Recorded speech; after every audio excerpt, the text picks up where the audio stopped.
7 o'clock, and it looks like we, the board, hi Pam, we're all here. So I am going to go ahead and call to order the Monday, December 6th, 2021 regular meeting of the Ferguson Township Board of Supervisors. And I will go ahead and pass it to Dave to let us know how to participate and for our roll call. Yes, thank you very much. And thank you to the members of the board and staff and the public for joining us this evening. This is the December 6th regular meeting of the Board of Supervisors. This meeting's been properly advertised in accordance with the Pennsylvania Sunshine Act as a virtual meeting conducted using the Zoom telemeeting platform. Additionally, the main meeting room has been made available for members of the public to attend in person. If you're joining the Zoom tonight as a member of the public or as an agent to speak on behalf of an agenda item, I just ask that you enter your name, municipality of residence, and if applicable, the topic you wish to speak on by using the chat feature located below the word bubble at the bottom of your screen. As always, prior to beginning the meeting, I have a few procedural items to cover. First, members of the public are asked to remain muted during the meeting to prevent any ambient noise from disrupting the meeting. If a member of the public is acknowledged by the chair, you can unmute your microphone for your question or comment, and then I ask that you go back on mute when your comment or question has concluded. Secondly, board members are asked to indicate their name when motioning or seconding a motion so the minutes can accurately reflect any action taken.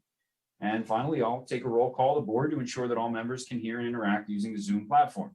Please indicate you're here when your name is called. Ms. Danini? Here. Mr. Miller? Here. Ms. Steckler? Here. Ms. Stevens? Here. Ms. Strickland? Here. And Madam Chair, we have a quorum. Thank you. Thank you very much. And first on our agenda is citizens' input for items that are not on the agenda. If you care to speak, please limit your time to 5 minutes and let us know where you're from, which municipality you're from. Thank you. Rhonda, welcome. Should I type it in? Do I have to type it into chat? No, I got you. Okay. I'm from Ferguson Township, Rhonda Stern. So yes, I am, oops. Yeah, I guess I'm okay there. Can you hear me? Okay. I am calling about the construction on College Avenue and Butts and Buckout. That is my neighborhood of my place of concern. And so I have a number of things. This is not on the agenda at all. So I think it's a dangerous situation, and I would like to propose, wait a minute, let me find my list. Okay, there it is. I'd like to propose that there be a speed limit on that would slow down the traffic, preferably like 15 miles an hour, not 25, because people tend to go 40 at certain times of night. The cones that are there are somewhat confusing, and maybe it's the best that they can do, but they create a confusing traffic pattern, especially if you're going from South Butts to North Butts. And so I also, so that's one thing. One thing is I'm wondering what happens to the cones when we have a lot of snow. Are they going to stay there, and how's the plow going to clean that off? Another thing is the yielding. So when traffic's coming off of College Avenue and going around the bend from like Pine Grove Mills, and then traffic is coming either down Buckout Street or from town on College Avenue and making the left, everybody unites there, and there's no clarity as to who's supposed to yield to whom. I think it usually works out where the people coming from Pine Grove yield to the traffic coming from town or Buckout, but there's no clarity about that. Another concern I have is, and I've mentioned this before, and Dave, I did reach out to you recently, and maybe, you know, you had said you would come look at it. The parking on Butts Street and North Butts is so close to College Avenue that if there's cars parked where they're allowed to be parked on both sides of North Butts Street, it becomes effectively one lane. So if somebody's coming down Butts Street, but you're trying to turn off of College Avenue without any turning lane and with all those confusing cones there, it can be extremely dangerous. either way that you're coming on College Avenue, turning onto North Butt Street. And I think that the traffic, it's 2 hour you're allowed to park there for 2 hours. And that is very difficult for the police to keep checking on that. If there's somebody parks there for more than a day or two, we tend to call. But I think the traffic should be eliminated on North Butt Street, except for right in front of the hairdresser, because I know that's not such a dangerous place. And I know there's elderly people that go into the hairdressers. But everywhere else where it's allowed is going to create more problems, not only with this present traffic situation, but once the apartments are built with not really enough parking spaces, people are going to be parking on there a lot. And I think it needs to be looked at, and at least one side of the road needs to not have parking. So I'm hoping that I can get Dave or somebody in to look at that, and we'll park where, the places where we're concerned about, and you can actually experience what it's like. So those are my concern, the yielding, the speed limits, the parking on Butt Street, and the danger of going from north to south, and also the question about the cones and winter snow removal. So I don't know where this goes, because I know this isn't an agenda item, and often you just say it as a citizen input, and I don't know where it goes, if it's discussed later at all, or but I will keep following up on this. Thank you. Thanks, Rhonda. We do typically, you're right, we don't typically spend a lot of time because it is just, we're hearing it and we want to think about it, but we do typically follow up with staff. Staff follows up with us afterward, and we get the ball rolling on various things. So if you don't hear from us within the week, please reach out to me and I'll be the catalyst to get that conversation going. I know that,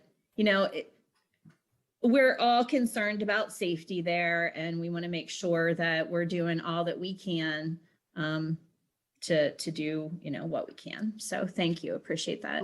Just one last time when there was they were bringing people in from the middle lane in back to the right hand lane, right at Butt Street. We totaled our car. And we had the couple weeks before that, my husband was saying, "Oh, this doesn't look safe. This doesn't look safe."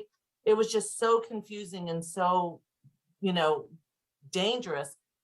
So that's why I'm speaking out now too, to try to prevent anybody from getting hurt. Thank you very much, Rhonda. Appreciate that. Mm-hmm. Wes? Yes, I support Rhonda in her observations, and I will be sending in a report of further interesting details that go a little bit further. It's definitely a very poor job on PennDOT's part of evaluating this situation. Thank you. Thank you. Thank you very much. I appreciate you folks in the neighborhood making sure you get this information to us so we can do all we can. So thank you much. Would anybody else care to comment during citizen comment time? Okay, I'm seeing none. So let's go ahead and move on to the approval of the minutes. I would like to entertain a motion to approve the November 1st regular meeting minutes and the November 16th and 18th special budget meeting minutes. This is Patty, so moved. Do I have a second? I'll second. Thank you. Do we have any comments or questions? All right, thank you very much to staff for getting all those minutes together for us and reminding us of all the things that we've talked about in the recent past. All right, we have a motion and a second to approve. All in favor, please say aye. Aye. Any opposed, same sign. Motion passes unanimously. And let's move on to special reports. Our first special report of the evening is scheduled to be the University Area Joint Authority. And I believe our rep may not be in attendance unless I'm missing that, Dave. I don't see him. There's a gentleman in the main meeting room, but I don't think he's here to give a report. Can you hear me okay in the main meeting room? You, sir. And with the mask on? Can you just give me a thumbs up if you can hear me okay? All right, I'll go check on the AV. Okay, And great. perhaps, Madam Chair, if you wanted to move on to the next one. I will. We can schedule this for next week. I wasn't prepared to do it because I hadn't heard from Mark, but if Mark's not available next week, I can give the UAJ a report. I don't have my notes with me right now, but. I can do it. Fantastic. That sounds like a great plan.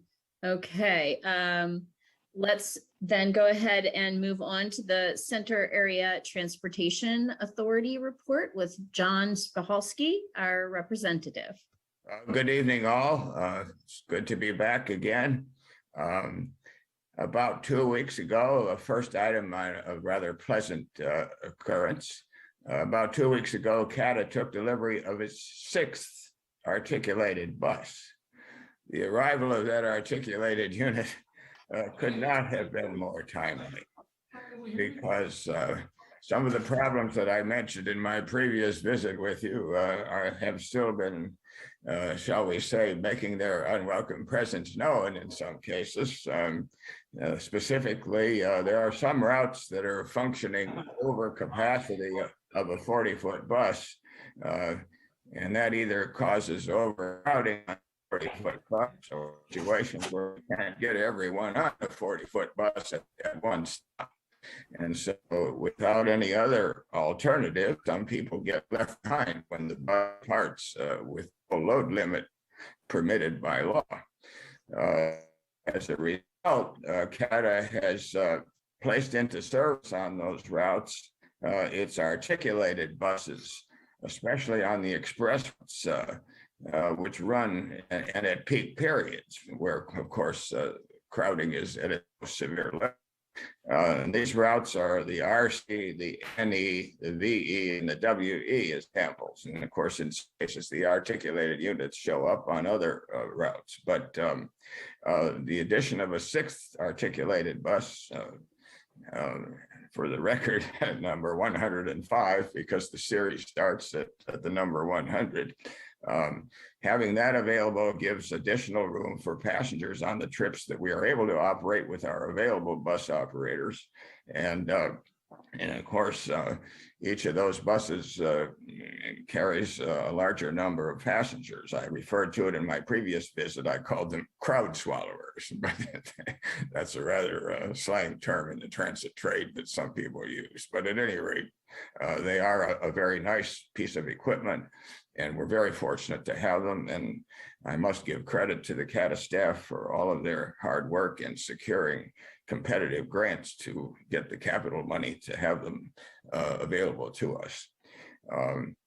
But that, of course, brings us to the next ongoing challenge, and that's, of course, personnel recruitment and availability matters, and particularly perhaps in the bus operator sector. Now, the good news is that our recruiting effort has at least brought us 4 new operators who will start transporting passengers in January. But we still need another 14 bus operators to reinstate the service that was temporarily cut or suspended in early November. As a footnote, I like to use the term suspended rather than cut, because suspended means that there is hope that we can try to restore the service if we have enough bus operators to staff the trips that are needed to fulfill those service schedules. And please be assured that CATA staff has been recruiting at job fairs, county fairs, on the radio, through social media, advertisements on buses, just about any way that they can think of, our staff members can think of. CATA has hosted job events with on-the-spot applications and interviews in other areas like Phillipsburg, for example. And we're planning there, the staff is planning some more for areas like Huntingdon and Lewistown. And so in addition to that, what about incentivizing new employees? Well, CATA is offering signing bonuses for certain openings, but I think of interest here this evening, CATA is offering a $3,000 signing bonus for individuals who have a commercial driver's license and with a passenger endorsement. It's one thing to have a CDL, but it also has to have a passenger transport endorsement for transit bus service, and of course intercity, and also a $1,500 bonus for those who have a driver's license. CATA will offer paid training to get a commercial driver's license. So if a person thinks that they would like to aspire to operate a transit bus, but they don't have a CDL, they can still come to CATA, and one of the possibilities would be to be paid to be trained to obtain a commercial driver's license with, of course, a passenger endorsement. So I believe the staff is doing its utmost to try to counter this very serious, challenging problem of an inadequate number of bus operators. And you've already seen in the news media, as well as perhaps heard about it in other ways, about the service reductions that had to be made in two different sets. The first one after the end of September and into early October, and then the one in early November. And that is obviously something that is very undesirable, and the CATA management and the CATA board fully understand that it's serious to have to suspend the service. And then the question is of how to encourage a return of ridership on those suspended services when personnel levels rise back to a more adequate level. It's a condition has to be dealt with, and we're in a situation where if you have 30 buses to go out in the morning and you only have 25 or 20 operators to operate them, obviously the other buses don't drive themselves. We're not yet in the area of remote bus operation, as some people are already talking about. As an aside, I think that's quite a long way away, but at any rate, and I'm not a Luddite, please be assured. I like new technology as long as it's technologically and economically feasible. And so that's where we go on that. One last subject that relates also to what we've been talking about with service suspension. Tomorrow at between 5 and 7 p.m. down in the meeting room at the Schlow Library, CATA is going to host a community input meeting so that members of the public can offer their views, comments to members of the CATA staff on service situations, especially those that have arisen with the suspension of some of the service, but also wide open to any other service question or subject that any member of the public might wish to offer. That will be available. It's on the CATA website, and of course, CATA welcomes whomever would wish to appear there. Now, it is an in-person input session. There is a way to submit views alternatively if a person cannot attend in person, and those instructions are on the CATA website.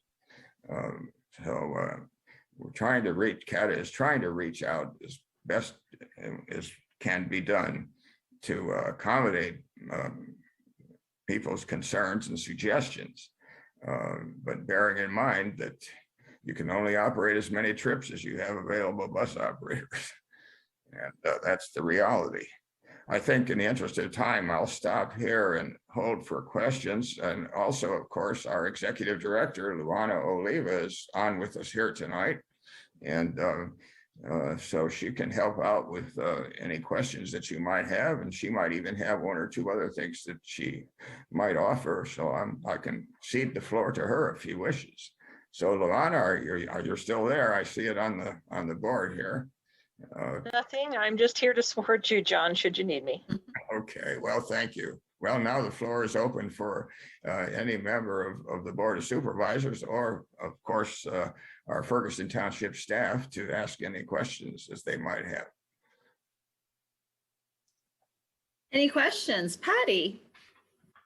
Yeah, I just was curious. You said you have a new one of the crowd swallowers or whatever. Do you have enough drivers for those? Do they require additional training?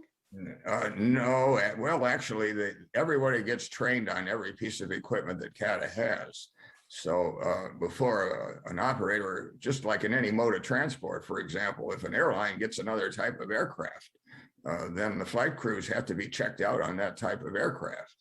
If a railroad gets a new type of locomotive, an engine crew member has to get checked out and qualified on that.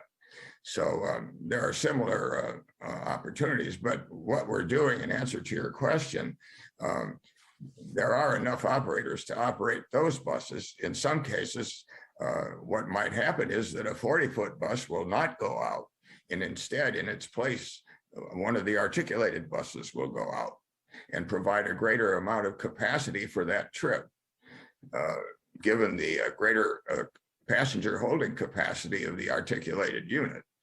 So that's basically how it works. But of course, we can only operate a bus if we have an operator for it. And all 6 of those articulated buses are available for service, and it would be a first priority to put those out into service, because you're getting the greatest amount of capacity for driver hour, if you want to start getting a little quantitative about it in terms of what you can do in terms of how many passengers a bus operator can move per unit of time, like an hour or whatever, or however many hours that bus might be out on a route in service.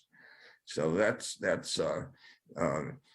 but to the extent that there are some suspended services, that means that some parts of the CATA fleet are not being utilized as heavily as they might be. As a footnote aside on that, even back during the pandemic, when there was really a severe suspension, our mechanical staff, our maintenance staff, were very careful about making sure that each unit had at least some operation at some point. The worst thing you can do is leave a piece of transport equipment stand idle for a long period of time with no use. It's better to run them on some type of schedule within the limits of whatever resource constraints might allow. And that's just another little technical question here. But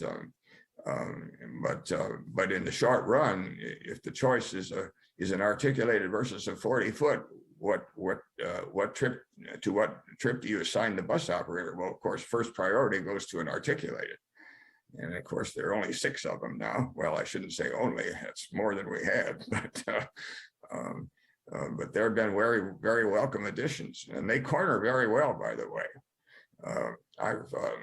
I've observed some of them both as a passenger on them, and I've also been out on the street to watch them on some of these more challenging corners. And frankly, they do a little better than a 40-foot bus. So some of the skeptics had their concerns mitigated when those machines made their appearance. Well, any other questions? Or if you're did I hear something? I think Lisa might have had a question. Lisa, did you have your hand up? I did. Thanks so much. Thanks for your report. I appreciate that.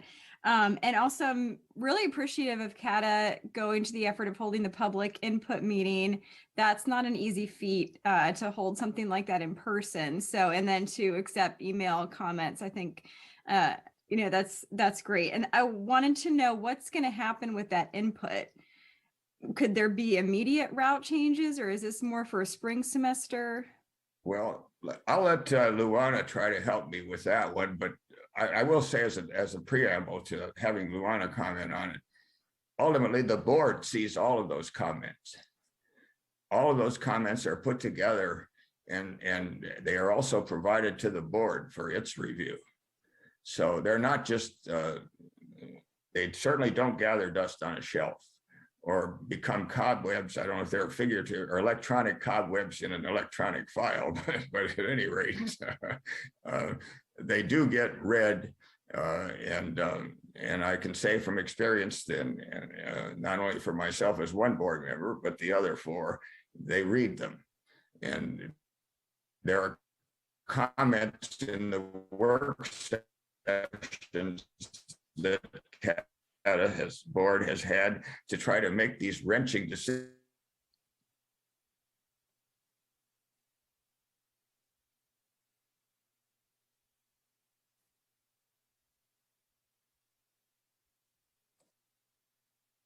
Everybody else experiencing, okay. Blame it on the wind. Yeah. I wasn't sure if it was me on my side. I did just want to comment just to finish on his comment on what we'll be doing to those with those comments. Part of because we were in a crisis mode, we didn't get to do these kind of things as we went into the service interruptions and the temporary suspensions. So we pretty much know that come the beginning of the semester in January, we will not have enough operators to put anything back. But what we want to do is we think the next opportunity to look at would be right after spring break. That would give us the next sort of, hopefully we'll have some more drivers, bus operators through training by then.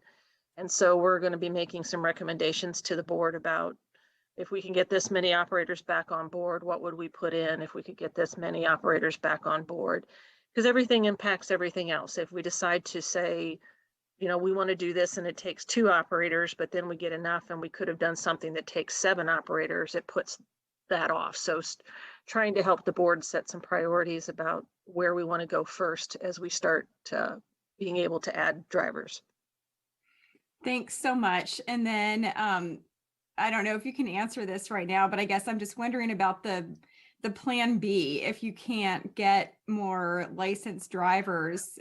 We've asked a lot about Cata-Go, and I assume that's a different license involved with that. So, would that be an option to expand that? And I would just say too, one concern is that a lot of the routes that get cut are out in these outer areas because they have such low ridership. But then the problem is we also don't have sidewalks and bike paths. So we're stuck, and that's, yes, we couldn't fill up a full bus right now, but, some of these smaller mobility options, maybe through CATA, I'm hoping, that would be something you guys would look to if you can't get these drivers on board.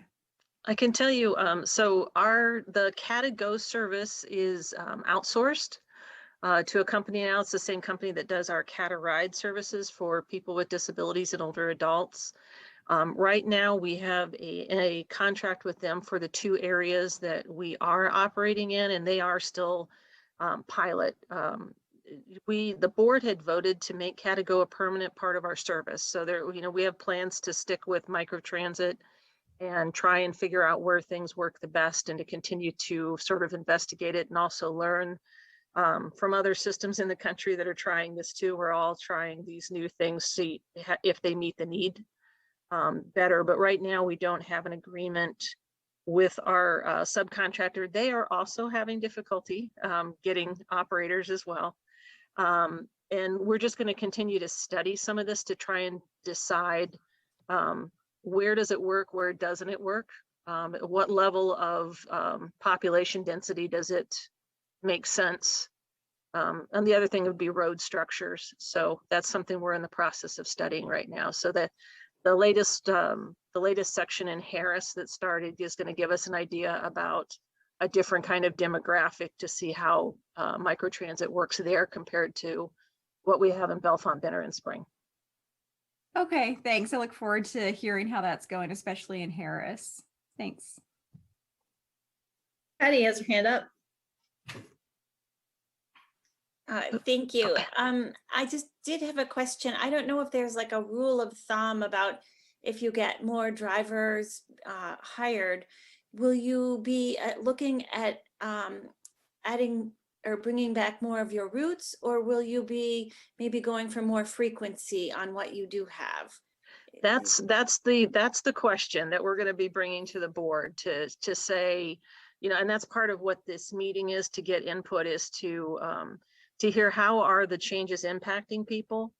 Is it, are we seeing that more people are being impacted with the evening service because they have third shift jobs, or, is it the Sunday service that is impacting the most people, or is it a certain route? So that's why we've been trying to get the public input to find out how it is impacting people. So I don't have an answer for you yet, but that's where we're trying to get to. Okay, thank you. I lost my internet connection, if anybody can hear me. Thanks, John. Welcome back. Thank you for your apologize. report. Yeah. Yeah. I think the wind is doing things, to our internet service and our electricity. So we're all crossing our fingers for a successful meeting. I apologize anyway. I'm sorry. No problem. No problem at all. Thank you so much, both of you, for your report and all the work you've done through this really difficult time. Well, thank you very much for your continuing support through these challenging times, and hopefully things will get better. I'm confident they will. Thank you. Have a good rest of the evening. Thank you. All right. And with that, let's transition to Township Manager Dave Prabalka with more on COVID. Thank you very much. There have been really no operational changes since my last update. Road crews collecting leaves as weather permits, and all township staff are returning to the office, at least part-time. Of course, our road workers are gearing up for winter operations whenever they may fall upon us. Township's meeting space remains unavailable for reservations by groups unaffiliated with the township and will remain so until further notice. In-person meetings are still by appointment only with staff, as some continue to work partly remote assignments. We continue to offer virtual meeting options for all members of the public to engage with staff, and staff and the public are required to be masked at all times when inside a township facility, regardless of vaccination status. We have disposable masks available in the lobby. Some numbers, not looking good. In Center County, there are 21,039 confirmed COVID-19 cases in total, 264 deaths. There are 84,948 negative reported cases on the dashboard in Center County as of today. Across the Commonwealth, the number of confirmed positive cases reached 1,464,635, with 33,902 deaths. Secondly, on vaccinations, Center County data has shown some improvement. 88,690 residents have been fully vaccinated, which is up significantly from 84,796 reported on November 1st. There are another 10,269 partly covered individuals. County's vaccination rate is 56.8%, so up a little bit from the last report, and 63.3% have received at least one dose. 6,664,274 Pennsylvanians have reported to have been fully vaccinated as of today. For the Mount Nittany update, Mount Nittany Medical Center had 59 COVID positive inpatients in their care today, ranging in age from 27 to 95. 41 of the 59 patients hospitalized with COVID-19 at Mount Nittany are unvaccinated, and 8 patients are currently on ventilators. With the emergence of the Omicron variant, there are now 5 primary variants of concern in the United States. All Ferguson Township residents are strongly encouraged to receive the COVID-19 vaccination if they've not already done so. Notably, on December 2nd, Mount Nittany Medical Center temporarily diverted ambulances away from its emergency room. Per the hospital's announcement, the decision followed a sustained surge of COVID transmission in the community, leading to systemic problems for the region's health systems. While the diversion was lifted shortly after, as of Friday morning, hospital officials advised the community to expect additional extraordinary measures to be employed while community transmission remains high. All elective surgeries at Mount Nittany Medical Center requiring at least one overnight inpatient stay may be postponed this week, and significantly longer than normal wait times in the emergency room can be expected. Visitation also remains restricted. That concludes my report. I'm happy to answer any questions from the public, and thank you all for your patience and understanding as we continue to recover from this crisis. Thank you, Dave. Any questions? All right, no questions. I'm not sure really what to comment. That's really abysmal numbers and very disappointing that it's really significantly affecting our healthcare. So, yeah, hopefully we'll be able to say something different in one of these reports in the near future. All right, we've got more special reports. Next up, we have the strategic plan update report. Is Mr. Peter Milan here? Actually, I don't see him. I don't either. He wasn't So- the person that was in the room then. He was not the gentleman that was in the room. I Okay. will ping him and see whether I know he was getting over a health issue as well, so I'll have to check with him and see if he's back. I mean, I can give a quick update as to where things stand on that, if you'd like. That's fine, sure. Really, I think the biggest development since the last time the board's had an opportunity to hear from our consultant is that we hosted a business leaders or a business community lunch at the township last week. We had it on, Tuesday, the 30th of November. It was not very well attended. We had 8 participants. We sent out over 100 invitations, so really not a strong response rate, but the discussion was very good. Those who did attend were eager to learn a little bit more about the initiative and provide some of their feedback on how the township might be more responsive to business needs, not just as they pertain to recovery from the pandemic, but also generally going forward. We heard some of the typical comments or the common comments, concerns about bottlenecks in the land development review and approval process, the permitting process, land use restrictions and regulations, things like that. But we also had a lot of positive feedback about providing a forum for businesses to engage with one another, having some more direct outreach, perhaps a group that would meet with some more regularity, much like we do with the coffee and conversations for residents, the homeowners associations forums, for our HOA and condos associations. So those are some of the comments that we heard. We also had, much like for those of you who attended the open house a few weeks ago, a online or a virtual survey whereby the participants would respond in real time using their smartphones. And then I know that Polity was collecting some data from that as well. So presumably that was some of the things that Peter would have shared. The next milestone, I guess, if you want to call it that, will be on Saturday, December 18th. We'll have our Board of Supervisors retreat. It is public. We're going to have public space available in the main meeting room. We'll also have some virtual attendance, a virtual attendance option for those who may want to tune in from home. However, it is a Board of Supervisors work session. So it'll largely focus on board deliberation, board comments to feed input into the plan. But we hope we'll see some folks in attendance, and certainly board members, staff, supervisors-elect have all been invited to attend that meeting and participate in person too. So the engagement marches on. Dave, I have a question. Pam. Thanks, Dave. Yeah, Pam. Thanks. Sorry. Go ahead. Sorry. That retreat, the thing that's going to be at Pine Hall, is that going to be in the upstairs room? Yes, it'll be on the second floor of Pine Grove Hall, 9 a.m. to 2 p.m. At 2 p.m. is just How many sort of, steps is that? Do you know? Oh, good question. I don't know. Perhaps others do. I just thought of it this week. I thought, oh man, that's going to be hard for me to get up there. It's a full step. It's a full set of stairs. I don't So- know exactly how many, but Yeah. it's not a short, yeah. It is carpeted, so What, we can, Are Pam, we there- can catch up. Let's catch up after the meeting about that. That's something we'll make sure Yeah. we figure that I out. can comment on the stairs. Yes, Wes. It's at least 30 steps. Yikes. It's very steep and it's a very long staircase. Yeah, that's a really good point. Can Are I there make a two- note of that, Ms. Stecker? two and I'll rails? just get back to you.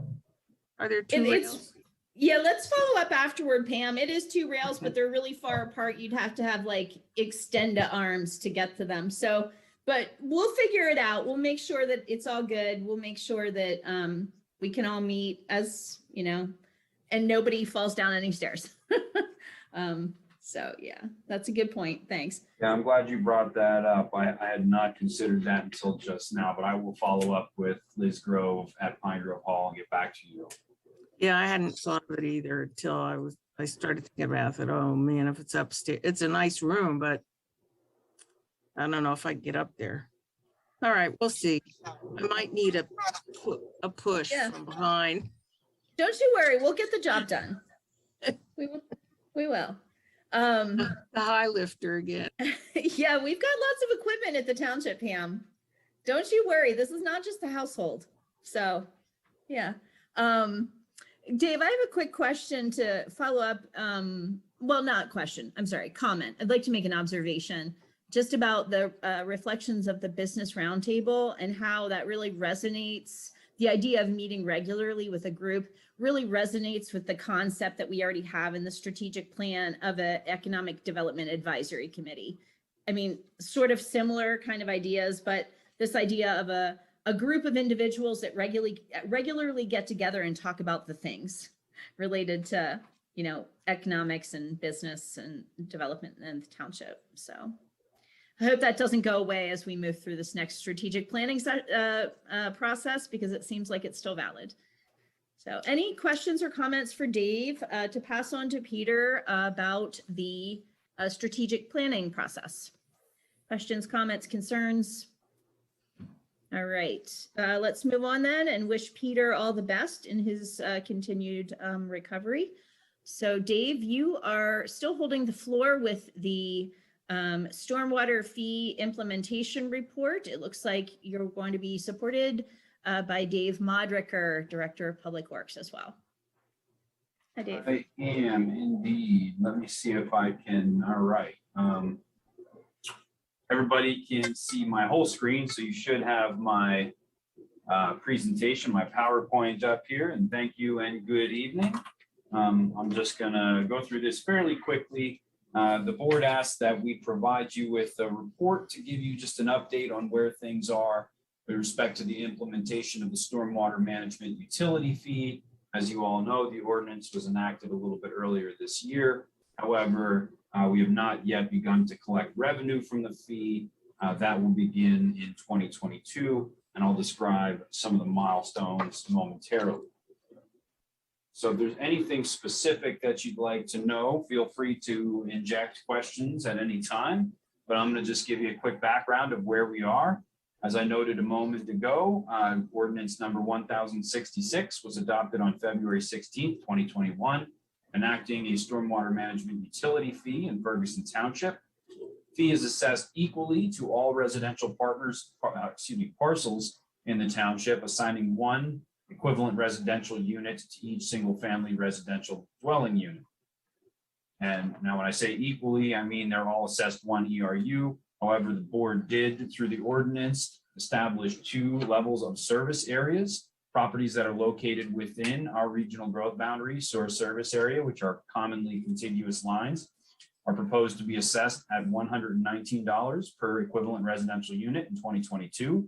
And anything outside the regional growth boundary source service area is proposed to be assessed at $75 per ERU in 2022. Those are the figures that we used to project our income generated from the fee.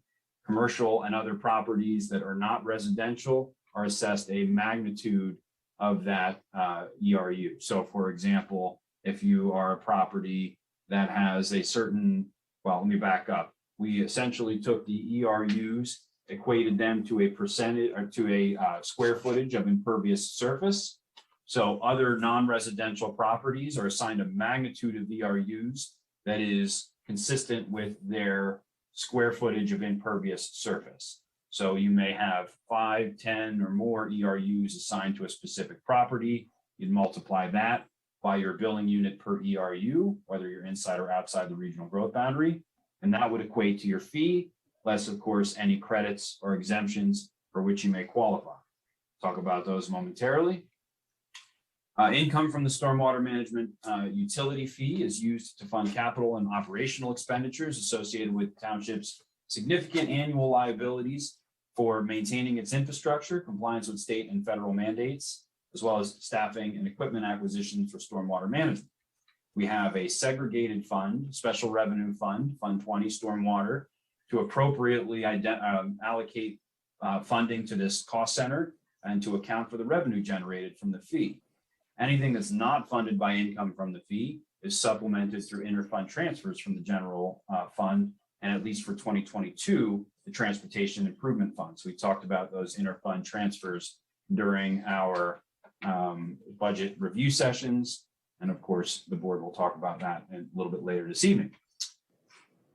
There were a number of accompanying policies to stabilize Fund 20 and to apply appropriate reductions to certain qualified property owners. Our biggest, of course, is our credit policy manual. I'm going to ask Dave Modricker to talk about that and the credits that have been assigned thus far. And we also have a few exemption policies that apply. I've listed these in order of resolution number, but you can see the exemptions: agricultural partial exemption, economic hardship for individuals and families who earn a certain percentage of the poverty line based on their area, their median income, and a nonprofit exemption policy applicable to nonprofit organizations whose fee is equal to or in excess of 1% of their annual revenue. The 2021-08 resolution, stormwater fee fund balance policy, limits the maximum amount of accruable fund balance in Fund 20 stormwater to no more than 30% of annual expenditures. This permits the township to accrue some fund balance in Fund 20 without allowing it to get beyond what the board considers reasonable. Therefore, it sort of organically maintains a level stormwater fee assessed for each year. And if we do find years where that fund balance is growing significantly, that may offset by a reduction in the stormwater fee, which is then transferred, passed on to our property owners. Couple of key milestones worth pointing out. We sent a mailer to all township property owners on July 25th with an estimate of their 2022 stormwater fee to allow them appropriate time to consider credits, exemptions, and other things, and also to provide them with some advanced warning of what the potential fee will be in 2022. Dave Modricker, Ron Seibert. First of all, I want to thank, by the way, the work of Dave Modricker, Ron Seibert, Eric Anderson, and James Progar, our GIS technician. The four of them put in just yeoman's work with respect to the implementation of this fee, getting everything in order, meeting with residents. There really was nobody that they were too busy for, they weren't able to make time for. I know Dave personally spent a lot of time on the phone with residents, business owners, and the like, explaining to them the structure of the fee, helping them navigate through the credit policy manual and the exemption process. Certainly James and Ron and Eric did the same. So I really want to give them special recognition for all their work put into this as well. They hosted a workshop on August 17th of this year for property owners and businesses to learn a little bit more about the credits and available exemptions. That was well attended, as I understand it, although I was not able to join myself. Due date for credits and exemption applications was then the end of September, which largely was adhered to. We did have a couple sort of trickle in right right around that date. Some of those we were willing to accept, but as they got well beyond that date, we began to just advise those applicants to reapply for the 2023 period, for next year when those open up again. Appeals forms due for exemptions were due, or excuse me, appeals form for exemptions. These are the nonprofit agricultural partial exemption and the economic hardship exemption were due on November 30th. For that part, that's my review. So the initial reviews went to the finance director, went to Eric Henderson. And if those were appealed, those go to my office, and my decision with respect to those appeals is final. I have until December 31st per the policy to review those appeal forms.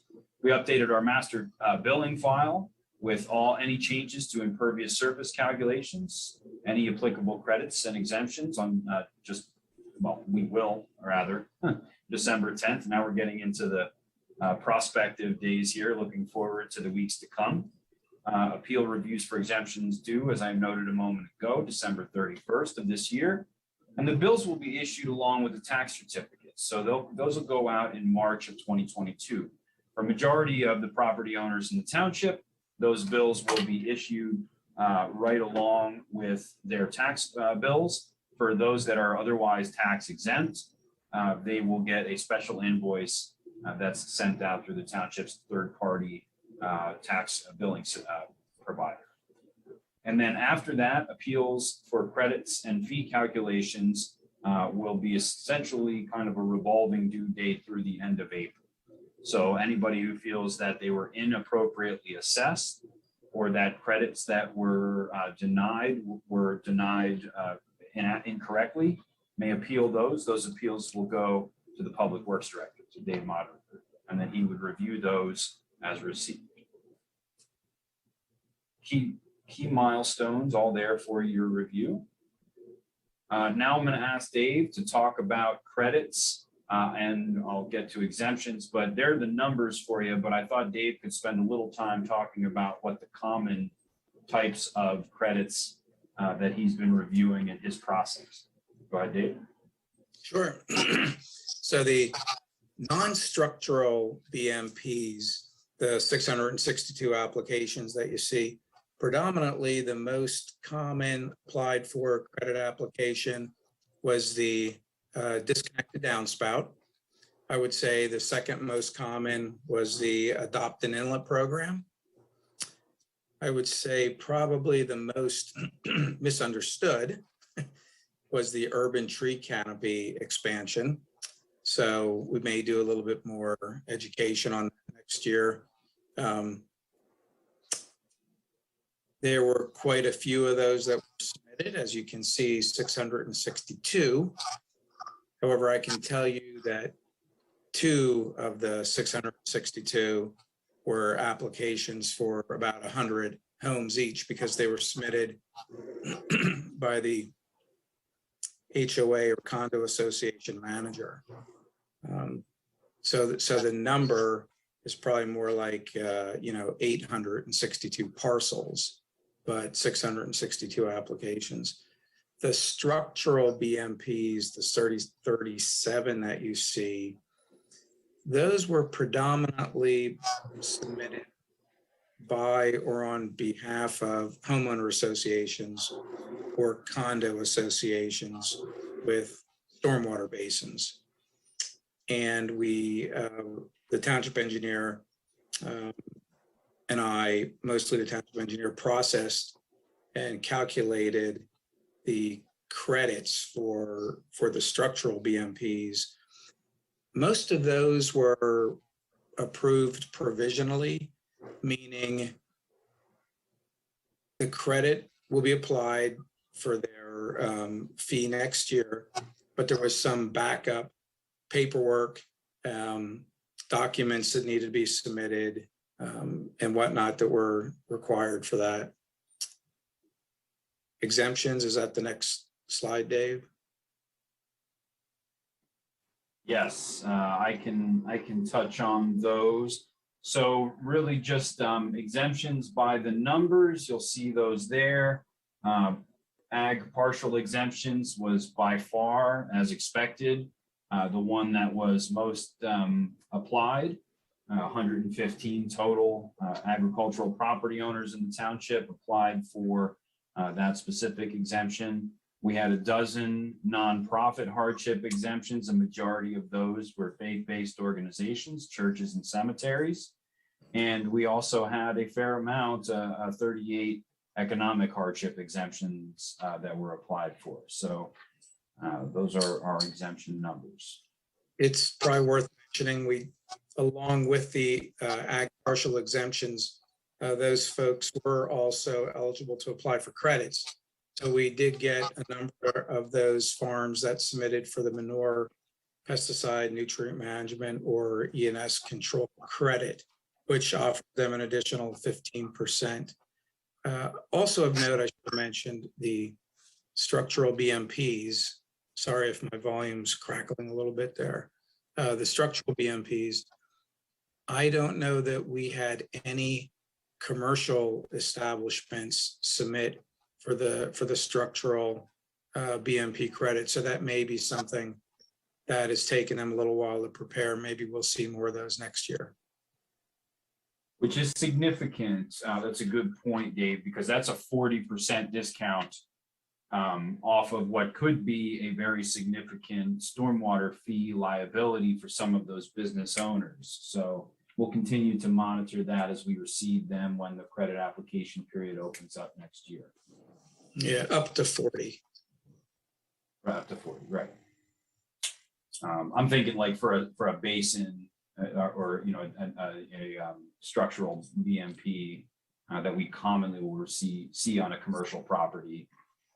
There's a high likelihood that they'll qualify for the maximum credit. Is that fair, Dave? Yeah, the newer ones, that's correct. Right. The older ones that were built just with rate control, they'd qualify for 10%.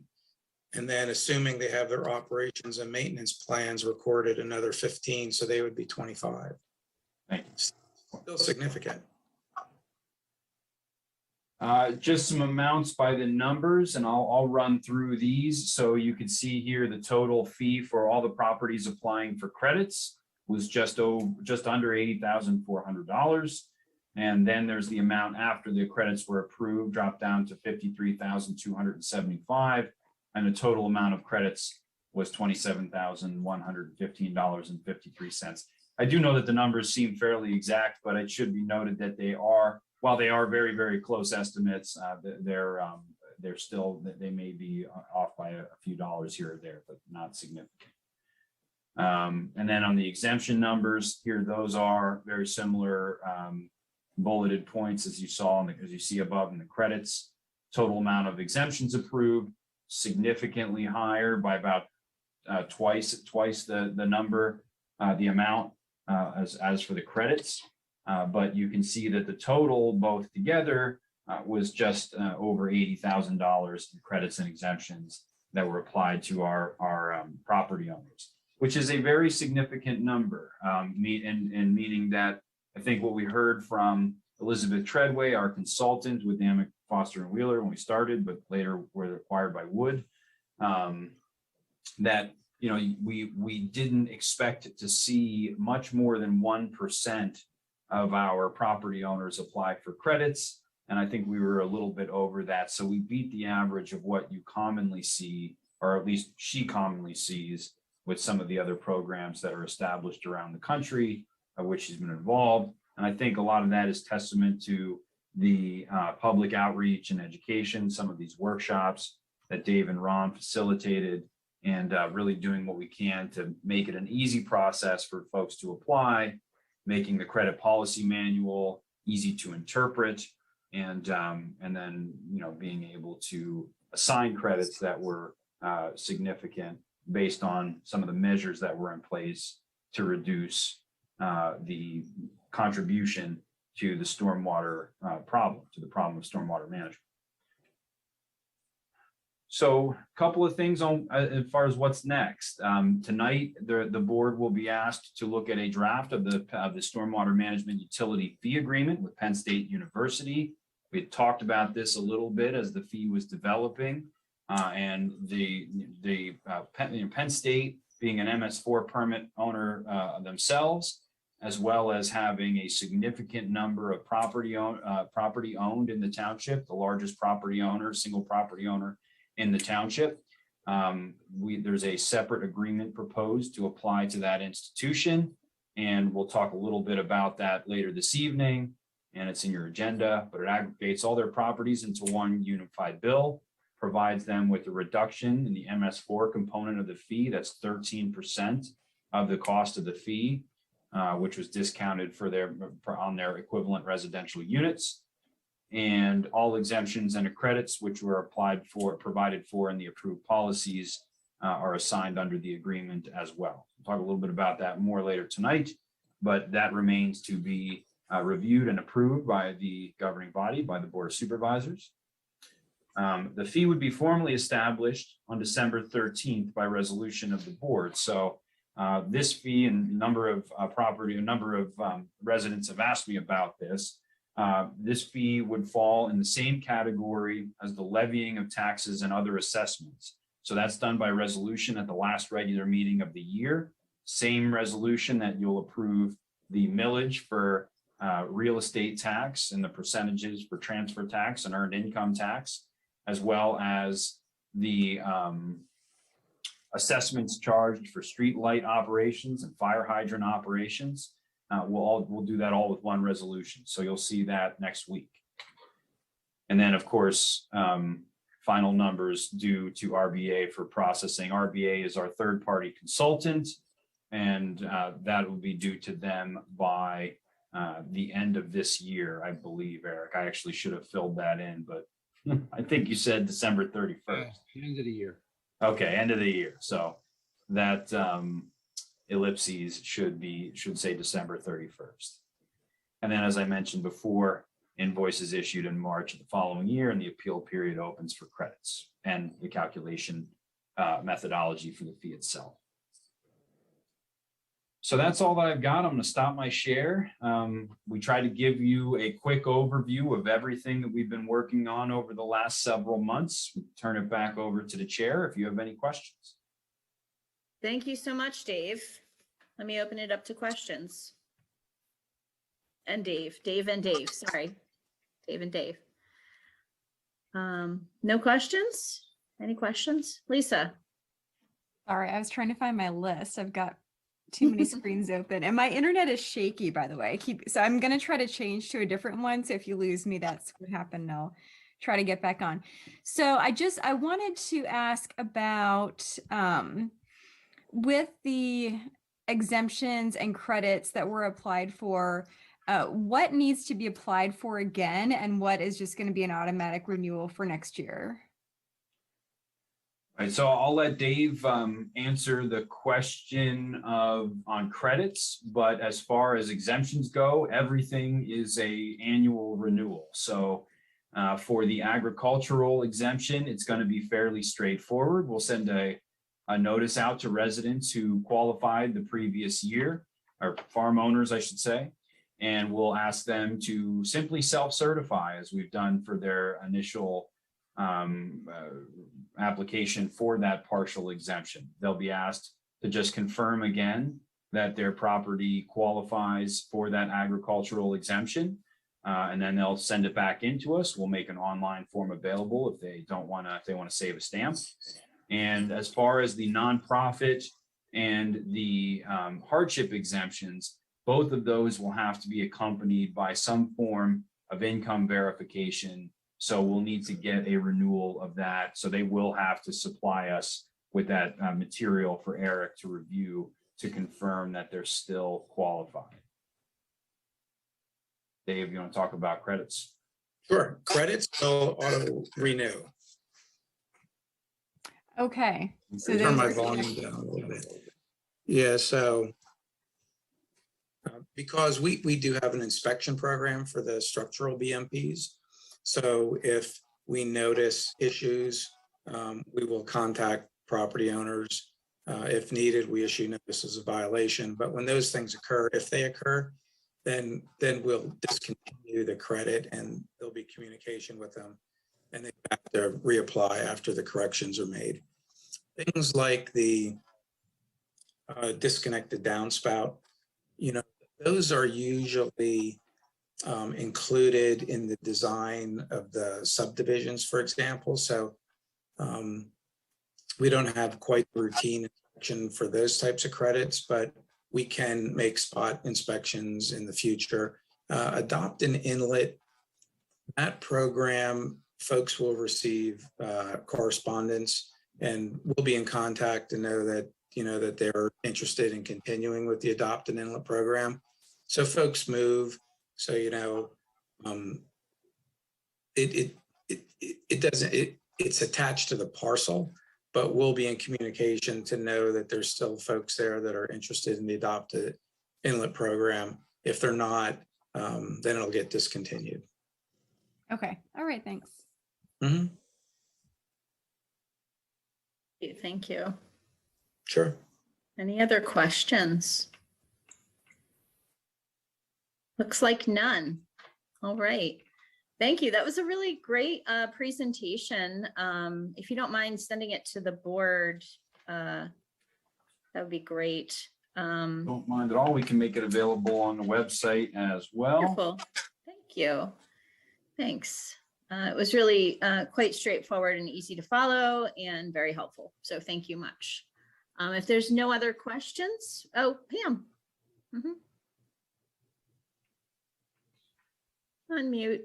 Don't forget to, there you go. Yeah, I'm just curious, did the numbers turn out to be sort of what you expected in terms of income for the township, or was it lower? Because it seemed like there were a lot of participants and I screwed up. I didn't get my credits in on time. I figured that's all right.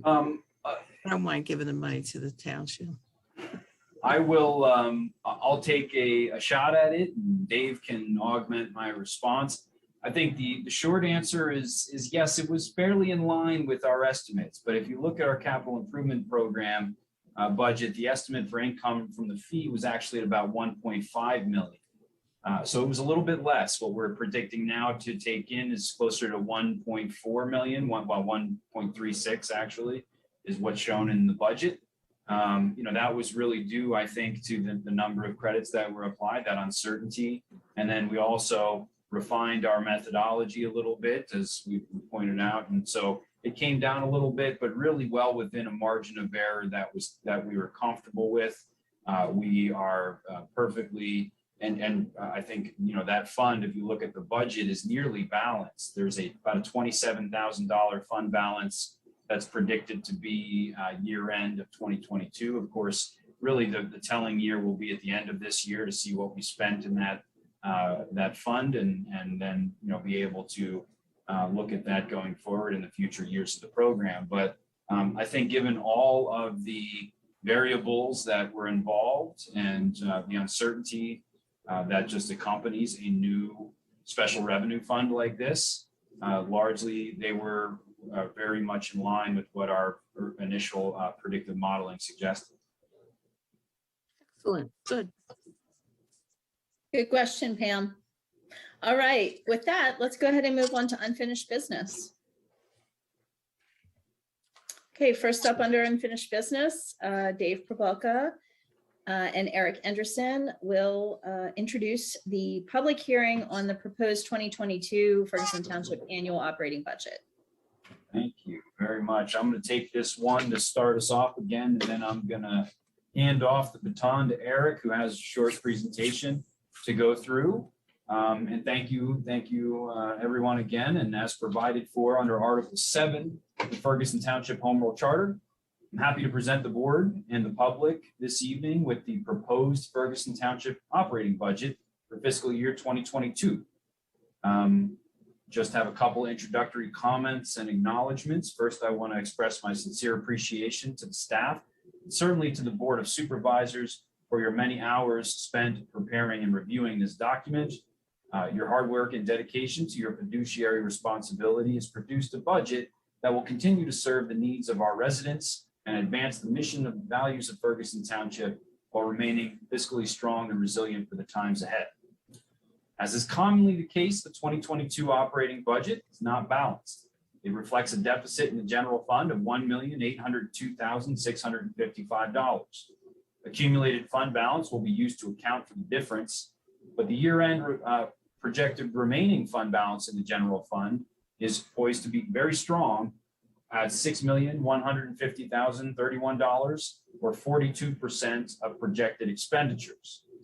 Township closely monitors this deficit throughout the year and modifies its expenditures to reflect trends and efficiency of operations. It's very common that the projected deficit is significantly reduced or in some years eliminated entirely through sound administration and fiscal oversight in the budget year. The proposed 22 budget is the most ambitious budget in the township's history, with over $27.2 million in planned expenditures across all governmental funds. Road projects alone amount to over $4 million.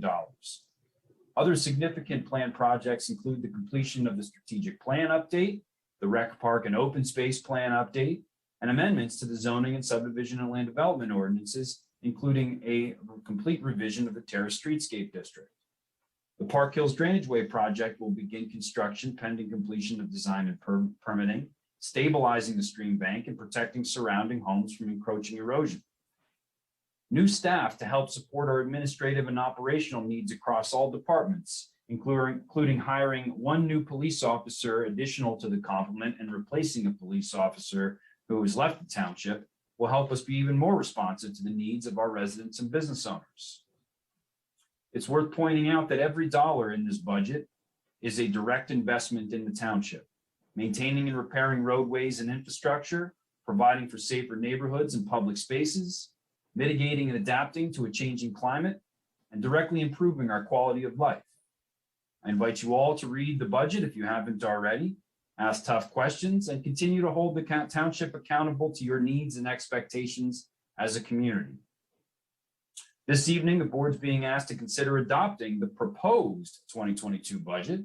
Should the board modify it this evening, the changes will be updated in the document presented for final adoption by resolution on December 13th. Changes that have been reviewed and approved by the board at the November 16th and 18th special meetings are reflected in the document that's been made available for public inspection and linked to in the agenda. That's all I have to say. I'll now ask Eric Anderson to review some of those changes in greater detail, fill in any blanks I might have missed before turning it back to the chair. Thank you, Eric. Thank you, Dave. Most of you have seen this PowerPoint, but I have a short PowerPoint. Hopefully you can see my screen. Yep. Get this. I'd like to thank the board and the manager and all the public for allowing me to go over this. Just basically an overview of the budget. The document, as Dave said, is on the web page. Special thanks to the board, as Dave said, staff, department heads, manager, and all those involved in preparing this document. It's several hundred pages. It is a lot of work, and it's taken a lot of time. It does take a lot of time for preparation, in which we can be proud of the quality of the work. Just to go over a couple budget fundamentals. The budget is on the cash basis, meaning it is prepared as if we paid and received cash for all the transactions during the period. This is not the case with accounting. In our case, most accrual accounting has inherent differences between the two. I won't get into great detail on that, but they do have an inherent difference between the two. Another comment is capital projects span several years while the budget is an annual budget. Therefore, estimates are needed to account for the gap from one budget year to the next. Staff does attempt to be as accurate as possible, but yet there's a 1 or 2 month gap between the completion of the budget document and the end of each year. So there will be some differences as times change, as items change. I'll go past that. Yeah, okay. The township currently has 15 different funds divided into 5 groups, depending on the intent of the fund. For 2022, the Stormwater Fund was moved from a capital project fund to a special revenue fund, since it now has a dedicated source of revenue beginning in 2022. So the budget summary by fund type, you can see beginning balance, revenue, expenditures, interfund transfers, and the difference between revenue, expenditures, and transfers with an ending balance. You can see all the fund groups are all positive, even though there's a significant drop in mostly capital projects and special revenue, which is liquid fuels in particular. Still very strong fund balance at the end of 2022. Here's a depiction of the governmental funds. That means all the funds other than pension and trust funds. Beginning in 2017, you can see it. 2019 was a big jump due to the bond release. We offered almost $7 million in bonds. So you see a spike there, and that was spent in 2020 and 2021. Then 2022, as Dave said, we're anticipating a budget deficit, which may or may not occur. And here's the general fund balance. Overall, it's very stable. And again, our conservative budgeting looks like, we're going to have a deficit in the general fund, as again, it may or not occur. General fund revenue by type. You see property taxes, earned income taxes. Earned income taxes by themselves are over 50% of the entire general fund budget. And other taxes, which are the transfer tax and also the local services tax. Other items, the federal payments, that includes the ARPA money, $1 million plus, which makes up 8% of the budget for this year or next year. And the other half will be received in 2020, or was received already this year. General fund expenditures by type. Salaries make up roughly 50% of the total budget. That's actually pretty low compared to other township and municipalities, which have a much higher salary and wage liability or use of monies. We have a lot of interfund transfers that are going over to the different funds: TIF fund, capital reserve fund, the general obligation fund. Those add up to $3.4 million in total. So you can see what kind of investment the township's making in infrastructure. Here's just a generic component of the capital projects. Liquid fuels money, looking at 1.2 million. TIF, 4.8 million. Stormwater, over 3 million. Other items, park projects, 900,000. Public works equipment of 829,000, and some other items. And if there's any questions, I'll try to answer them. Thank you, Dave and Eric. Perhaps let's stop screen sharing and get to the full complement of squares. And if anybody has any questions, let's start with questions and then let's go to a motion. Does anyone have any questions? There we go. Okay, Lisa. Thanks. Thanks very much. So I just wanted to kind of key in on a couple of things. I'm not sure if this is the time to do that. You can correct me, Laura, that we had flagged for discussion, and I just want to see where they ended up. Yeah, we can go ahead. If that's a question, let's go ahead with that question. And then before we move into discussion, if we want to try to make any changes or discuss any changes, we'll wait for a motion then. But first up is a question from Lisa to staff regarding flagged items. And, if you don't want to go through all of them, I can bring up the few I had on my list. And if others had them on theirs.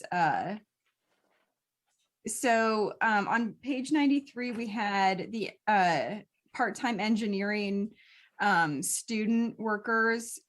And did those stay, did those stay in? Yes. Okay. And the ordinance officer is going full-time.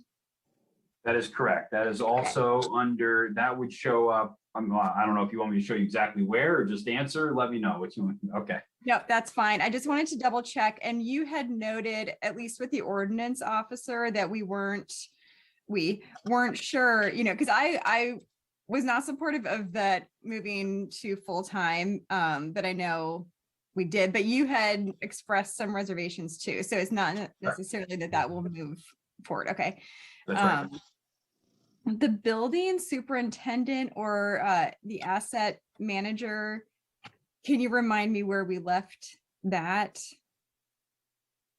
Yes, so that was added in at the conclusion of the discussion. The board wanted to work that item back in.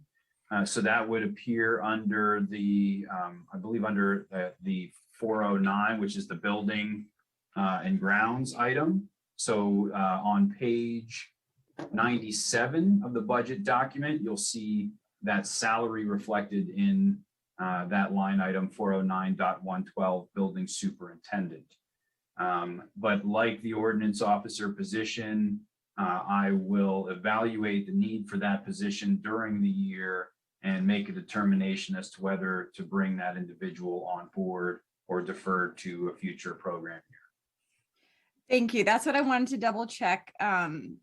Because I know, we had agreed to, that was supported by the majority of the board to put that in. I didn't feel that, this was the time for that, but I appreciate you expressing that you want to relook at that as we move forward. Okay. And then Eric just said something about liquid fuels being a difference maker in the rolling numbers in that account. I just wanted to ask him to expand on that. There just isn't that much of a difference. So I think I misinterpreted what that comment was. What I was trying to say is that liquid fuels has a significant fund balance, and we can use that fund balance for road projects and so forth. Thank you. You're referring to spending it down, not Right. the income. And okay, thank you. Yeah. The depletion, by the way, of the not entire depletion, but the dip into the fund balance for the liquid fuels fund can be attributed to the microsurfacing program. What's proposed in the budget is $700,000 for microsurfacing. So Dave Modricker will identify candidate projects for microsurfacing. We may not spend all of that certainly this year, but depending on what we can get done. And of course, there's a payback on that. It lengthens the life of the road, reduces our need to do full base repair, milling, overlay, repaving in the future. How'd I do with that, Dave? All right, I'm getting better as the years go on. Thanks.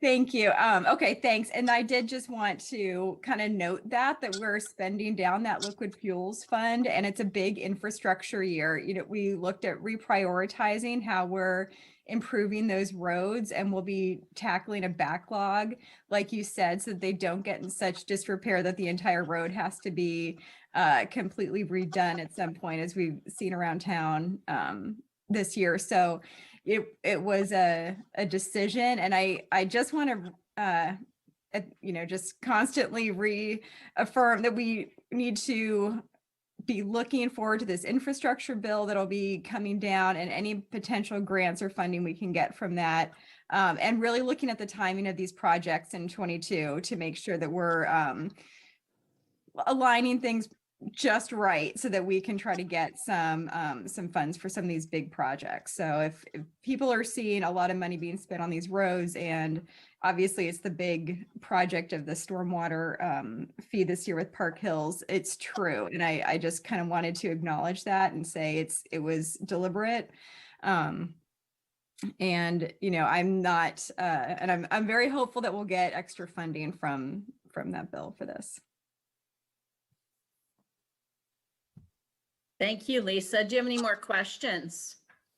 Anyone else with any questions? All right, let's go ahead and we have a motion in the agenda. Let's go ahead and entertain that motion. This is a public hearing though, so you have to I thought it was, but then in the motion, we're advertising for a public hearing. So I think that the intro was a Okay. little bit, so Dave, tiebreaker on me and Steve, is it or is it not? This is a public hearing. They're both public hearings. Public Okay. hearing on the proposed budget, I mean, at Well, I least by thought that was the A home little rule unfair charter. to the new chair. What?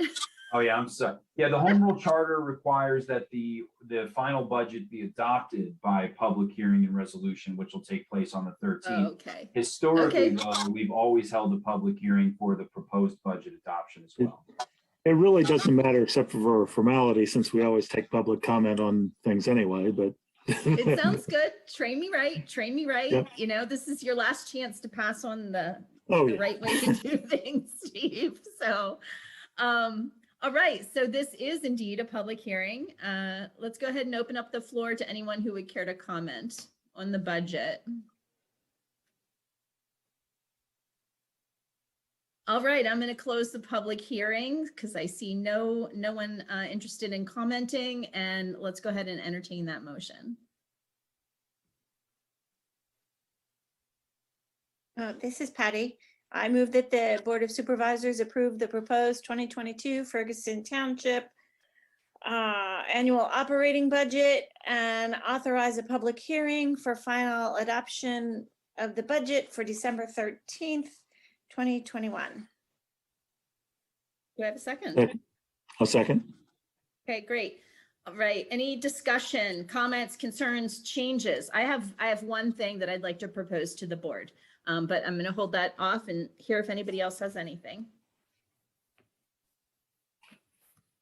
I know we vetted it pretty seriously, and I think Lisa has made a good point during our question period. We know what we're getting into, and this is intentional, and we are looking forward to perhaps some offset from some infrastructure dollars. That would be absolutely wonderful. All right, anything else? All right, I have one thing that I wanted to see what the rest of the board thought of. We have been having a significant amount of conversation about pedestrian safety and speeding. And I think the last time we met, I'm not sure, but in one of our recent meetings, because it was maybe one of the budget meetings, we were discussing the idea of a dedicated speed monitoring sign in Pine Grove Mills. And then I think somebody else had talked about, maybe it was the chief, talked about rotating it because we have speeding issues in other places. And I said something like, yeah, but nobody's put their car into a creek anywhere else. And that was the very night that the individual put their car into the pit on West College area. That was not due to speeding, I will say. However, it was a hold my beer moment, I think. And it really, I think, helped me think about that issue that we have in a little bit of a different way. And that is about PennDOT roads in particular. It seems like, for whatever reason, a lot of times we have speeding issues that are intractable on PennDOT roads. So you've got Atherton Street, you've got West College, and then you've got 2645 that runs through Pine Grove Mills. They also run through population centers. So that's where we get our pedestrian action. Population centers, state road, we can't really do a lot of township improvements because we always have to ask permission from PennDOT. However, one thing that we can do, if I understand correctly, please staff don't correct me on this. Like, I don't want to know if I'm wrong, I swear. But I think one thing that we can do that PennDOT cannot stop us from doing is to monitor the speed and to let folks self-reflect on their speed by alerting to them how fast they are going through those pedestrian centers. So I wanted to ask the board what they thought about really looking at our 3 population centers in our 3 wards, Pine Grove Mills, West College area, and like the North Atherton, Northland area, and thinking about putting in some funding for a speed checker sign that has the blue and the red dedicated to each of those general vicinities that can be moved around within those vicinities. So the idea for policy would be targeting those state roads that we notoriously have trouble with that run through population centers to try to get folks to self-reflect on their own speed. So that's my proposal. I think Dave was going to get a number, an actual number on them, but we had talked before about each of them approximately costing $10,000. So my proposal was going to be that we add $30,000 of separated money to be utilized to purchase 3 of those and implement a program, actually a targeted program in our 3 population centers to try to do what we can as a township to get some of those issues under control. So any thoughts on the matter, board members? Lisa, I think that was a thumbs up. All right, others? Steve? I think it makes good sense. I think the safety issues of it are worth the expenditure. Thank you. And Pam, I think you had a hand up, or was that a thumb? Okay, great. Patty, great. I appreciate all the support. And I think just to self-reflect a little bit more, I got tired of hearing myself tell residents there's nothing we can do. It's a PennDOT road. And all of a sudden it dawned on me, there's a tiny little thing that we can do other than irritating them in the MPO meetings. We can get these signs out there. So appreciate that. Let me go ahead then and make a motion to amend the budget to include $30,000 in the appropriate location to be designated for use to purchase up to 3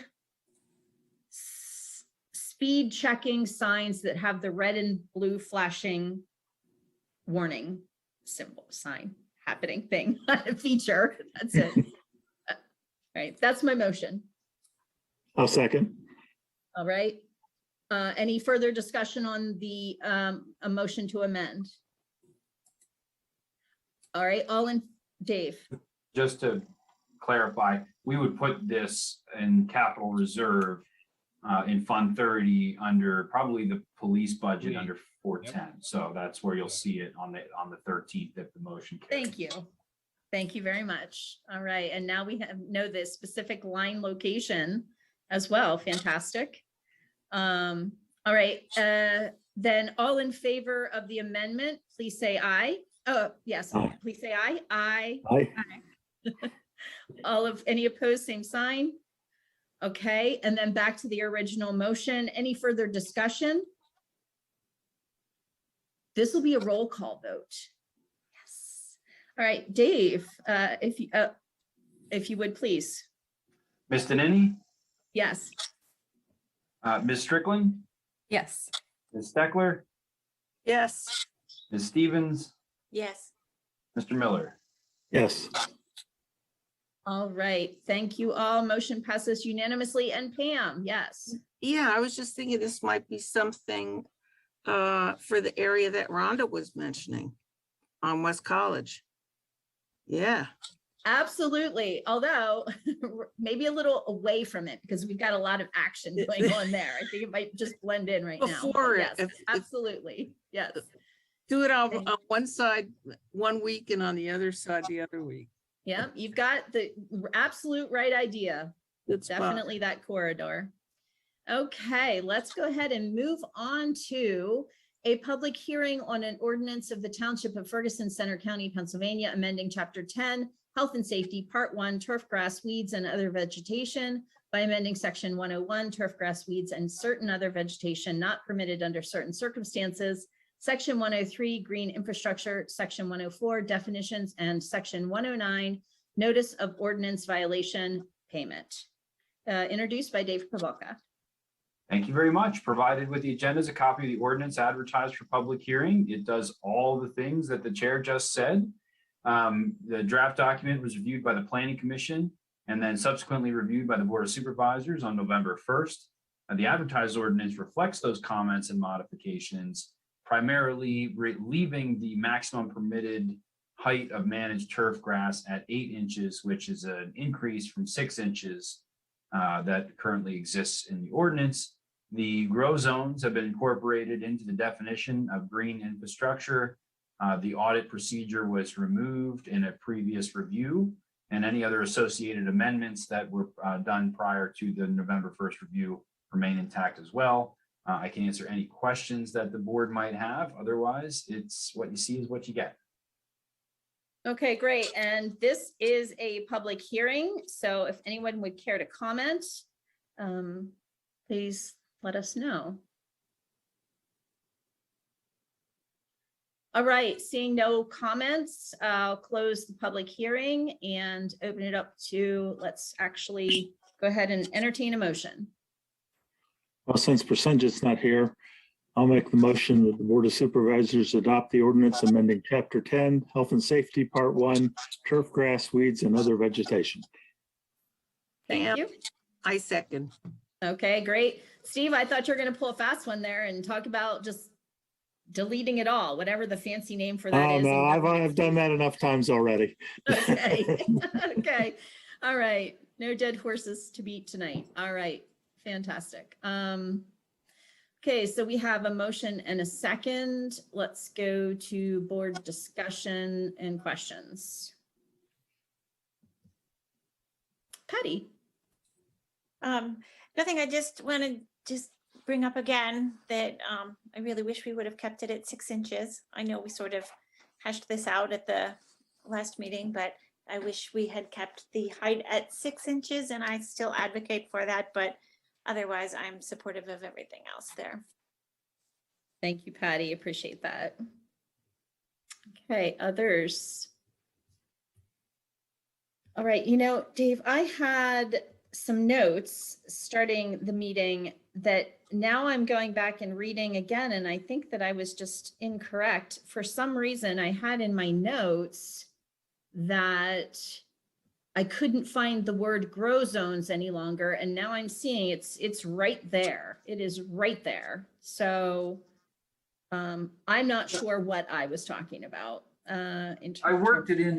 Some of the discussion was that it really didn't belong as its own category along with the meadowed areas and all that. So I just kind of put it in as a reference in the broader definition of green infrastructure. So that was a little bit of a I took a little bit of a liberty on that one, but I think it was in line with what the board was trying to do. Yes, it's great. And then, so I remember that we had a conversation about how this ordinance actually looks at two things. It's the turf grass, 8 inches, 6 inches, 8 inches, 10 inch, and then the green infrastructure. But then we were going to look at that notice of violation section and try to address those two separate things. But I see that it's it seems like it's just for the green infrastructure and not the turf grass, or is it the same? Is it the same regulatory framework for both? And it's just, okay. Yeah, So, okay.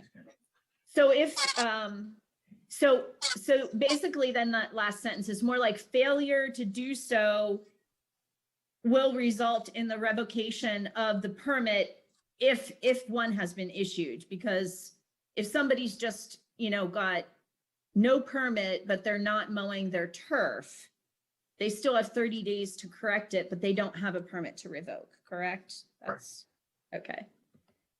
All right. I have no other questions. Thank you so much for your work on it. I do see that Bill Keogh has his hand up. So if board is all set, we'll go ahead and open up the floor. Okay, Bill, you're up.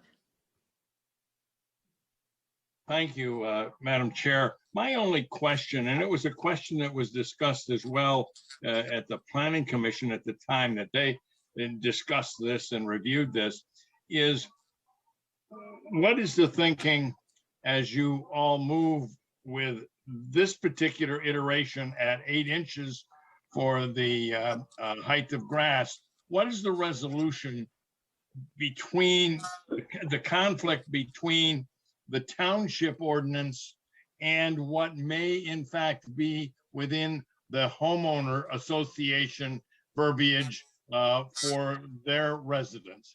How did that get worked out? So, I can respond. There is a narrow, instance, I guess, or application where the township, the property owner may be compliant with township regulations, but not compliant with the restrictive covenants that apply to their homeowners or condo associations.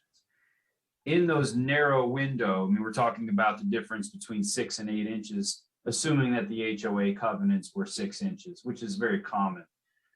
In those narrow windows, it would be a civil matter for the HOA to enforce against the property owner. Alternatively, once that grass grew from 6 inches to 8 inches, then the township would step in and enforce on their behalf. So this does, as you point out, Bill, create some instances of discrepancy where there may be certain times where an HOA is more restrictive vis-a-vis 6 inches than the township's regulations are. But that's not uncommon. That happens in a number of applications for HOA covenants too. Thanks, Dave.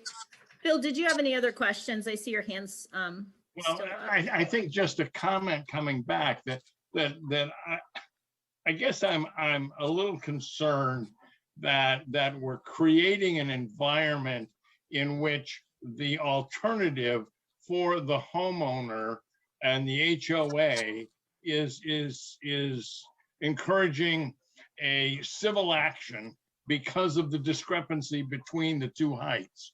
And that I just don't like the flavor of that in terms of our community relationships and our neighborhood relationships and that kind of thing. I just think that it tends to be sending not the kind of message that I would like Ferguson Township to be sending to its residents. That's all I have to say. Thank you. Thanks so much, Bill. I guess just to round out that conversation a little bit, I think that, you know, there are multiple aspects to this discussion. I think the message that our residents should be getting is that we want to provide an opportunity for them to not have to use, you know, machinery to maintain turf grass in a manner that is, you know, environmentally negative. And so we want to relax those standards a little bit and allow for multiple lifestyles other than just the very short turf grass lifestyle. And I guess I would just say that there are many people that really prefer the township not be utilized to enforce HOA rules, but I really don't think that was our main focus of this. I think our main focus was trying to move it to be a little bit more ecologically responsible, at least to allow individuals to do that without feeling like they're breaking the law, I think. So Steve, yeah. Yeah, I would just like to address that point a little bit too, which is that basically, you know, I think almost all HOA rules are not the responsibility of the township. You know, whether you hang out your laundry, have a flag, you know, your landscaping choices of which plants you plant, those are all things that are outside the township purview. And this was just sort of one where the two things coordinate, either because the HOA chose the same number because that was the township number, or because that's a common number. But the remedies are the HOA can enforce it the same way they do any other rule or regulation, or they can change their rules to 8 inches, or, you know, their height to 8 inches, and again, be in the same situation with the township. So I guess I don't see it as a major problem. Thanks, Steve. I also do want to say that I think we were really also being very sensitive to those folks that do want more of that turf kind of an aesthetic because of our handling of the opportunity for green infrastructure and not allowing that to go right up to the property boundary, despite the fact that somebody could certainly use their herbicide or pesticide right up to their property boundary, or, you know, right there to have their turf. So I think that we did try to acknowledge that we want to maintain a good aesthetic while allowing for these additional kinds of landscaping opportunities. I think that the whole board was sensitive to that, regardless of where they came down on the actual number in terms of inches. So, does anyone have any further discussion about the ordinance?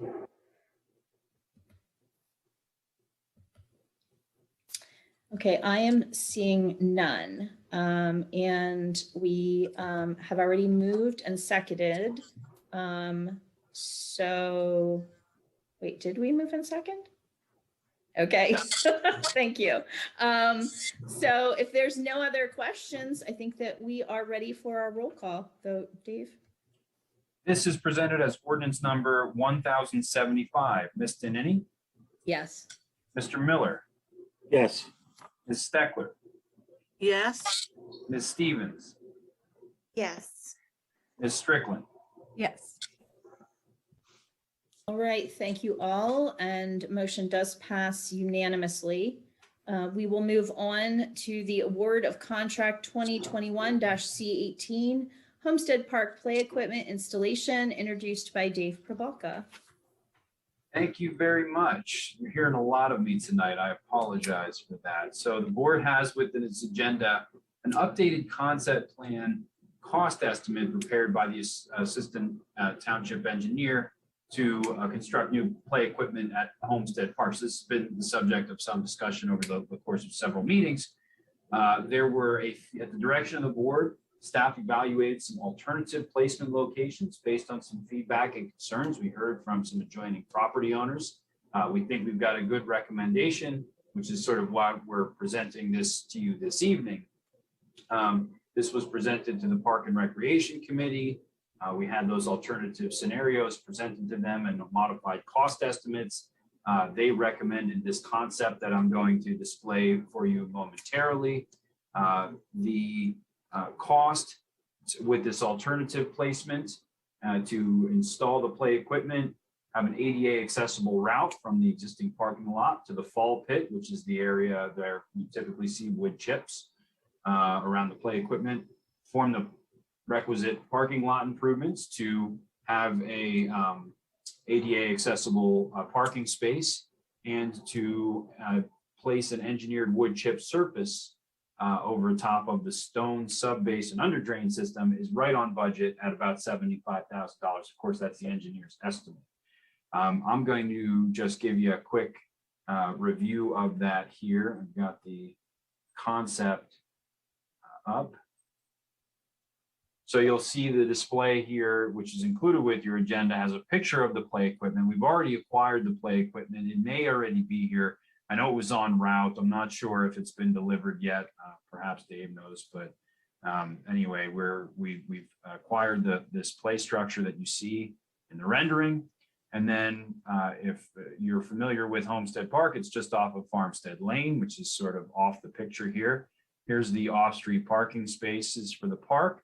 The existing play equipment and pavilion is also off the picture, but up, just kind of in this approximate location. What we're proposing would be to, instead of its currently proposed location, which is closer to Yorkshire Boulevard along the northern edge of the park, to relocate it to this area just off the off-street parking spaces to allow easier access for ADA, and also to move it out of where some of the concerned locations that we heard from some of the residents. I know some board members have met with some of those residents. My understanding that they're satisfied with this proposed alternate location. Staff thinks it's actually a better location than its previously proposed area, because it provides us with the ability to accommodate ADA access in an easier way. It's not necessarily consistent with the approved master plan, but that's not uncommon for us to deviate a little bit from the master plan based on what the existing conditions suggest is most appropriate. And so really the picture kind of says it all. So you have your ADA space here with the unloading zone right next to it. Folks who do have accessibility issues would get out of their vehicle, would be able to traverse across a ADA approved path. So it would have a stable slip resistant surface and it would meet the ADA grade. And then they would be able to make use of the new play equipment. Now the play equipment itself is proposed with the current estimate to be this engineered wood fiber, which is your wood chip surface. However, the Park and Recreation Committee has recommended, staff and I agree, that we ought to pursue an estimate for a poured-in-place surface material, which would accommodate ADA accessibility in that play space itself. Be the first of its kind in Ferguson Township. It's you'll find similar surface materials and elsewhere in the regional park system, most notably at Burnell Road Park in Patton Township by the airport. That's the kind of surface that the Parks Committee has recommended that the board and staff consider as part of this installation. So the cost estimate, that's that $75,000, I'm gonna stop my share here, does not reflect the installation of that material, that poured in place material. So that would likely cause that cost to go up a little bit, but to accommodate accessibility, we believe it's worth it. We could do it with the budget that's there. The recommended action item in your agenda, because we did receive a quote, it wasn't a competitively bid project. We've got a cost estimate through a state contracting system called CoStars. It's through the Department of General Services. They do all the competitive bidding for the participants, including municipalities. So we can just go on that system, get an estimate from one of their already bid contracts. In this case, that's what we did. So we don't have a need to reject the bids as we would commonly do for a capital project that we're recommending you reissue. So the motion that staff is recommending would be that you direct staff to redesign and quote the project in the proposed alternate location. You wanted to add to that motion that to incorporate the poured in place fall surface, we could do that as well. We would then present it back to you at a meeting, probably not until January, for an award of a contract so we could begin installation in the spring.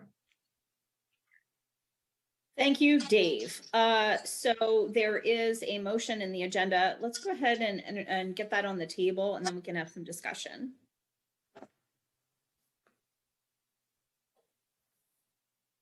Okay, well, I will move that the Board of Supervisors direct staff to redesign and quote the project to the proposed alternate location. And I would also add that that would include the fall surface poured in place. Thank This you. is Do we have a Lisa. I'll second? Thank you, Lisa. All right, let's have just a little discussion on the motion. I also support the bidding out or getting the estimate for the poured in place surface. I'm simultaneously interested in learning more about that concept of poured in place surface.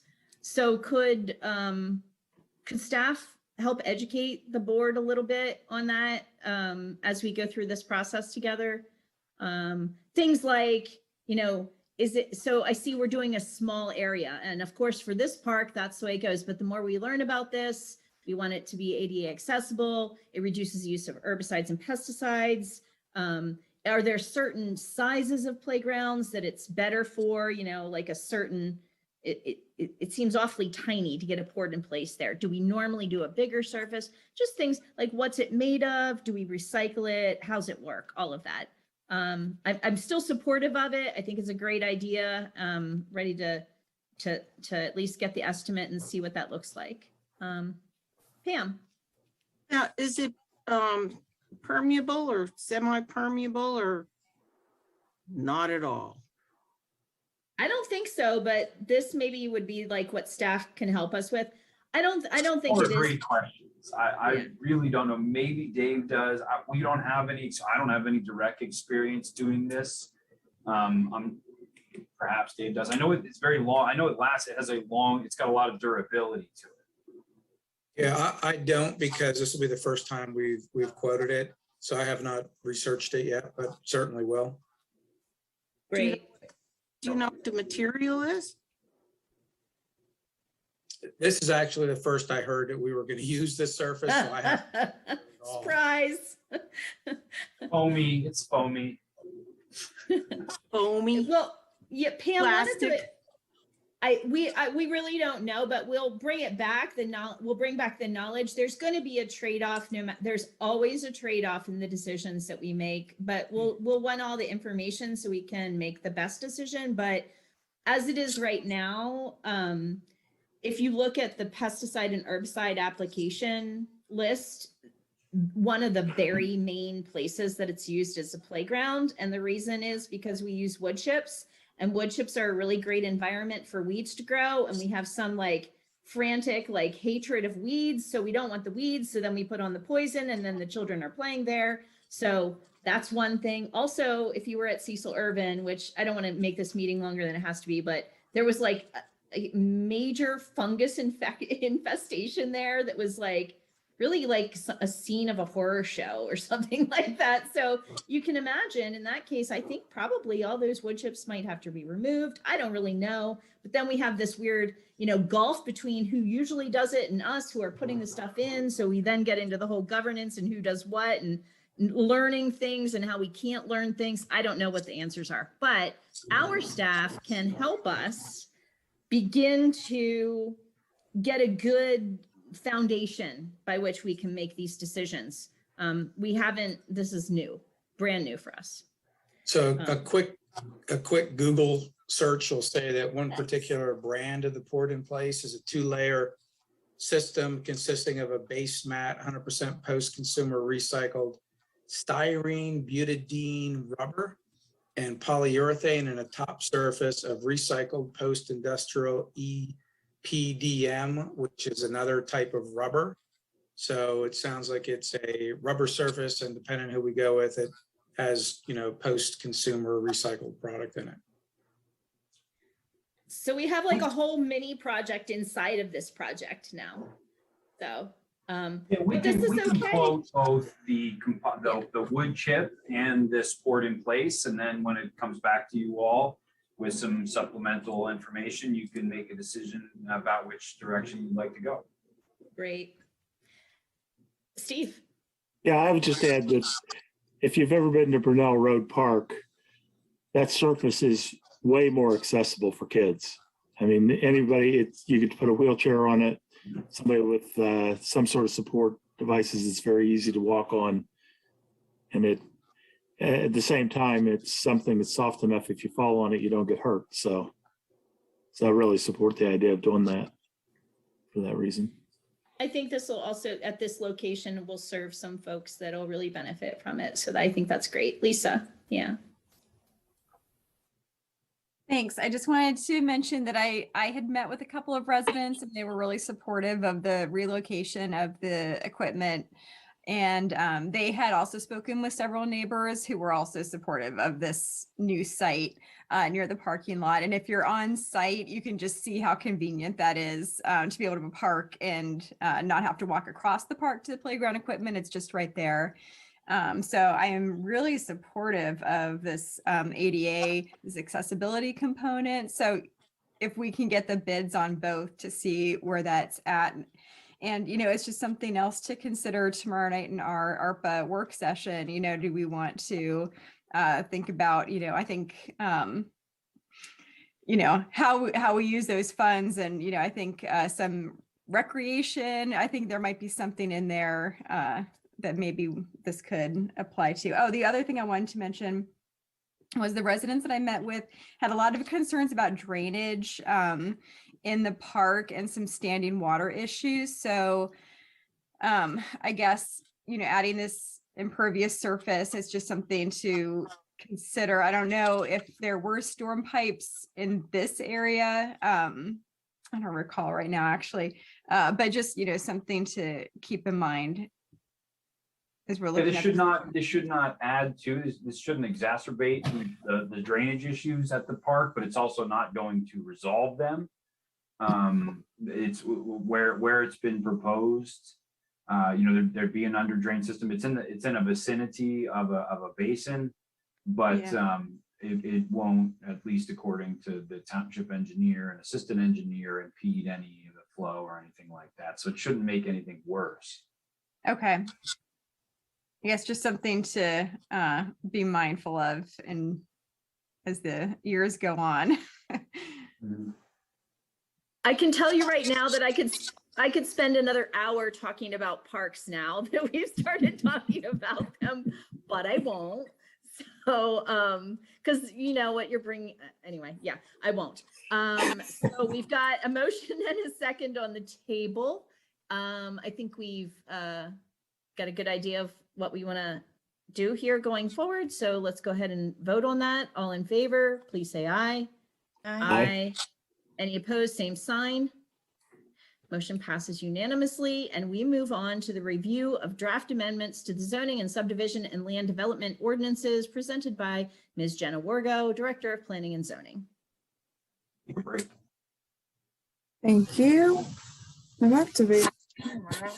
What's going on, but hopefully they'll figure it out while I'm reading through this. So in November 2019, the township completed its comprehensive update to the zoning and subdivision land development ordinances. Since the amendment, staff has been tracking errors and omissions while interpreting the ordinance and is recommending additional amendments to address these issues. The board was provided a draft during the November 1st meeting and provided additional comments and recommendations to staff. Provided with the agenda is an updated copy of the draft ordinance amendments for the board to review and provide additional comments. Recommended motions that the Board of Supervisors authorize advertisement of the ordinance amendments for a public hearing on Monday, February 7th. I have the redlined version in front of me. Let's see if I can still share, if people still can't see me. Can everyone see that? Yeah. Okay, perfect. All right, so I just want to highlight some of the major changes from last time the board saw this, starting with the Center Region Parks and Rec Department. We did a little bit of updating in here just in relation to the food truck allowances that we are including in our ordinance as well. So a little bit of housekeeping within there. For land development, the board saw this previously. We have this minor land development process included in here, as well as specifications for what would a minor land development plan be. We also included minor subdivision plans that was missing from the original ordinance adoption in 2019, and the board has seen many modification waiver requests for that as well. Let's see here, housekeeping. This is just to highlight our fee schedule to match it up with what is included within the MPC. Is almost copy and pasted from the MPC. And we updated some of our requirements for submissions going remote for COVID. We realize we don't need that many hard copies of plans. A lot of people are moving towards electronic submissions. We just want to update the process while we're here. We have the process for review of the preliminary plans. Not much has changed. I've provided more clarification in the roles for this process.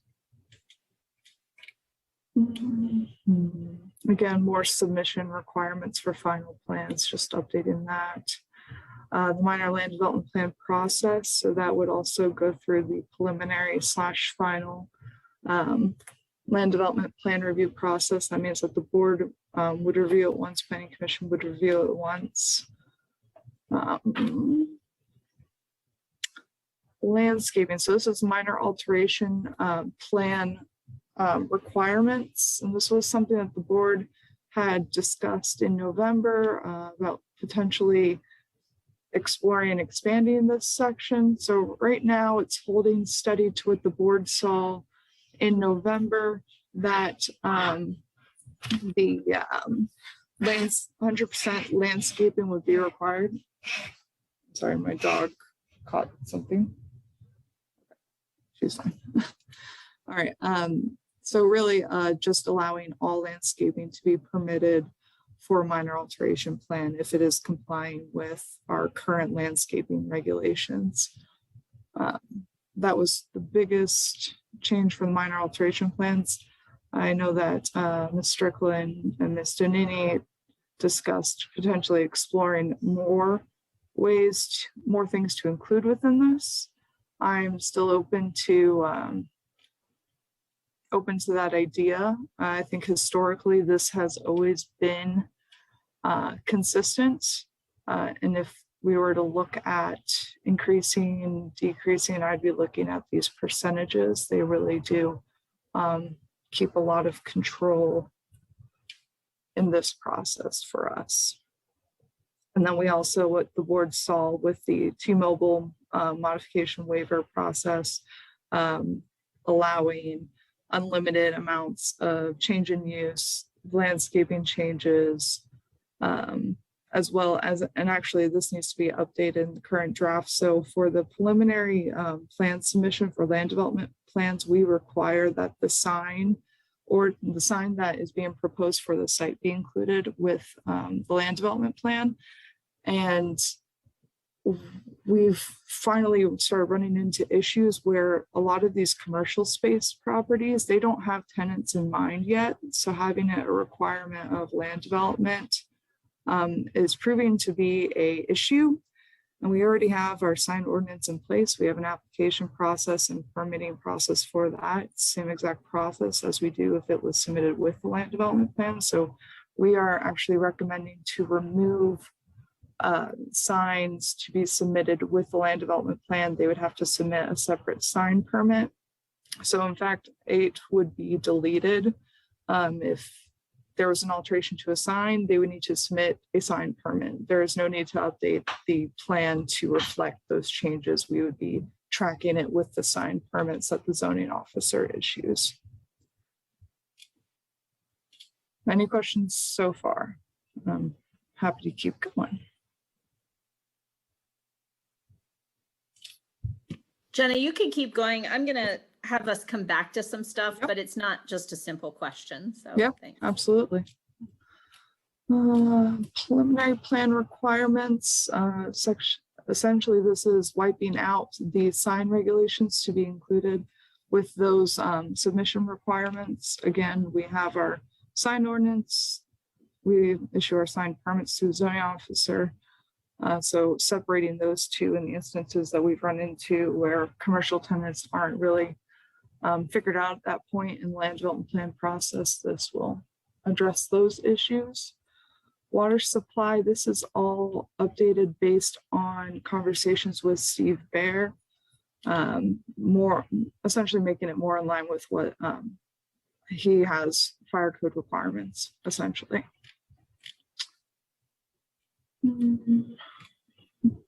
Bicycle parking regulations. So we saw this with the West College Student Housing Land Development Plan.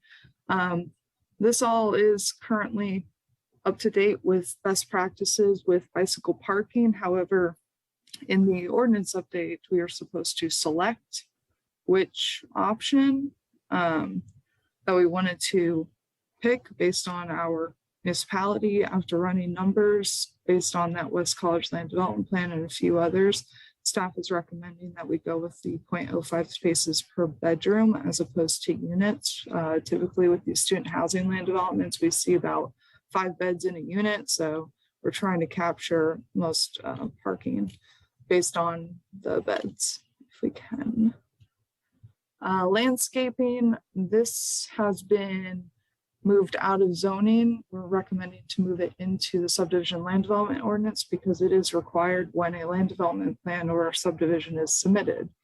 And this also allows then the flexibility for the board to grant waivers, modifications for landscaping if there are better alternatives as opposed to going to zoning hearing board for a variance. So this was moved out of zoning into the Saldo. And then it was reorganized. I realized that the main part of landscaping was within the the commercial corridor overlay regulations. So reorganizing those to have landscaping on their own, as well as The village district has their own requirements and the corridor overlay district. And then yard requirements. So after, I believe it was after reviewing a zoning hearing board case and looking closely at this section, to me, this section really was, in my opinion, written for the planned residential developments and not in your traditional zoning district regulations. So this I worked on with Ray Stalinas and Mark Bokel and Betsy Dupuy on updating this section to make it very clear on the differences between the PRDs and the traditional town developments and how we apply the different ordinances that were in place at the time that those PRDs or those traditional zoning districts were subdivided and built out. Nothing has changed in the realm of the 50-foot buffer that's abutting the RA lots. That's all remaining the same. We're just really calling out these differences in how staff is supposed to interpret and enforce these new regulations that the board adopts with these planned residential developments and traditional town developments. And that is all based on what is required in the MPC.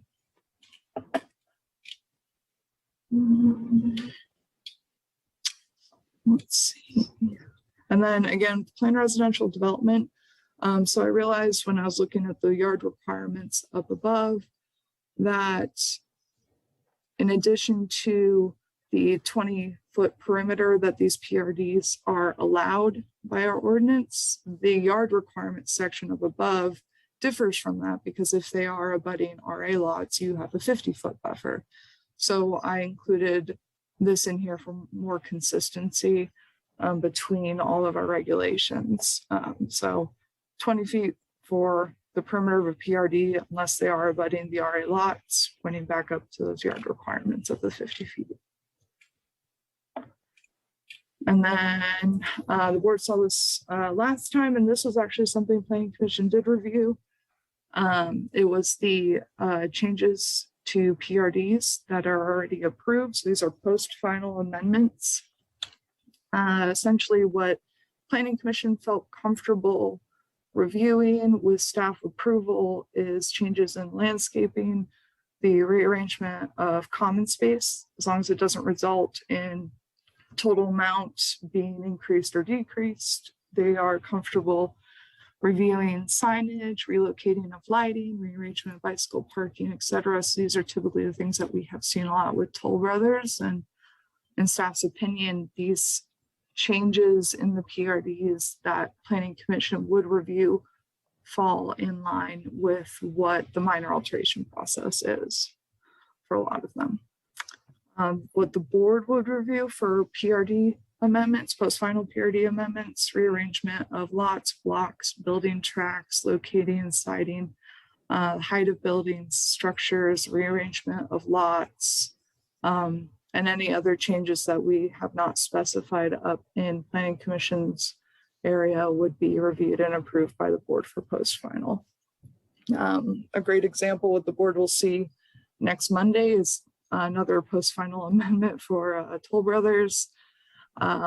Based on after the buildings were built, the electrical boxes that they had to put in place were directly where some of the trees had to be planted by the plan.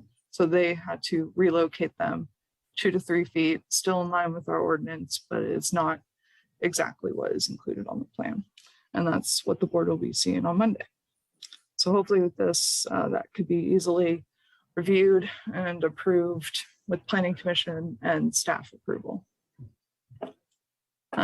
Traditional town development, I think the rest of this is pretty much just right sections being cited. Terrace Streetscape District, we are essentially removed the parking requirements that the Terrace Streetscape District currently has. It was based on the size of the building. We are now just pointing to Chapter 22502 of the Saldo. So they have the same parking requirements as any other zoning district in the township.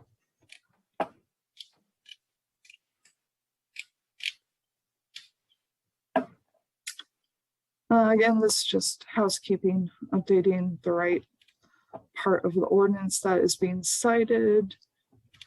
We have the storage of land clearing material. So the board, based on our November meeting, wanted this to be a conditional use, which the quick views are included below this for the RA and RR zoning districts as a conditional use now.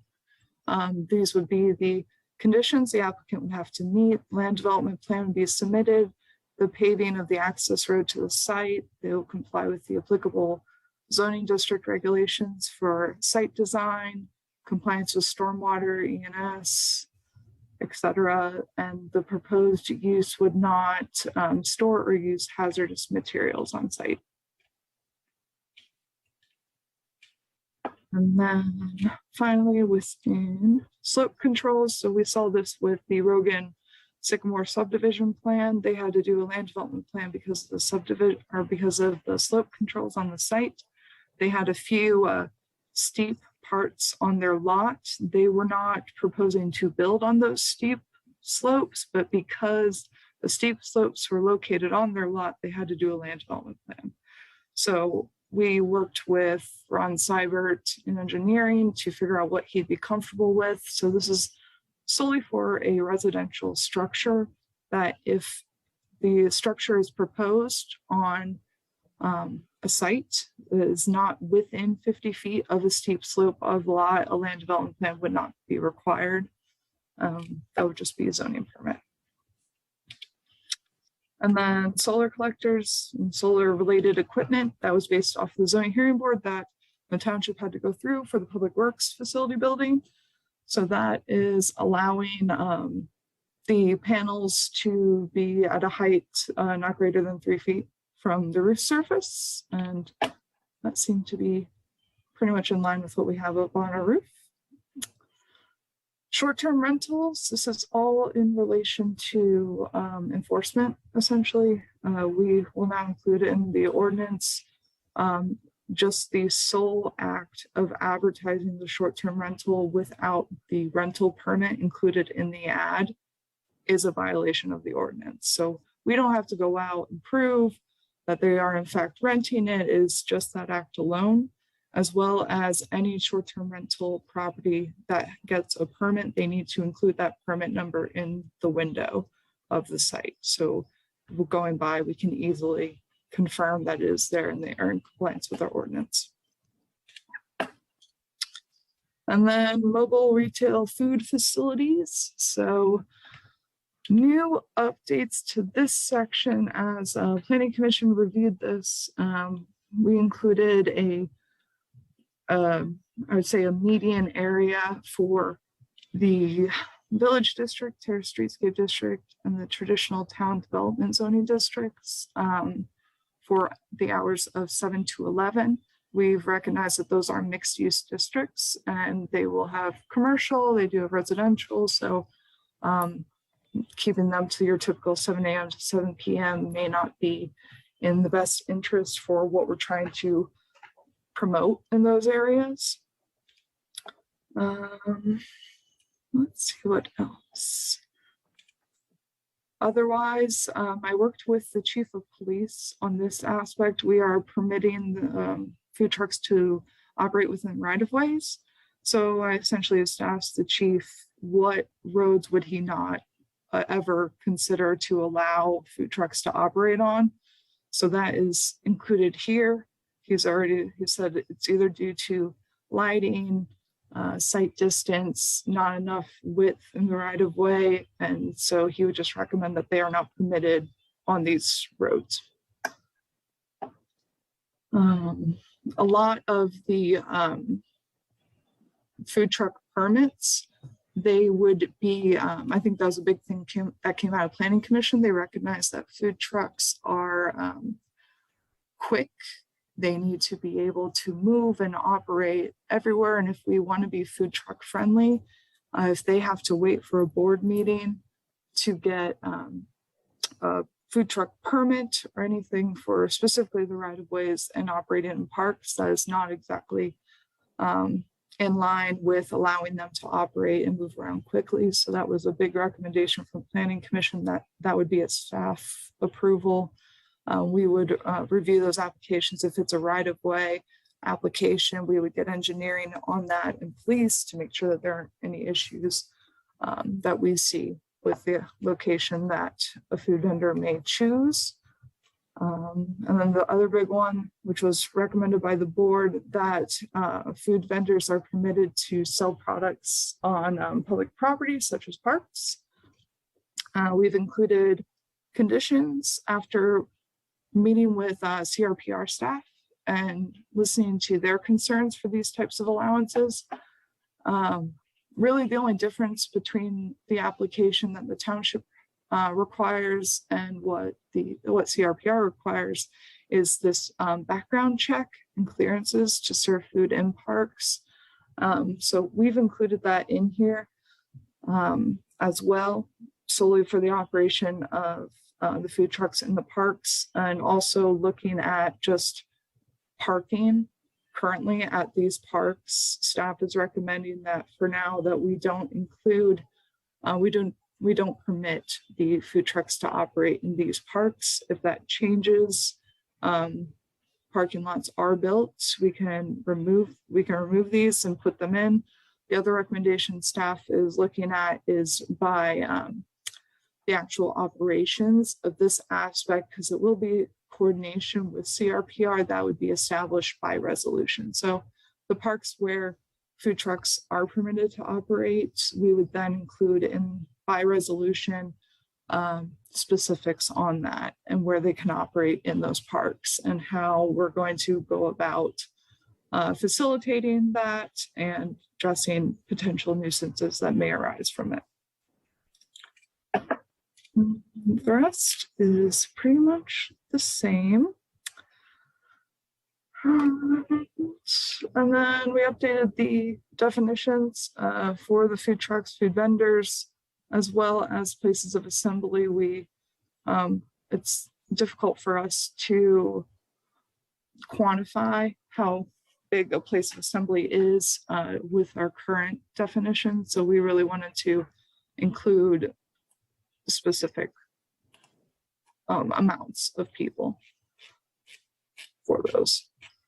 So I'm happy to review and go over any part the board may have questions on. I just can't see. There. Thank you, Jenna, so much for that tour and all the work that you have done. I feel like you must think that this is just a perpetual project, but I guess since you're director of planning and zoning, that does make sense. It's a living, breathing document.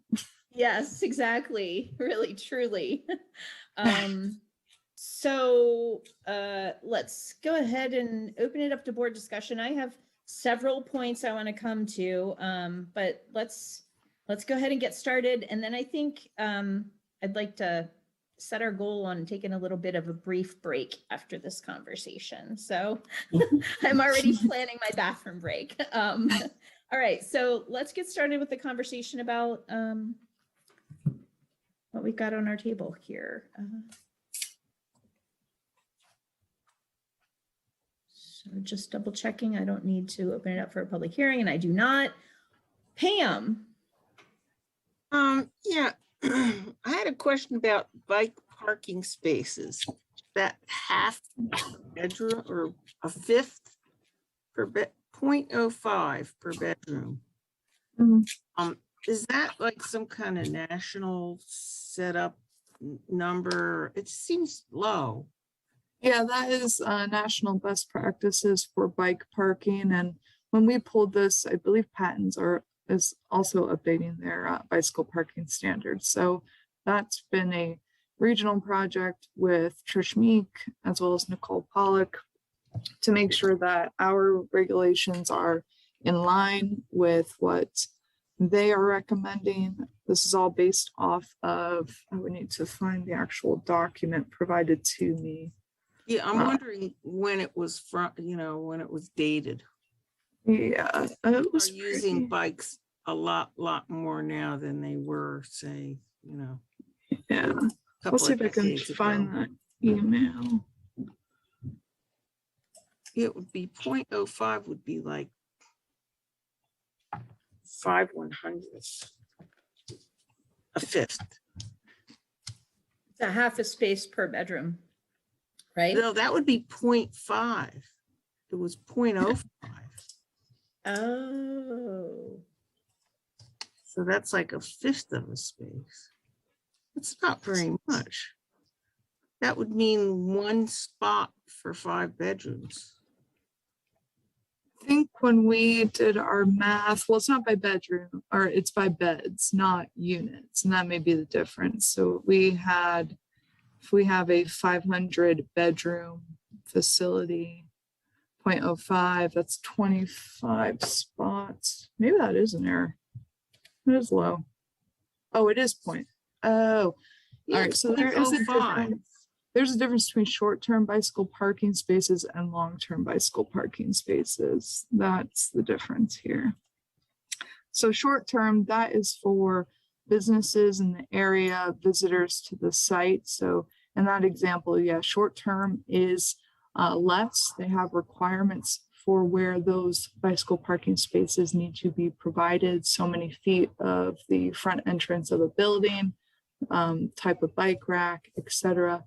Where we capture for the residents of the building is 0.5, and they have additional restrictions on where that bicycle parking space is provided. You'll So notice. that's the half. That's the Yeah, half. per bedroom. yeah. So that gets. And your but there tenants. could be 2 or 3 heads in a bedroom, the way they do things. Well, too. this is calculated by bed. Hmm. Bedroom. So yes, there could be up to 2 people in a 500 square foot bedroom, technically. And we could go by bed. I mean, it's really up to the board. This is pretty much standard practice right now in the nation. This is based, I think we got the data from big bicycle communities. So we were looking at Boulder. Really? Okay. Yeah, I think Denver was another one, and I don't remember the last one. Seems Let's find it. Yeah. Jenna, what are the storage requirements for long-term bicycle storage? Let's see if that is, no, of course we didn't include it in our draft. I can grab it quick. If you don't mind checking into that, just Mhm. if storage is exposed to the elements, it's useless. So we might as well Yeah. not bother. Yeah, that honestly. is a requirement long term. Okay, It has to great. be covered, yes. Great, great. Covered indoor or just covered? 225C, I can confirm that shortly.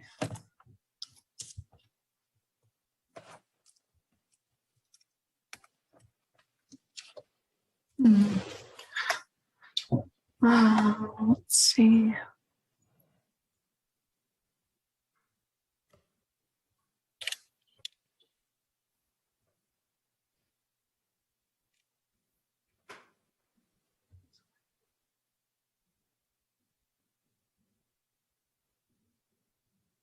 All right, so bicycle parking, long-term bicycle parking is located in secured areas. That is one requirement of our ordinance. They need to be provided in either a bike locker or an indoor room or area specifically designated for bicycle parking, including designated areas of an indoor parking facility, and shall satisfy the following requirements. So location, the long-term bicycle parking may be located either on or off-site. If located off-site, it shall be no more than 300 feet from the main public entrance. Requirements for the indoor bicycle parking, it must be located within indoor rooms or areas that shall contain bike racks or comparable devices. They'll be designed to maximize visibility of all portions of the room and a designated area from the entrance, so in close proximity to where tenants are accessing the building. And Oh, as well as it's not all indoor though. for First, long it term, like it was, but first it sounded like it was, but then there was a line in there that sort of made me feel like it wasn't. That is for location for off-site, and if the long-term bicycle parking is located off-site, it shall be no more than 300 feet from the main public entrance of the building. But the above that, so that is within F. Here, I'll show you. So within F overall, they need to have bike lockers, whether it's going to be located on site or off site, or indoor rooms or areas specifically designated for bicycle parking. So that's required whether the bicycle parking is going to be in the building or off site somewhere. And if it is off site, it has to be within 300 feet of the main public entrance. Great. Great. So it has to be indoors. Yes, for long Okay, term. one other question. This is regarding parking in the TSD. Yep. All that stuff was removed and now it's the same as what everybody else has. Where is that located? Because I don't know what that is. For bicycle parking, that No, is. for auto parking. Auto Parking is 22,502. So that's Saldo. See if I can grab it. Pam, I think the main change that you can think about is that before in the TSD, it was just per square footage. There was some kind of association with the square footage and not the use. And so you could have, right, like a use that's really parking dependent or a use that's really not, but they're the same square footage. So we were missing the mark there. So we just lined it up with the rest of the parking requirements for the township, which relate to use. So like a retail store is going to be different from an office space. Yes, Good. yes.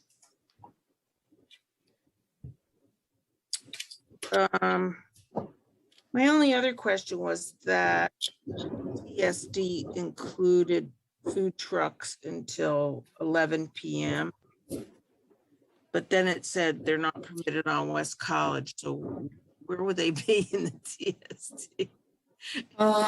Side streets, if they wanted to operate on a right of way, you'd be looking at side streets, or they are permitted to operate on private property. Okay. Not too thrilled with the 11 p.m., but Let's come back to that because I have Yeah. I also have some food truck questions, so we can do a little bit of a deep dive into the food truck and talk about its hours and whatnot. Were those the only questions that you had, Pam? yeah, that's it. Okay. We'll come back to the food trucks. Others have any questions, thoughts, places you want to focus? Lisa. I have a little bit of a list, so I was gonna see if anybody else wanted to go, but I'll go in. So thanks, Jenna. I know that this is a major task, so I appreciate you keeping track of all these things. And the Planning Commission for continually looking at all this stuff too. So just to talk about the TSD for a minute. So what is the current height allowance? We have not touched the height allowance with this ordinance update. So the current allowance, I believe, is 55 feet. And are there any incentives right now? That was, height incentives were all removed in the original amendment that the board did at the beginning of this year. So all of them were removed. I believe so, except, oh no, yeah, no, unless it's workforce housing. That is the only thing that is allowing additional height, and that is solely for the additional market rate units for building the workforce units on site. Okay. And okay, and I think, is that just one story or 10 feet? It would not exceed 65 feet, I believe, was that original ordinance amendment. So it'd just be an extra story from what is currently permitted within underlying zoning. So my concern is with that height allowance and the current project on West College, is that 60 feet or what's that height on that one? I'm hoping that maybe we can, is that 60? I think so. It's 5 floors of residential and 1 floor of commercial. So that's right around. I can't say if it's exactly 60. It depends how tall they made the commercial units at the bottom.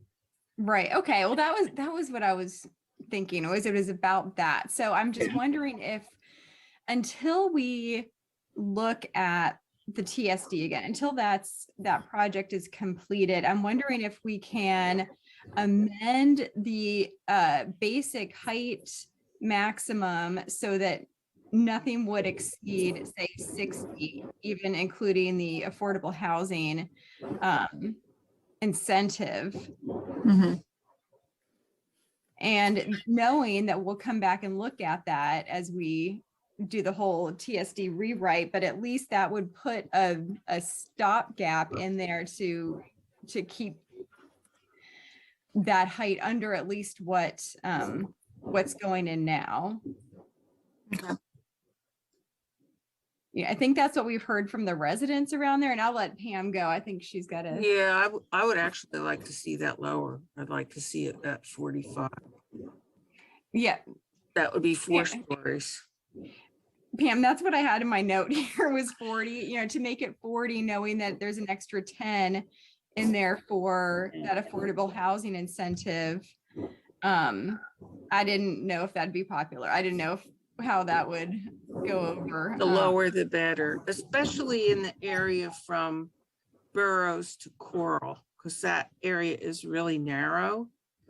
If those heights, yeah, it'll just turn into like this crevasse.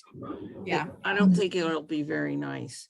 Farther down the road, it widens out a little bit. It might not be as bad, but especially on the south side, I don't think it should be that high because Beaver Avenue is residential. So right now, what we're talking about is limiting the total height of buildings in the TSD to 45 feet. What are the ramifications of that in terms of what we have to, do we have to amend any other ordinances, Jenna or Dave? We would have to amend more within Terrace Streetscape as well as the workforce housing ordinance. Okay, because I was remembering we were aligning that. So if we want to to cap that at 45 feet,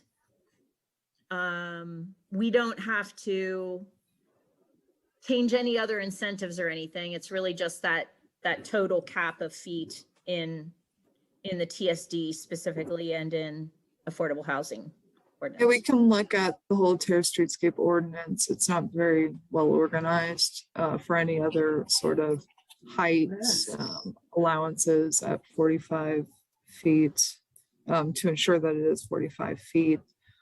Just recognizing that the outcome of that, and there's always these unintended consequences for these types of things. Less workforce housing being provided if we get any more developments in this area. But we can easily just go through and search and see if there's any other areas in Terrace Streetscape that highlights those heights. Okay, that'd be good. I think, allowances. yeah, that'd be good. So we don't have a motion on the table yet. So Dave, the way the motion's written, when I asked for it, it's general. So I don't have to amend the motion then. We can just make any changes that we want to make and let staff know. You'll all incorporate that. Is that correct? Right, the motion would just be to authorize advertisement of the public hearing for the first meeting in February. And so it's just so that we begin the review periods that the regional planning agency and the county have in place, either through the municipality's planning code or by intergovernmental agreement. So it's substantively can be changed, but once that clock starts, it's a 45-day review period. Any changes that are made in that countdown, so to speak, would then kind of reset that clock a little bit. So we would just have to push the public hearing out. But for right now, if we're moving forward, yeah, you could make any changes subsequently and we would just Okay. proceed as planned. Okay, let's, folks, let's get this motion up on the table. And then we'll come back to the 45 foot thing. So there's a motion in your agenda if anybody wants to get that out on the table for us.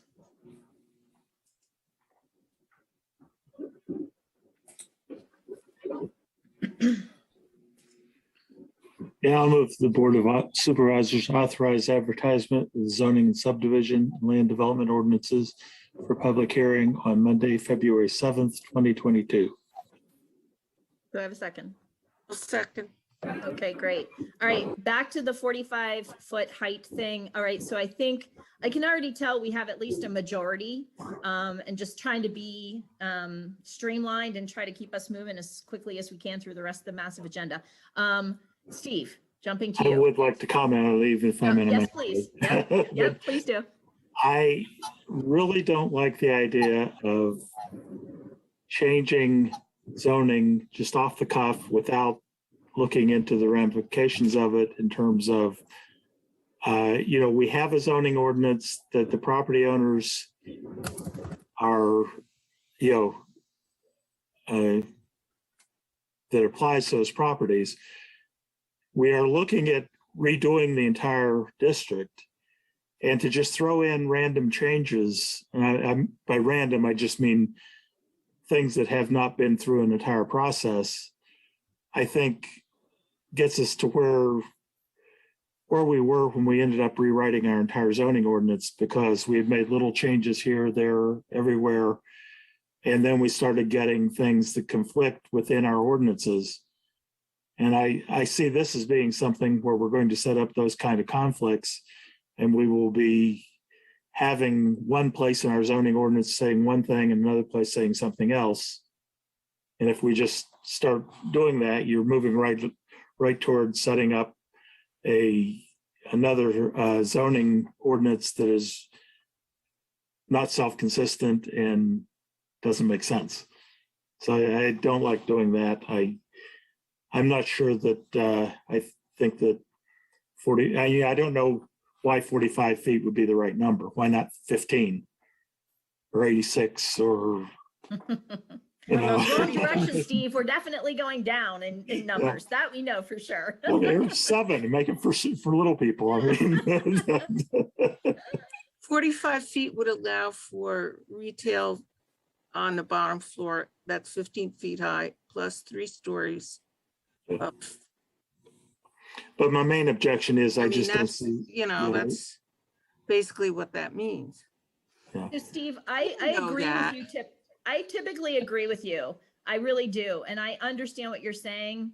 I think that really there's a strong desire of the board to not keep up with the height tower canyon kind of a scenario that could happen there.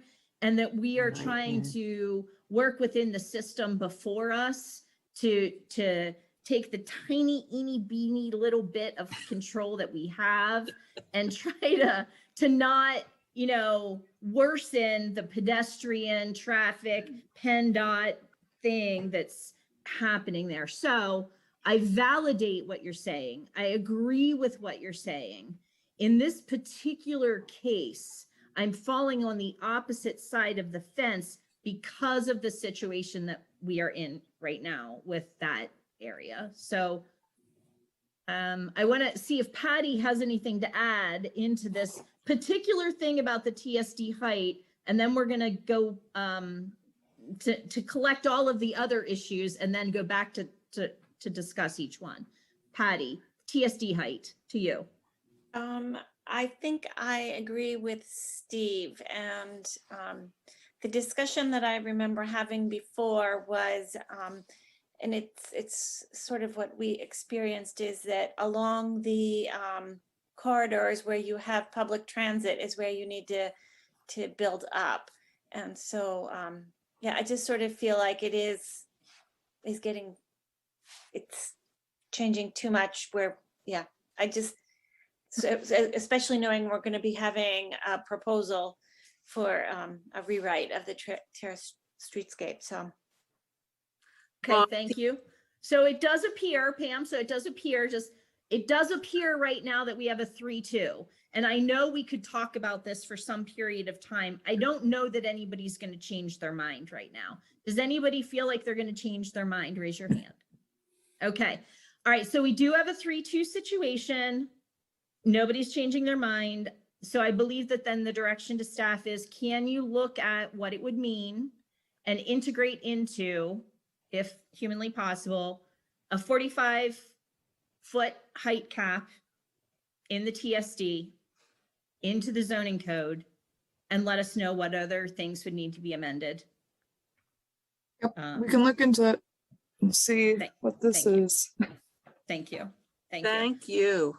Thank you. Okay, so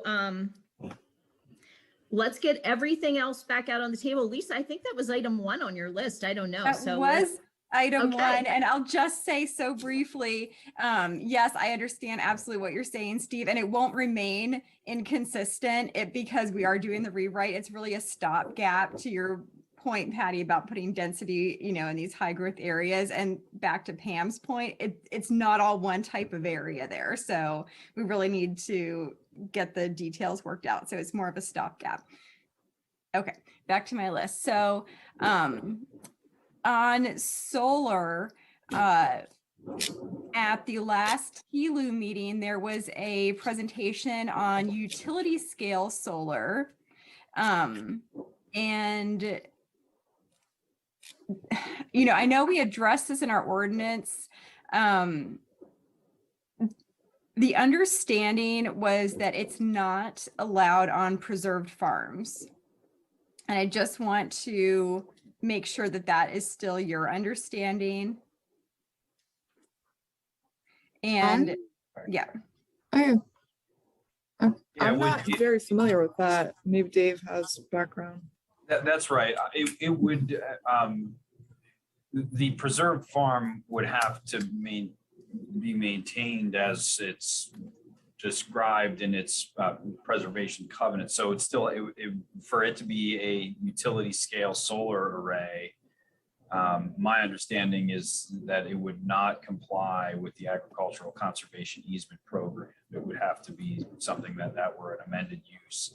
And essentially, in that application, a property owner could submit a farm that had a utility scale solar array installed on it for preservation under the program, which wouldn't meet the current land evaluation site assessment criteria. That's my understanding. Yeah, could we possibly get some sort of confirmation of that from the county? Because I have now heard that has changed and there is some conflicting information. Yeah.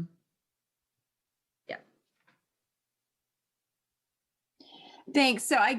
So to wrap that one up, I guess my thought was, if that's changed, is there something, again, maybe a stopgap as this is going through all the approvals and reviews of everybody that we should be looking at in terms of utility scale solar. So I'll leave it there, and we can talk about that more later if we need to.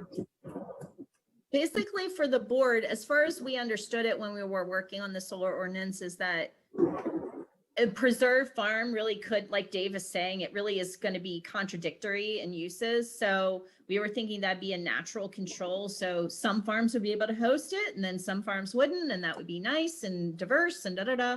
But if that's changed, then that means that maybe we may, I don't know the answer, but we may want to relook at the ordinance to see how permissive we want to be.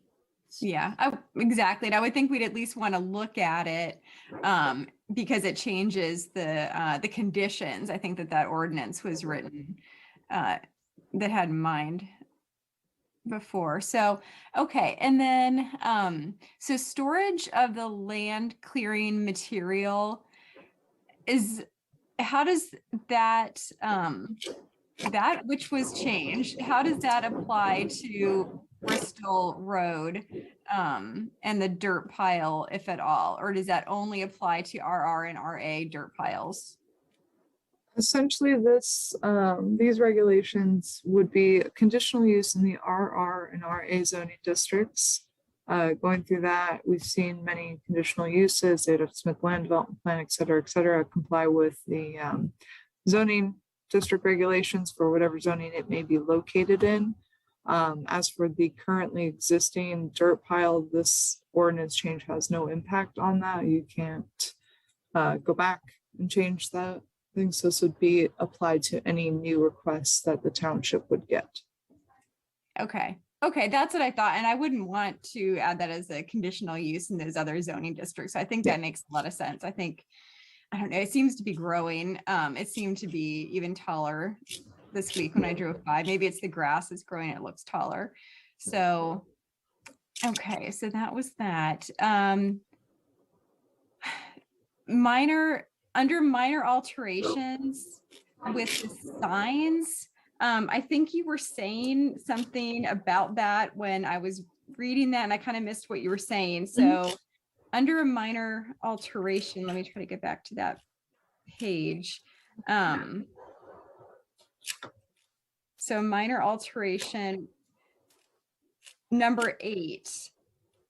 It says the changes to the proposed existing signs include changes in size, shape, height, location. So essentially, based on the amendments that we've done with preliminary plan submissions. So essentially how the township, since we require signs to be submitted with land development plans, anytime a new business went in and they had to change the sign, as opposed to just filling out a sign permit, having a zoning officer review it, we would make them amend their land development plan because that is where the original sign was required. And we tried to keep our land development plans up to date. So by removing that requirement with a land development plan, you must submit your sign to be included on the plan.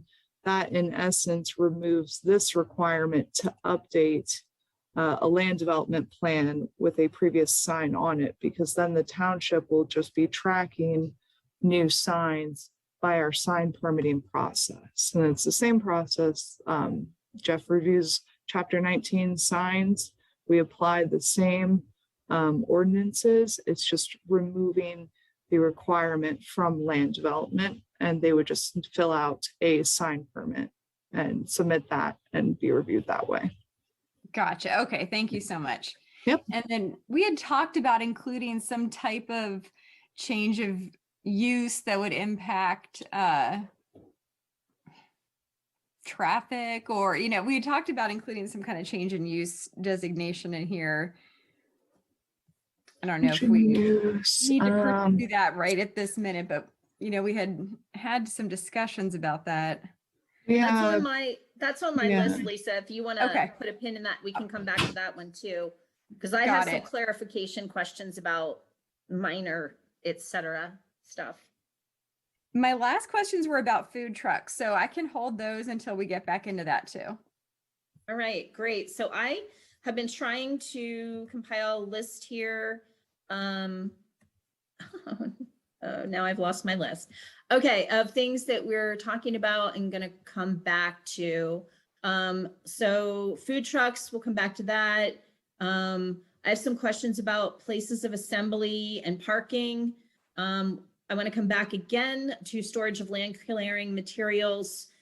I also want to talk about minor land development, minor alteration plan. I do not know why I am having such trouble with these things. You would just, let's remove that word minor because it's just throwing me off. I don't know. Would like to come back to both of those and see if Jenna can put them side by side and compare them and help me understand my confusion, and then go back to what Lisa had talked about maybe inserting some things. I want to talk about maybe liquor license being a trigger. And those were all of the things I had to come back to. Jenna, could we first go to the minor land development versus minor alteration. Could you juxtapose those for us, please? Sure. Thank So, you. make it simpler, we will start with a minor land development plan, which is new for the township. And this is essentially a land development plan submitted. They have very specific requirements that they must meet. Let's see if I can zoom in on this. So what's included in here is a hodgepodge of things. We have the third homes on ag lots. We've seen a lot of waiver modification submissions from the land development plan process. That is a requirement by the MPC to any time that you are proposing to put a second or third structure on a lot with a residential home, that is by the MPC's definition, a land development plan. So by sticking it under minor land development plan, essentially they would be submitting, going through the process preliminary / final, and a significantly decreased process. Let's put it that way. It's typically for residents building residential homes, not commercial properties. So that's specifically related to residential properties. The second thing is the construction or alteration of non-residential buildings. So that footprint, that change cannot exceed 1,000 square feet, whether initially or cumulatively. So that is directly in relation to the water authority. The request for those small little buildings going through, they went through the process as preliminary and final. So this would be preliminary / final for smaller construction or alteration that doesn't exceed more than 1,000 square feet. And it cannot result, the proposal could not result in any of these 6 requirements. The other thing that we have included staff-wise, and this is just working with applicants, conversion of an accessory structure to a residential unit. So you are proposing to put a second unit on the lot by MPC, that is a land development. So we've included in here as the preliminary / final process, as well as our ordinance. It required the sole construction of a parking lot. So that is 5 spaces or more. If you propose a parking lot for 5 spaces, you need to submit a land development plan. So that would also fall into this preliminary / final process. It's significantly faster, ideally cheaper for applicants to go through this. And then for minor alteration plans, these are essentially amendments to previously approved land development plans, and that's how they are different. So the minor land development plan, this is new construction or a small addition under 1,000 square feet. The minor alteration plan, this is specifically related to amending a previously approved plan or zoning permit, as you see here in B. And the requirements will currently 8, it will be 7 once the sign portion of this is removed from preliminary plan submissions, and it's solely related to the building coverage not increasing or decreasing by 10%. The impervious coverage will not be increased or decreased. Change in use, so when we see new businesses going in and out, that we usually handle with minor alteration plans, and that is reviewed and approved by staff. So that is the probably the biggest one that requires a land development to be submitted. It's the change in use usually requires additional parking, and that's where we catch them with land development. So let me stop you there one moment, Jenna. So when that whole West College brewery thing, that I don't know if it's happening or not, but that was this, right? That was exactly this, because the building size was not changing, thus the parking didn't change. Okay. And right, the build, that was the, so when we changed the TSD parking to align with use, then this That will number require 3 will be effective in that TSD district. very effective. That's probably how most of the development in the terrace streetscape has happened. We've received no land development plans. West College Student Housing was the first land development plan in this district. Every other type of construction change that's gone on in terrace streetscape has all been minor alteration plans. And I can probably say specifically related to this parking Right. and the change in use because the building coverage wasn't changing. Right. So I don't know. I am glad that we're going to be making these changes because it just does not work to develop there and not align the parking with the use. It just doesn't. But it is a bit unfortunate that the minor alteration option is mostly going to be taken off the table there. Yeah, for the terrace because of- streetscape. Yeah. Yeah. But I mean, it has to be that way because otherwise we cause huge issues for ourselves. So that's unfortunate. Maybe that consultant will be able to help us have a more refined solution to that issue. Okay, so that was, all right, minor land development, minor alteration. Okay, so let's stay here for one moment. Do we want to add the change that involves a liquor license issuance into the minor alteration plan? And so if we remove the whole parking thing, the other issue with the minor alteration application on the potential brewery that isn't yet was that residents felt like it's one thing to go with from a change in use. It's another thing to introduce a liquor license into that, and that it would be good to provide for more public input in those situations. So the question is, in that minor alteration, do we want to trigger it to be not just a minor alteration if it involves the issuance of a liquor license at that property where it wasn't before issued? Putting that question out there, it's something we talked about. Lisa's saying yes, others. Pam is saying yes. Steve is saying no. Patty, you're in the hot seat. Yeah, I would want to hear your discussion on it first. Yeah, well, the main part of the discussion is, we have this minor alteration option because we want to encourage development as much as possible, not prohibit development. We want to lower the bar, but we still want to make sure that it's appropriate development. So as opposed to a major land development, we have this minor alteration that's a lesser high bar for that development. But there are certain things that would trigger, no, actually, it fits these other criteria for being minor, but this thing right here, it means it's actually kind of major.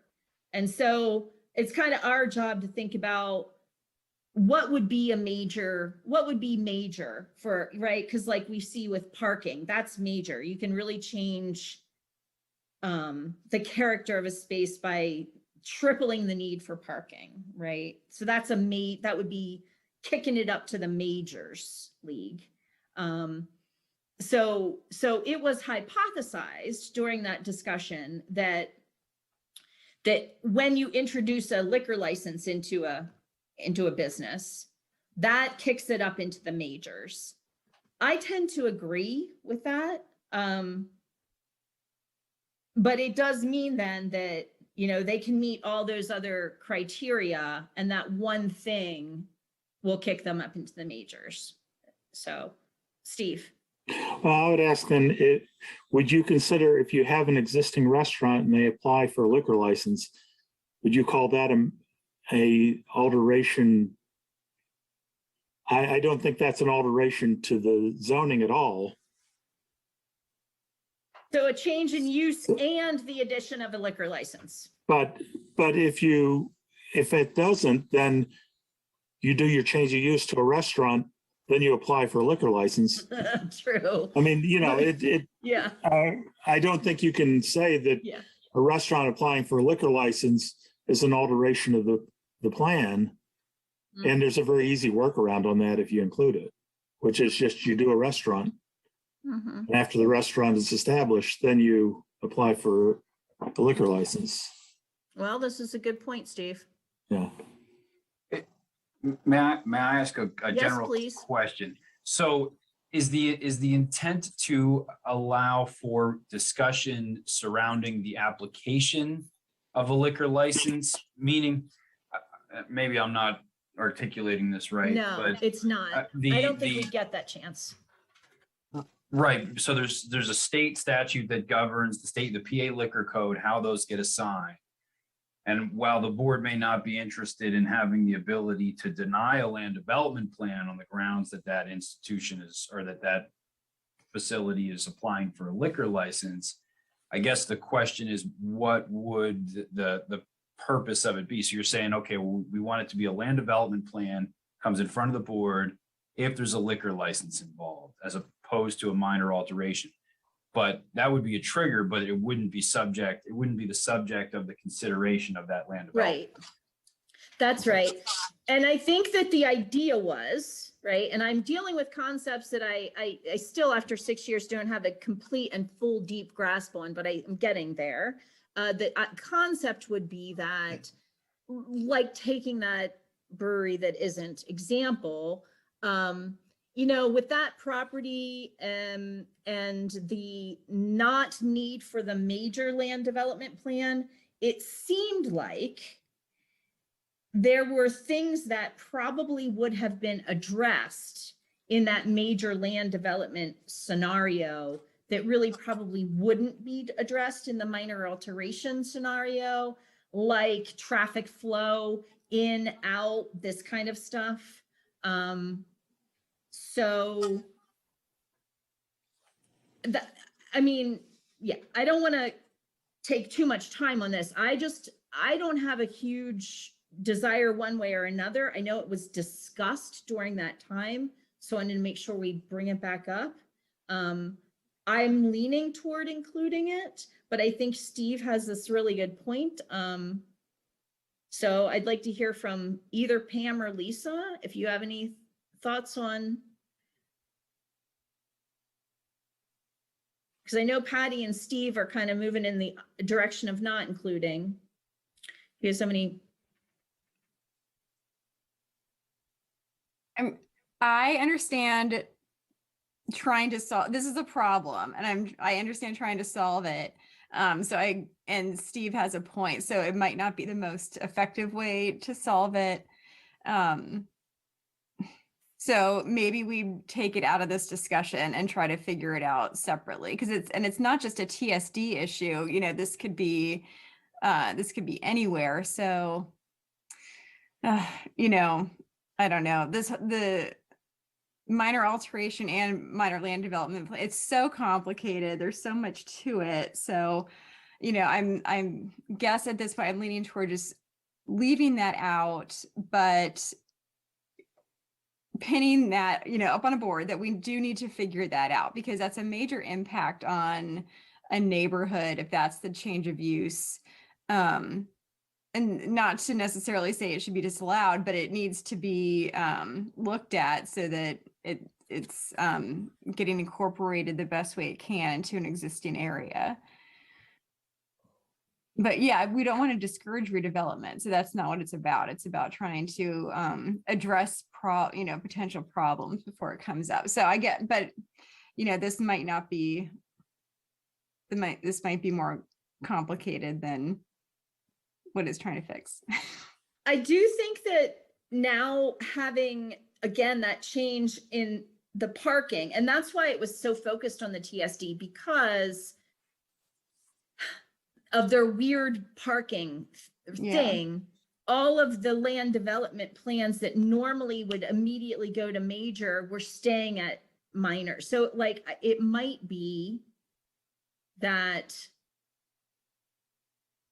this is improved, but you're right. I think we need to talk about it in the future talk about uses. What is change of use, right? Is retail just retail? Steve talked about restaurant. I don't even know if that's actually a use. I think it's like, maybe it is, right? Maybe it's not retail. Like if it goes from retail to restaurant, I do believe that's a change in use officially, right, Dave? Is Should that be. okay? Okay. What was this, the change in use will not increase the parking requirements? Was that within the minor alteration plan? When, Requirements, yeah. what, Yes, when, but in the TSD, according to the TSD, use doesn't change the parking requirements, but now it's going to. So Okay. that's why, yeah. So, all right, so let's hop off this circle. I think we've now definitely moved to put it into the future, kick this can down the path a little bit. I do think we actually probably have made a lot of improvement just by that parking alignment with use in TSD. Okay, let me get back to my list here. Okay, here's a fresh one. Places of assembly.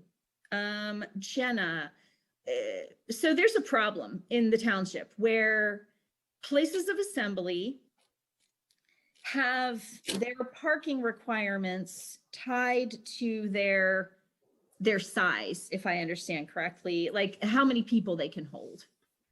I think, so you can correct me all along the way. So I think that if you have a small place of assembly, you don't have the same parking requirements as if you have a large place of assembly. Correct. And if it's large enough, there's actually access requirements for the road itself to the place of assembly. Okay. So that's all tied to indoor stuff. So what happens when a place of assembly holds an outdoor event that, let's just hypothesize, is 5 times its indoor capacity? What happens for parking then? Parking, as long as it is not presenting a hazard, there isn't any prohibited or permitted use for that type. So the example I'm thinking of is Baileyville Hall. The only thing in that example I can think of, because we've had our ordinance enforcement officer patrol that area while an outdoor auction was going on. We've also had police patrol that area to ensure that parking is off to the side. There's no obstruction of the road, and there never is because of parking in neighboring properties for the events. And the only way that I can see addressing, and again, this is only a solution to addressing that specific issue, would be by addressing a permitted or prohibited use for that specific zoning district for parking in a field. I'm not sure what you mean by that. So currently in our RA, I think that the answer, the general question is that if it were an event that weren't taking place inside, it wouldn't trigger additional like changes in parking regulations. That's based on indoor occupancy capacity. Yeah. So no matter how many times actually that facility has that kind of an outdoor event, they don't have to provide additional parking. So there's some sort of like a loophole. I don't know if loophole is the right word, but like we care a whole lot about whether people that are inside the building have a parking space, but we don't care at all if the people that are outside have a parking space, basically, kind of. I would say that our parking standards are based on indoor occupancy. That is a much better way to put it. However, so like if a use is an outdoor use and they have it even more than they have their indoor use, that parking requirement is still not tied to that outdoor use at all. Okay. Yeah, correct. Okay. All right. I have to think about that a little bit, I think. That's in any district, in any kind of zoning district, a residential zoning, any district whatsoever, the parking for a place of assembly is tied to the indoor occupancy requirement. Okay. Yep. Okay. Back to storage of land clearing materials. I almost would bet my pinky finger on this having had happened before this conversation where I said, oh no, not RR. We can't be in RR and do that. And it was like, no, it's just in RA. But I'm pretty sure I heard twice tonight it's in RR too. Are we referring to not just the small dirt pile that is growing in the development area, but also aren't we referring to that massive fill site out off of Nixon Road? Doesn't that also apply to this? This apply to that? That's actually my error. It's supposed to be in RA and AR. Thank is the you. I was conditional having use. miniature heart attacks here at my Yeah, house. no, you're right. Okay. All right. So I am confirming and reconfirming that that is the use we're talking about, and that is not allowed at all in any aspect of RR. Correct. Beautiful. Okay, great. I know we get used to saying RA and RR together so often. Almost done with my list. I've got two more things left on it. One is we talk about these revisions of zoning and saldo, but it looks like chapter 16 is in this document. I'm trying to get back to my document. Hang on. I am trying to find the document that Jenna provided. Okay, the draft setting. And then if I go to the very tippy top, yeah, okay. The tip top 16-107 Park and Recreation Department, that is not in zoning and saldo. Is anything else, is there anything else in these revisions that is not in zoning and saldo? Not to my knowledge. I think that is the only outlier in all of this. Okay, that is what I thought. And I think part of the reason why we're doing that is because there's some things we have to align with the zoning changes and that chapter 16. I don't think we got them all is the thing. I'm looking back at chapter 16 and there's like -102, 103. There are things probably throughout that whole chapter. So I think we should move ahead with these changes, but I think it'll come back maybe as a consent agenda item to look at that chapter as a whole, because there's going to be other things I think we have to align.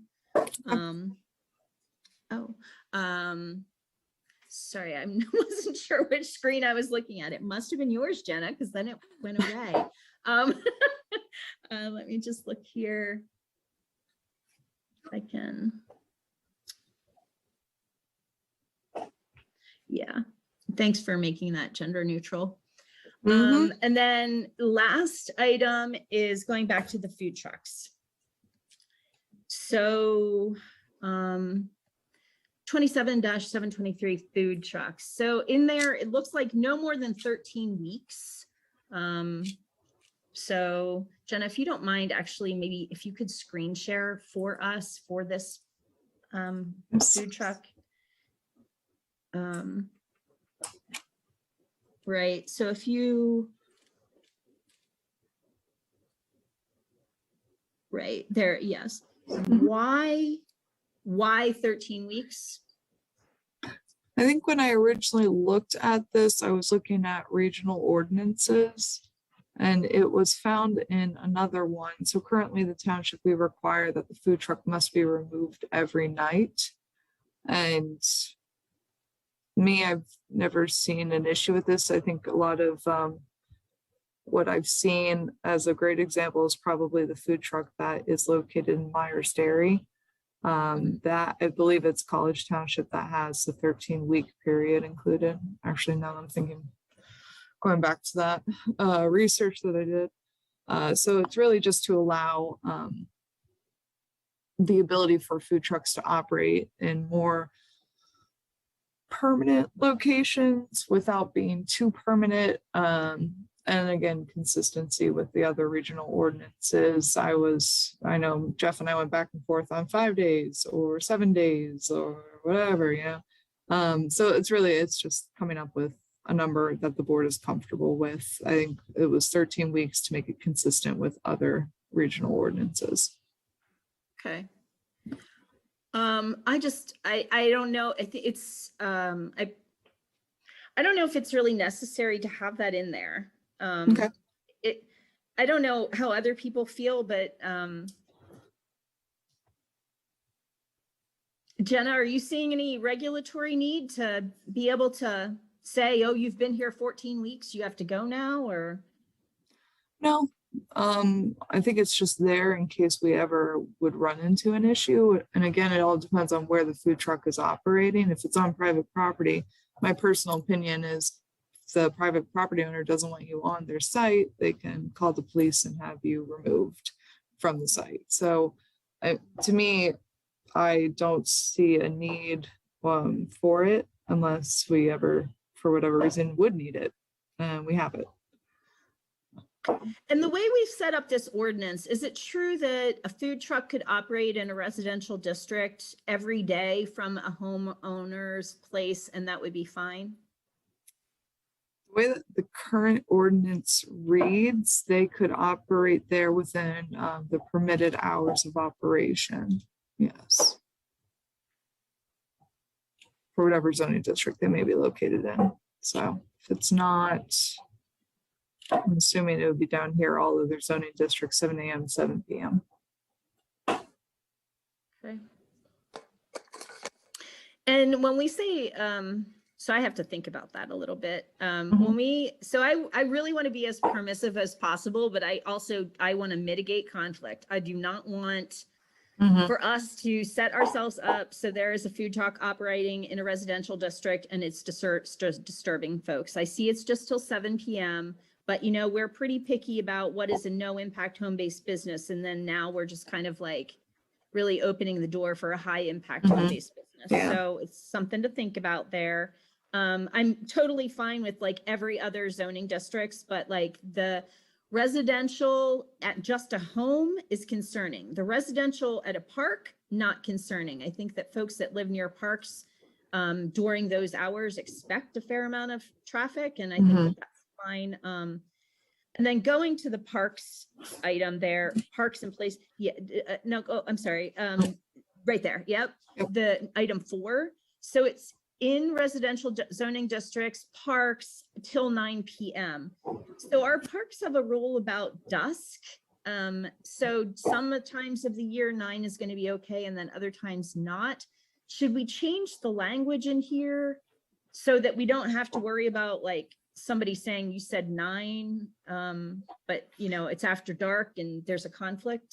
Now it's winter, not this is going to happen. It's winter. I really want to operate my food truck at 8 p.m. at Fairbrook Park. Probably not. Yeah. But I think the biggest thing to call out is in a residential zoning district. So it's then looking at where all these parks are located. I think this was recommended, I want to say by Mr. Mitra, or maybe it was the original review of these amendments. And it was to include that these parks and places of assembly that may be located in those residential zoning districts, they typically have bigger lots, and to give them that flexibility for that time to operate. okay. All right. Let me get back to my list. All right, and then there's the background check that CRPR is requiring. Could you talk to me a little bit about that? The way that I understood that conversation is solely in relation to the fact that that these food vendors could be serving food to children, and that is why they require these background checks. If a food truck is operating in the park, it is related to a special event that is going on there, they are only permitted to sell to the attendees of that event. They cannot accept other people who may walk up to the food truck in the park. And one of the requirements that they provide for the food vendors is this background check. I believe it's good for a year. So once you get it done once, then they're free to operate in the parks whenever. It's your child line clearances, your state and federal child abuse clearance Mhm. background So, check. yeah, so like, you guys know me by now, I like consistency. So so what I don't love about this is somehow, for some reason, we're singling out food truck operators, but there are like tons of volunteers that operate in our parks all the time, and they are not having these clearances. Like, I'm sure Supposed- that, do you mean that like I don't have the clearance and I go and I weed at Snetzinger Butterfly Garden? I coached soccer. I had to have all my clearances, all my child line, federal and state abuse clearances. Yeah, I'm not doubting that some groups do, but my point is that not all groups do, but this group were for some reason singling out. Steve, you have your Oh, I hand see. up. I believe the distinction is if there is a likelihood that there will be coming into contact or working with youth. So for example, like a volunteer at the Stetzinger Butterfly Garden may not have to have those clearances because it may not be an instance that they are working with people with minors. But if it's somebody who's a camp counselor or something like that, then that would most likely trigger that requirement. Well, Just a I matter can of think, that. yeah, I am 100% sure that not every volunteer in our parks has their clearance. And as a Snetzinger volunteer, I was tagging monarch butterflies with children. So, yeah, anyway, I will jump off of that train for now. Steve, you had your hand up. Did you want to say something about this? I was just going to say that if we were going to try to change anything about that, I would want to get a legal opinion, because I think, it really is a tricky thing if you have something that's sanctioned by the CRPR being there and not following very carefully on those regulations, because I know they can be really quite onerous if you're not following the regulations. Oh yeah, like I'm totally down with that. My point is just like, we're not. we're not already. So like this, we're being very, very specific, but we're already not. So that's the only thing. Okay, so then about that, so you all just said state and federal, but here it says from CRPR, but that's incorrect. So can we put in there background checking clearances from appropriate regulatory agencies or something like that? Because I don't think CRPR is, they don't issue those, right? And then could we have those be provided to the township? Because the township is the one that's going to give the permission for the food truck to operate, and that will streamline that process to be all, so we can require it, but then when they do their zoning permit, they can also give those things to the staff. Mhm. And then this is going to bleed into another agenda item that we're going to talk about, which is fees. So I think, and I'm just going to bring it up now in case there's anything in here that relates to it. So I think for food trucks, they have to buy a peddler's license, a food truck zoning permit. They have to be licensed by the Department of Health, and then they have to have these 2 clearances. Is that all of it, Jenna? It's my understanding with food trucks and including all of their insurance for the truck itself and all that stuff. Okay, and then that zoning permit, again, this is for the, whatever that agenda item, but it's the only one that there's repeat fees every year, whereas the home occupancy thing is just 1 fee and then you have to get it renewed. And I've experienced going through this process with some food truck folks. Mhm. And my understanding too is that they need a new permit every time they change locations, or do they just need 1 permit and then they add different locations as they move around? The current ordinance operates that when the food truck vendor receives the initial permit, they are supposed to provide our zoning officer with their updated locations for that year. And yes, that is renewed every year. They'll have to pay a fee every year. Okay. They're supposed to provide that location update to him. If that gets done, I can't confirm or deny that. I would have to Okay. check with him. So basically, like, you could get that one permit and then you just update Jeff, like, oh, I have a new location, add this one to it. Okay, Yeah. great. Okay, great. And if there is like a location, specifically right of ways, I want to operate on a road, then we will most likely get engineering involved, make sure there isn't a site distance issue. We'll make sure that there isn't any issue that police may have with that specific location. And is there a better alternative if there is an issue? Okay. Is there an additional permit for that then? No, that would all, what's in the current draft is all by staff. Okay. All right, thank you. And then a couple questions about like, why are we itemizing the Meadows? I know why. I understand your rationale behind why you wouldn't issue a permit here, but I just a little bit of experience now with the 6 years and what we do or don't want to put in the code versus something else. Do we really want to call out these parks in the actual code? I think that sounds very, very specific. Is there a reason why we wanted to call these out? And then same question actually for the roads where the chief doesn't want to issue the right-of-way permit. The reason why I'm questioning calling them out, but not the discernment that they would be a problem, is what if one of those roads is completely closed and we want to allow a food truck to operate on it? The way our code is worded, we literally cannot issue that permit because we are prohibiting, period. That's it. So maybe we just want to not put them in there in that manner. And then that's staff's choice. And then they say, this is one of the roads that must be closed to issue a permit. You know, this is not something we can issue a permit for.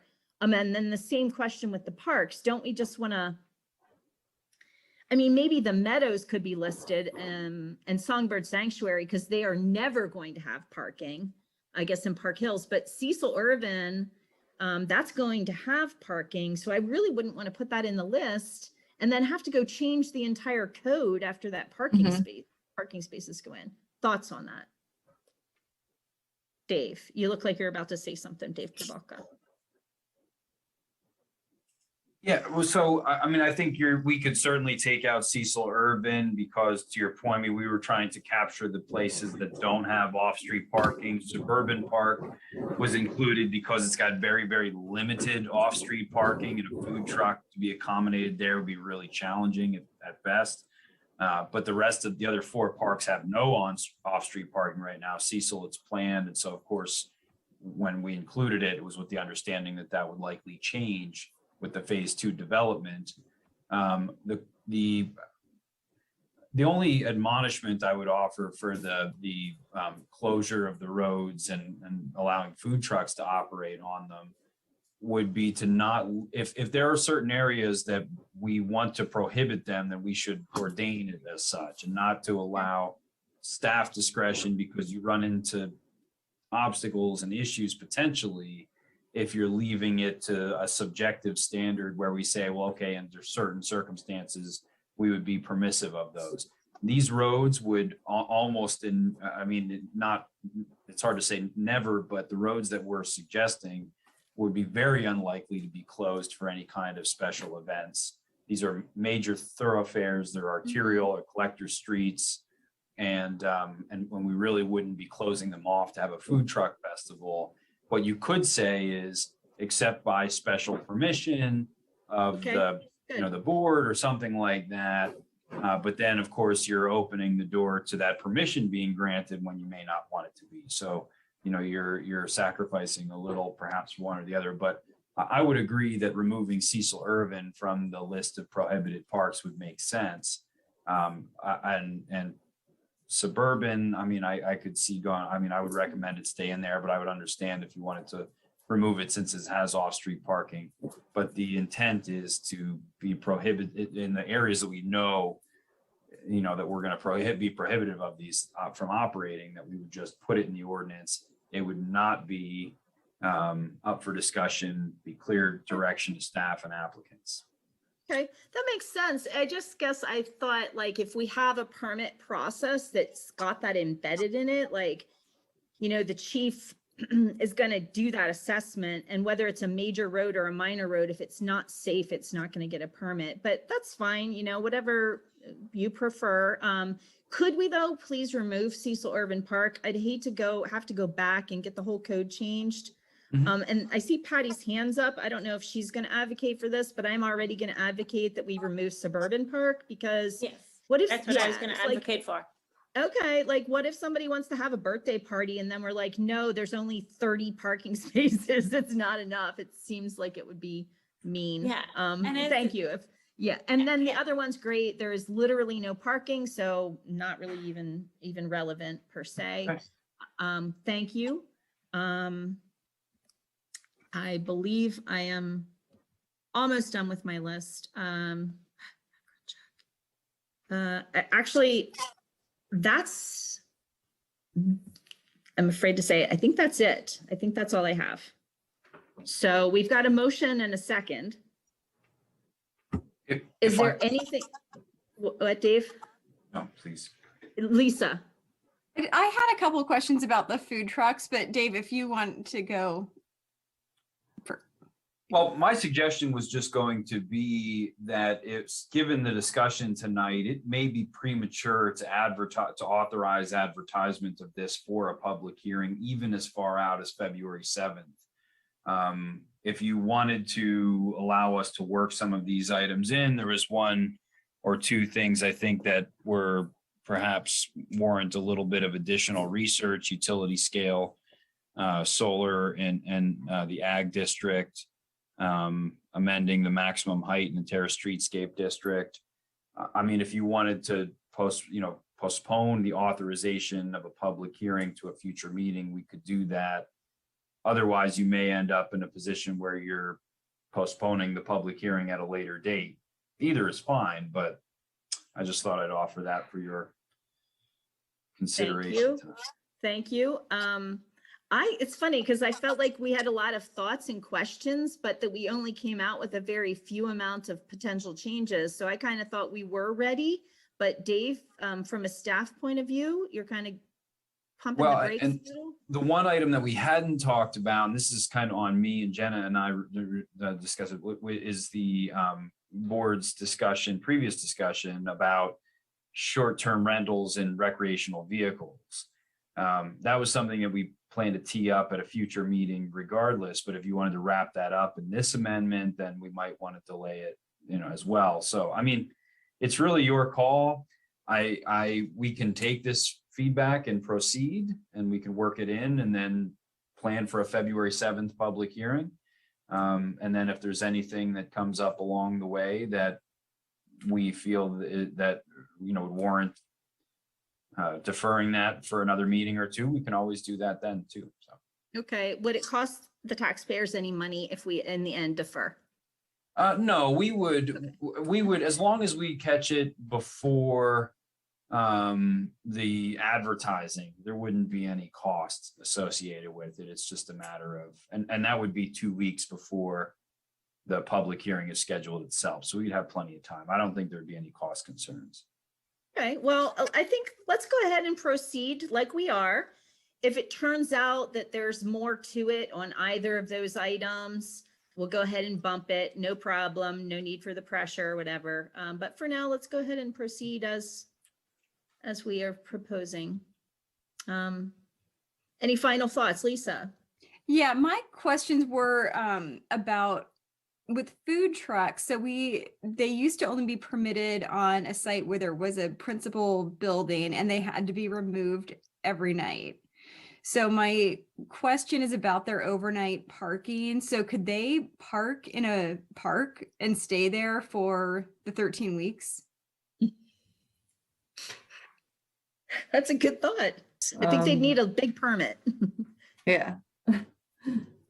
They can sit there at the site for 13 weeks. There does not have to be a principal building located on that. We removed that from the ordinance as well.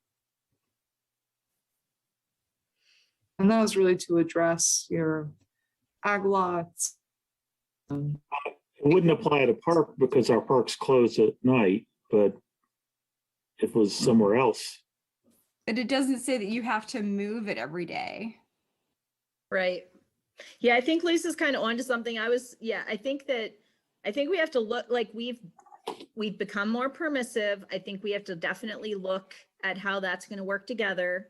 The 13 weeks, I mean, I'd like to remove the 13 weeks. I want to think about that, but allowing for any length of time without having to be moved is generally a good thing. But do we want to allow that in our parks? I mean, We I wanna have- wouldn't, yeah, I would be really concerned about allowing, months and months of parking in one location. essentially setting up a restaurant. Yeah. Yeah, Well, and won't then have to how pay is it- for a concession truck then, but yeah. I mean, I think in application, what we would probably do is develop a policy to accompany this that would Okay. be approved by resolution of the board and would establish those parameters, like how long you could maintain that food truck in one specific location, hours of operation, escrow perhaps for refuse collection. For example, one of the concerns that we heard from parks from the park department was about what if, one of these establishments weren't cleaning up after themselves, and we had to hire somebody to come in and do the refuse removal. So, we may want to have a small deposit that we hold from the applicant in order to accomplish that. That would then be returnable after they've, cleaned up their mess and left. So, I mean, we could massage the specifics of it in a policy that follows suit that would be presented and adopted by resolution. Thank you for talking us down off the ledge. We can also all take another look at that and think about how it works together, and either maybe make some tweaks to the code or think about this resolution that Dave's talking about, what we want to include in that. All right, any final questions about this before we vote? I just had one question. Parks close at dusk, correct? So why not just put that in? If a truck is in a park, then it's got to follow park closures. It's kind of, Yeah, I mean, I agree with that. I think my concern is just that they'd stay parked there for months and months. yeah, but if they have to leave because it's dusk, then they have to leave. I But I think we think should that's all not what think, it's saying right now. I think we should all think about this. I think that we all feel like there's maybe something going on there that we need to relook at. So let's I think we've identified the issues. Let's think about a solution. And it probably will, I mean, I'm sure it will come back to us before the public hearing so we can make sure that we have it all squared away. And with that, it's 10:43 and I am ready for a brief break. Oh, and we didn't vote, so we're going to vote first. All right, all in favor of moving this forward and scheduling our public hearing? It's in the motion, refer to the motion. Pam, do you have a question or are you saying aye? I'm saying aye. Okay, all in favor, please say aye. Aye. Aye. Aye. Any opposed, same sign? Okay, great. Let's take quick 5 minutes. Okay, great. Thank you.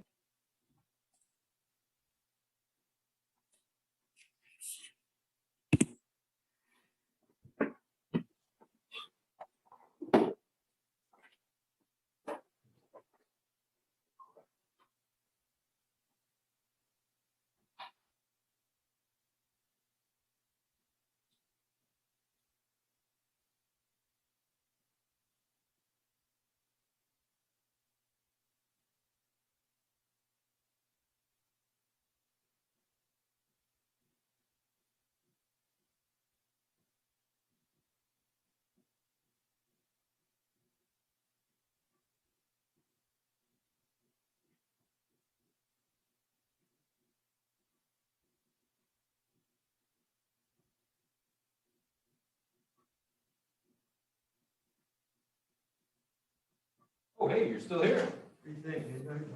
Oh my gosh, I was surprised if we got out of here before 1.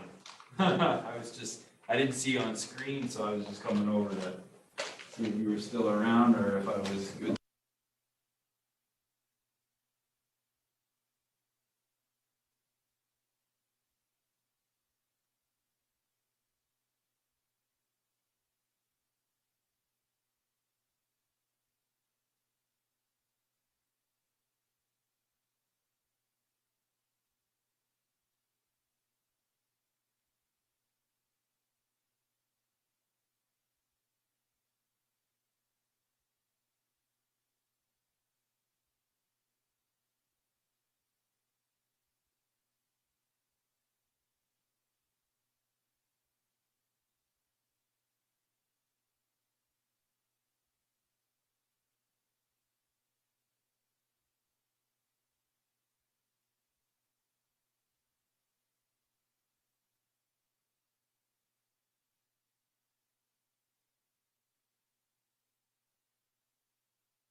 Looks like we're just waiting on Pam to come back.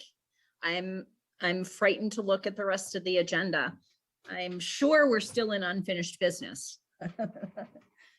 So, yeah, I think that everybody should plan on reports being just the reports are there, kind of a report. If possible, I'm not sure. I think we have quite a bit to go yet, so. Kind of hoping for Pam to get back. I know that she'd like to be present for this agenda item, so I don't want to get started without her, so.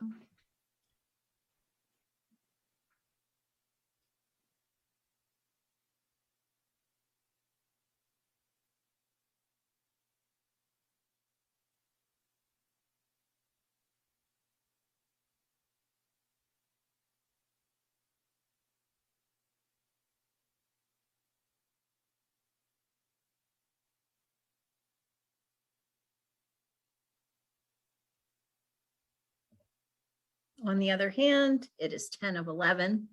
So I'm going to reconvene the meeting now. And we are on the agenda item, the last agenda item in unfinished business.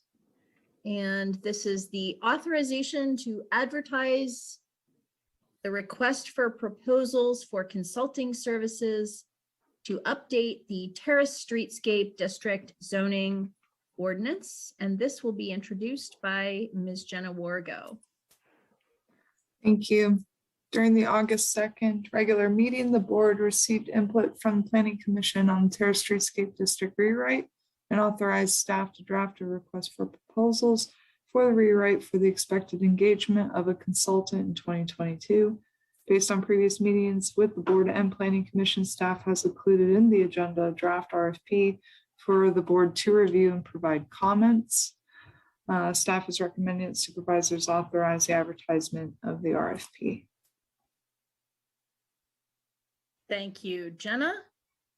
All right. We do have a motion in our agenda. I'd love to entertain it.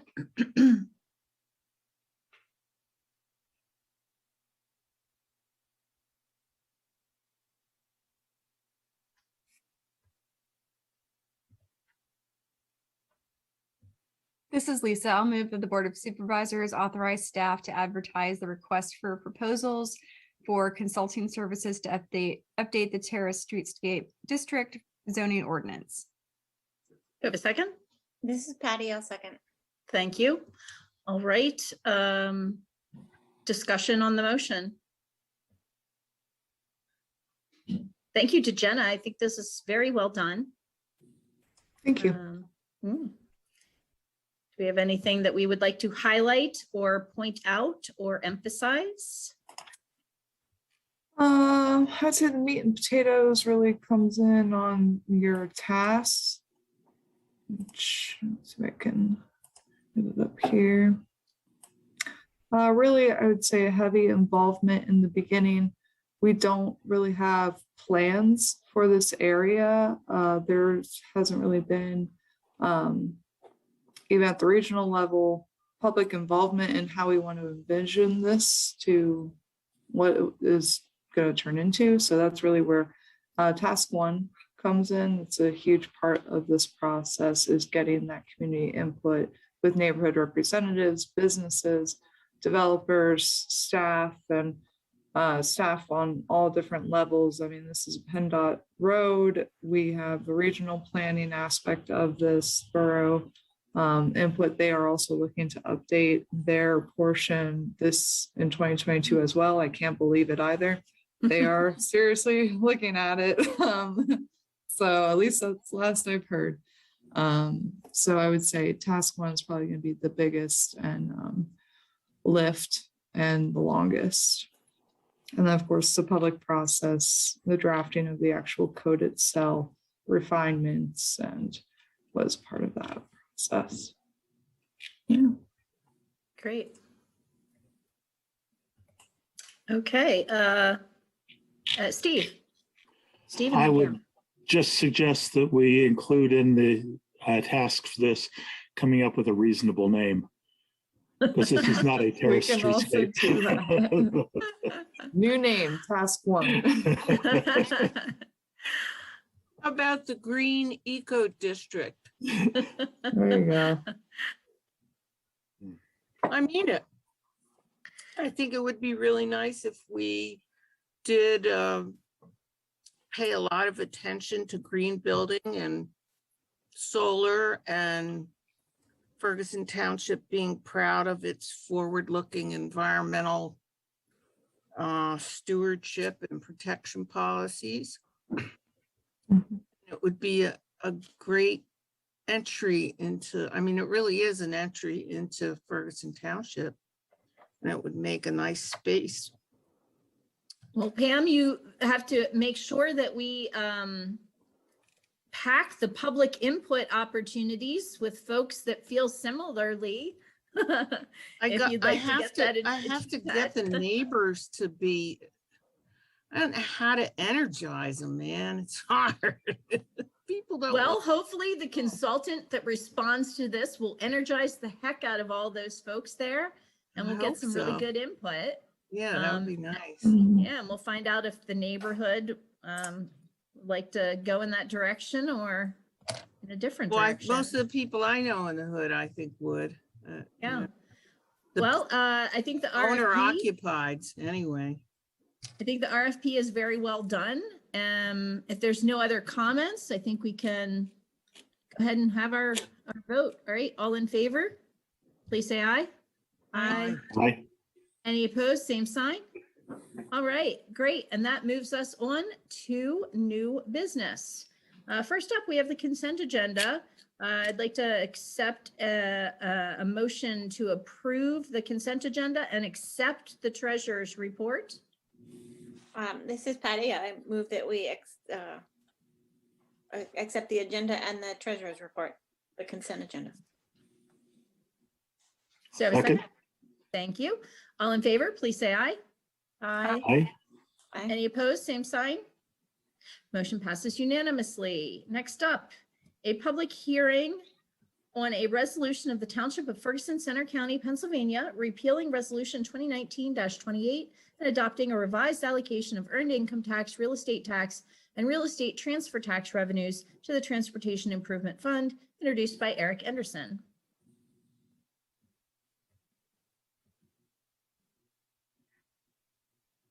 Eric, you Eric, are you also there? muted at this point in time and maybe napping, and we wouldn't blame you for it.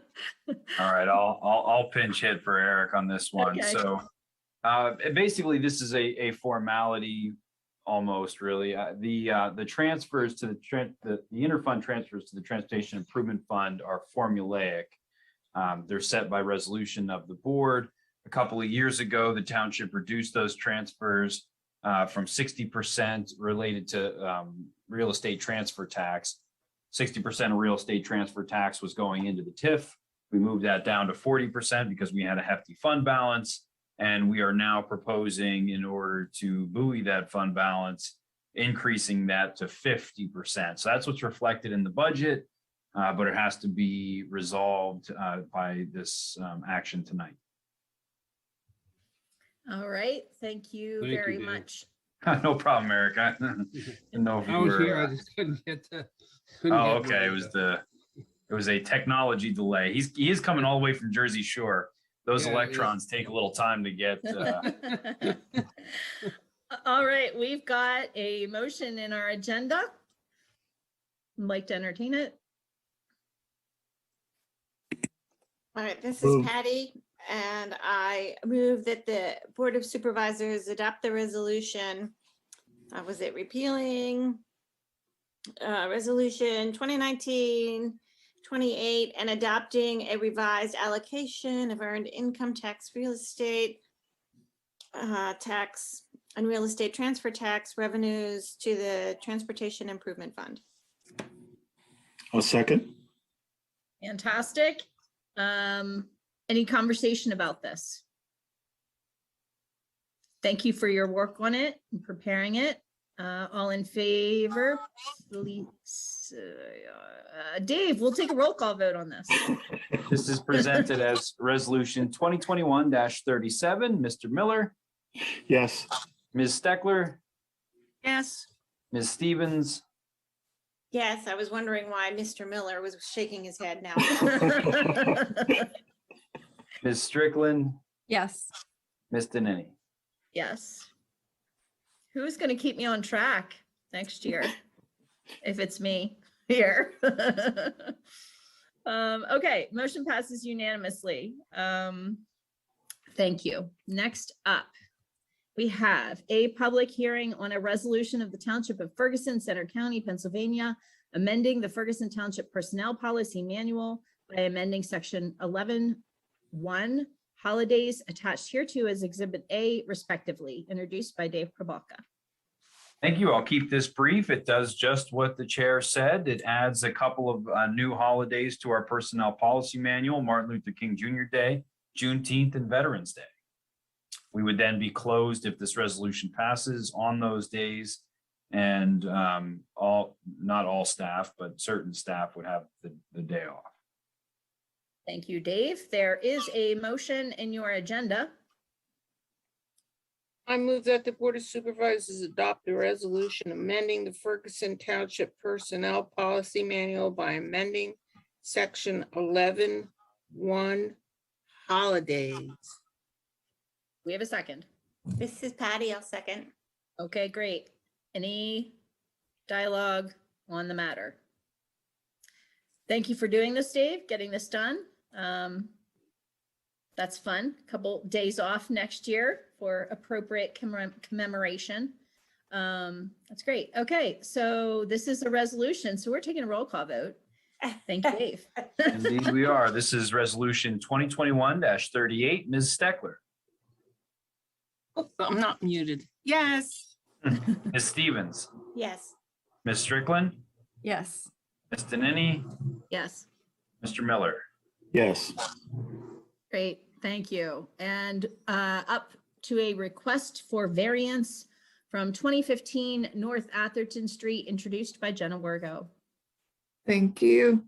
This property is located at 1215 North Atherton Street, parcel 24015038. It is zoned general commercial. This is the previous TGI Fridays site. The applicant is requesting a variance from 27701I use buffer and 27406B6. Use is permitted in the riparian buffer. So these sections, essentially they prohibit any sort of development from being located within the riparian buffer. And the existing building and the existing parking lot predate the township's riparian buffer ordinance. The proposed 2,000 square foot addition is located over land that is currently impervious, and there's no encroachment being proposed into the undeveloped riparian buffer. Provided with the agenda is a copy of the variance application. Staff's recommendation is that the board of supervisors remain neutral on the variance request. Okay, thank you, Jenna. You will find a motion in your agenda.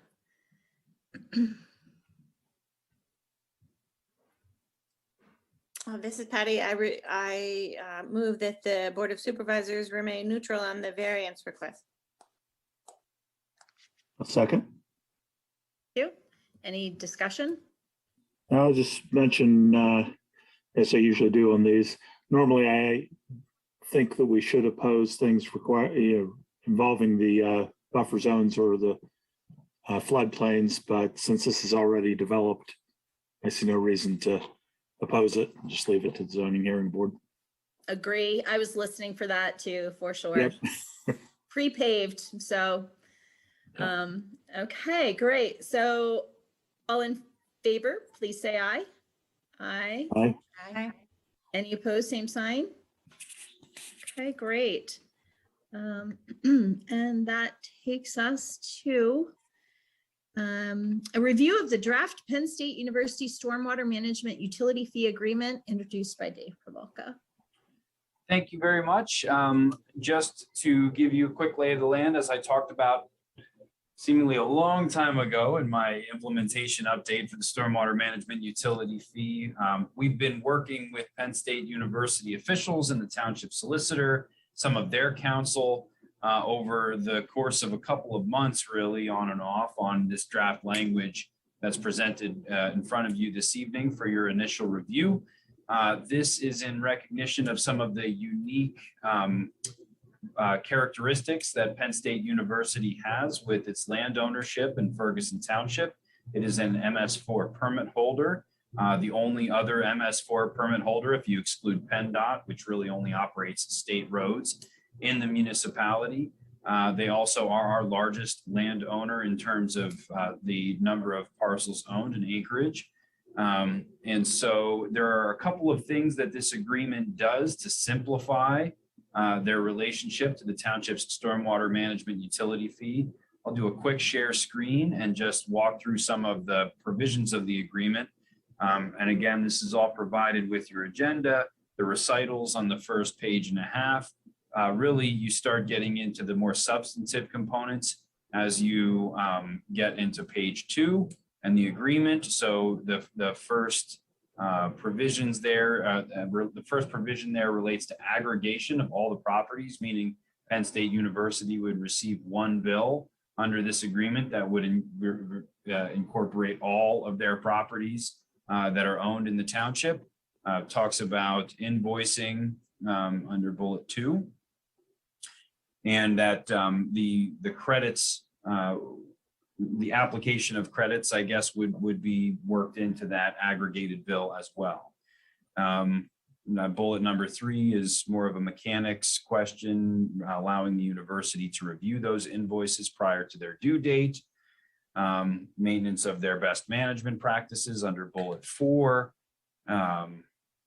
Under bullet 5 is really probably a one to call your attention to. So that takes the components of the fee that the township is assessing for our MS4 compliance, which equate to approximately 13% of the total cost of the program. And it deducts that from the university's fee.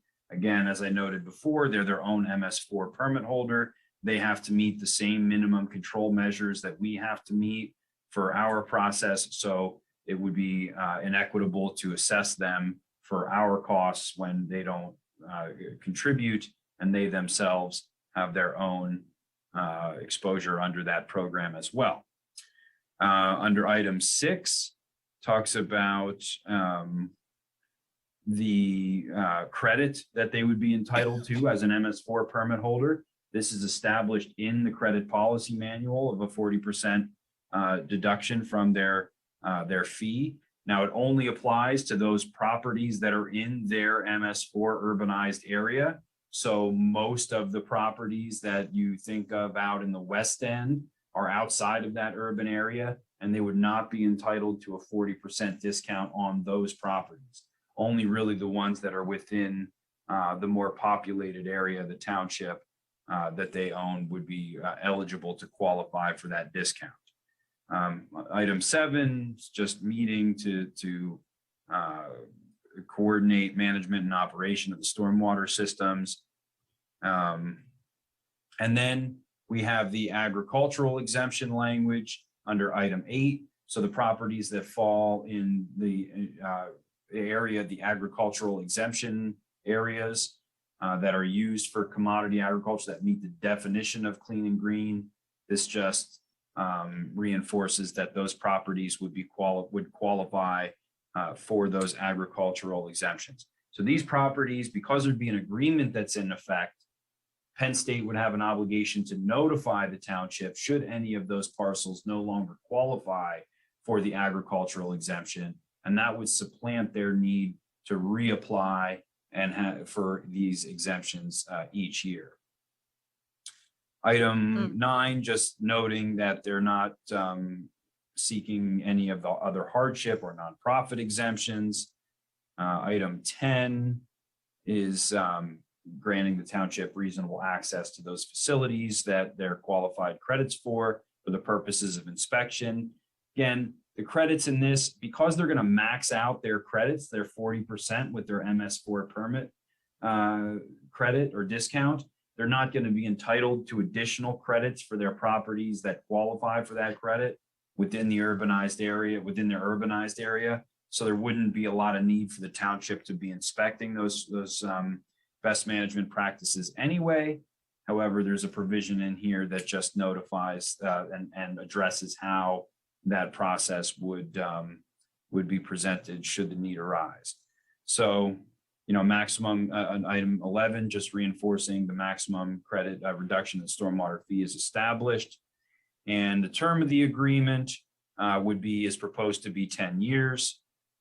You'll see that in the item 12, and then the rest is mostly legalese, termination clauses, default clauses, So, and then the process to amend, right to know law, auditing under bullet 20 or under bullet 19, serving of notice, again, more legalese, severability clause on the last page of the agreement, more legalese. So I think I covered all the real substantive issues. Dave, did I miss anything or misrepresent anything that you caught? No, I can help answer questions if there are any. Well, I'll stop my share. I wanted the board to have an opportunity to take a look at this. Staff, we think this is a really good agreement. The total exposure to the university based on the equivalent residential unit model that we proposed, $119 per ERU within the regional growth boundary and the $75 without. Once things are all discounted. Oh, Dave, do you have that offhand? I should have grabbed that before and I didn't. It equates to about $43,000 per year, what the university would be assessed under this fee. Substantially lower than what they would be charged without any credits or exemptions. But again, other than the MS4 component of the fee being discounted from their ERU, they're not asking for, nor are we providing them with any additional discount other than what is already established by resolution and policy of the board. So I think all in all, it was a pretty good, amicable, good faith negotiation that results in the draft agreement that you see today. If you're comfortable moving forward, I'd like you to authorize advertisement for adoption by resolution on December 13th. Thank you, Dave and Dave. We do have a recommended motion in our agenda. So let's go ahead and get that on the table.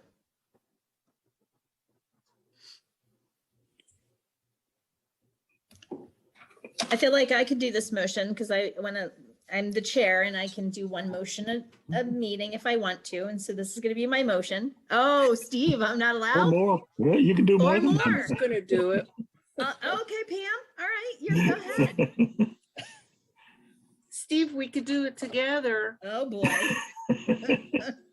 Come on. Let's get it on. That the Board of Supervisors authorize advertisement of a public hearing on a resolution approving the Penn State University Stormwater Management Utility Fee Agreement for Monday, December 13th, 2021. A second. I knew you. Fantastic. Boy, do we get punchy when it gets late. Like next meeting, anything after 11, we all have to read all the motions in unison. How's that sound like? Yes, Yes. with a glass of wine. Okay. Oh boy. So we have a motion and a second. Patty. Having a hard time finding mute and unmute. It's so late. I just had a question about when it says that it's all of their properties, does that mean like their rental houses and stuff too? That they own? Yes, anything that they own, that they're the underlying landowner of, would be covered under this agreement. So even some of the farmsteads, for example, that are out in the West End that are on the Ag Progress Days site, they would be assigned one ERU for those individual farmsteads. If you look at APD, Ag Progress Days overall, it's got this huge area of agriculture, or what they use for ag research. And then there are a number of little farmsteads peppered throughout. It would be $150 total bill for the APD site. The farmsteads would each have an additional $75 fee associated. Because I was thinking of the places along West College there too that they own. Right, those would also be captured under this, and actually some of those are are more than one ERU. If they're not residential, they may be a magnitude of ERUs based on their impervious surface. But again, discounted because they'd be in their MS4 urbanized area. All right, thank you. In some cases. So I guess that leads me to a follow-up question. So I did not think that the APD site was being treated as if it was a farm because it's all paved. It's more like a mall than a farm. So how is that meeting clean and green? Because the clean and green definition is fairly broad.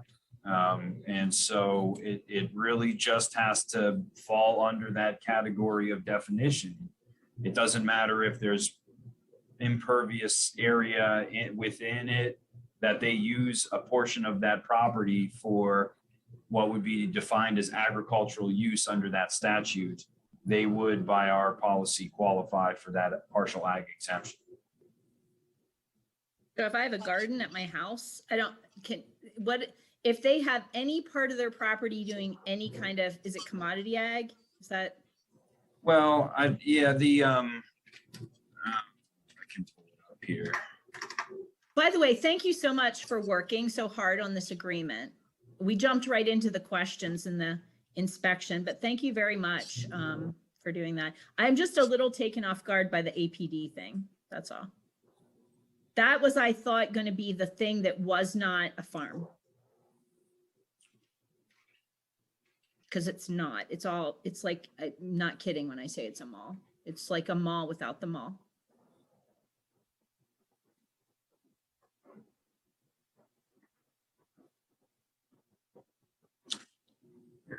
Okay. So agricultural use under PA Clean and Green would be land which is used for the purpose of an agricultural commodity or is devoted to and meets the needs and qualifications for payment and other conservation or other compensation pursuant to a soil conservation program under an agreement with an agency of the federal government. It includes any farmstead land on a tract, a woodlot, any land which is rented to another person for the purposes of producing an ag commodity, any land devoted to development and operation of an alternative energy system.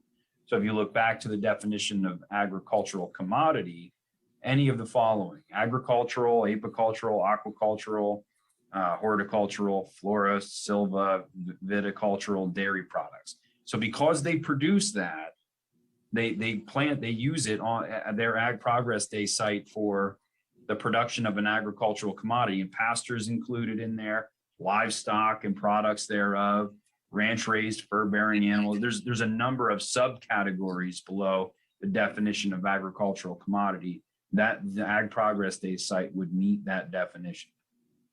But a commodity is something that's sold on a commodity market. They're doing theirs for experimentation and education. I think that that's different.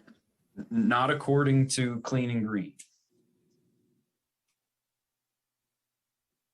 It doesn't have to be a for sale commodity.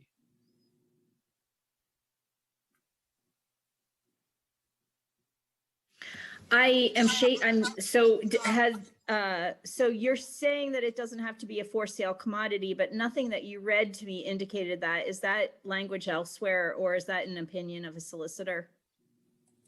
Nothing in the definition says that ag commodity has to be for sale, that it has to be a marketed commodity. Well, I mean, the definition of commodity contains that, I thought. So I don't think, yeah, but maybe I don't know. Maybe I'm wrong. Okay, so setting aside the APD question, and let's go to other questions or thoughts on the agreement. I just have one other than that. Does anybody else have anything? Lisa? So on their aggregating their properties, so can any other property owner aggregate their properties? And would that mean for their bill that if they were grouping them all, if they had met the 40% of credits or something, that would apply to their entire bill? No. Okay. No, well, the aggregation really is just for ease of invoicing. Instead of giving them dozens of individualized bills, we would just give them one. But the percentage discounted for the MS4 credit would be applied to the specific parcels that are part of their MS4 urbanized area. Okay. All right. That was my only question. Thanks. I had a question about the time frame on the agreement. It was like 11 years. It was like 22 to 33, January 22 to January 33. Was it? I think was that a typo?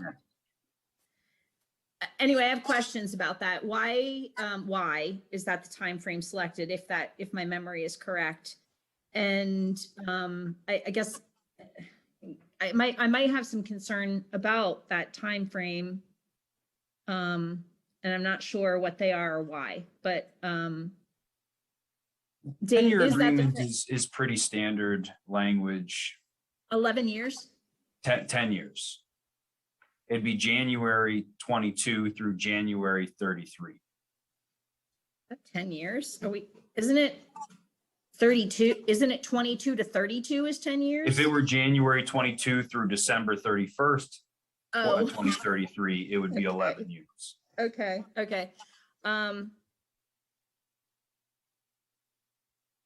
So This way we- in 10 years, you renegotiate. So in 10 years, they might not comply with the stormwater fee.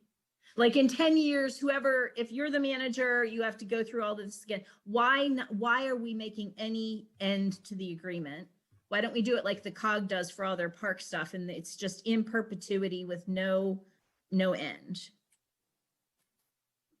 Can we? I'm not sure that's the standard we want to follow, but I like agreements that have I think typically you find agreements of this kind of nature that have a lengthy horizon. Like you wouldn't want to be negotiating these every year, but something that does have some kind of logical terminus to it. And 10 years is just most often what we tend to see. It could be longer. I mean, but also if you were to compare it to some of our other agreements, like the fee in lieu of taxation agreement, this is congruent with that, with those terms.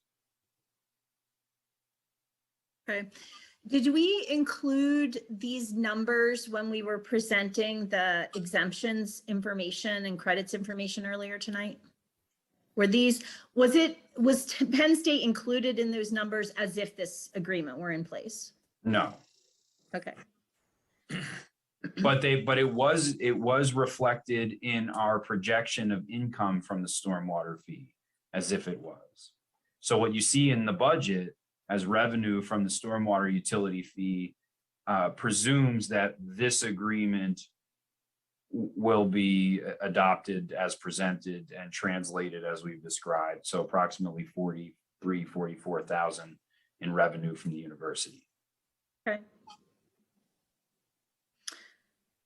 So the 44, let's call it $44,000, that includes the MS4 discount from inside the regional growth boundary.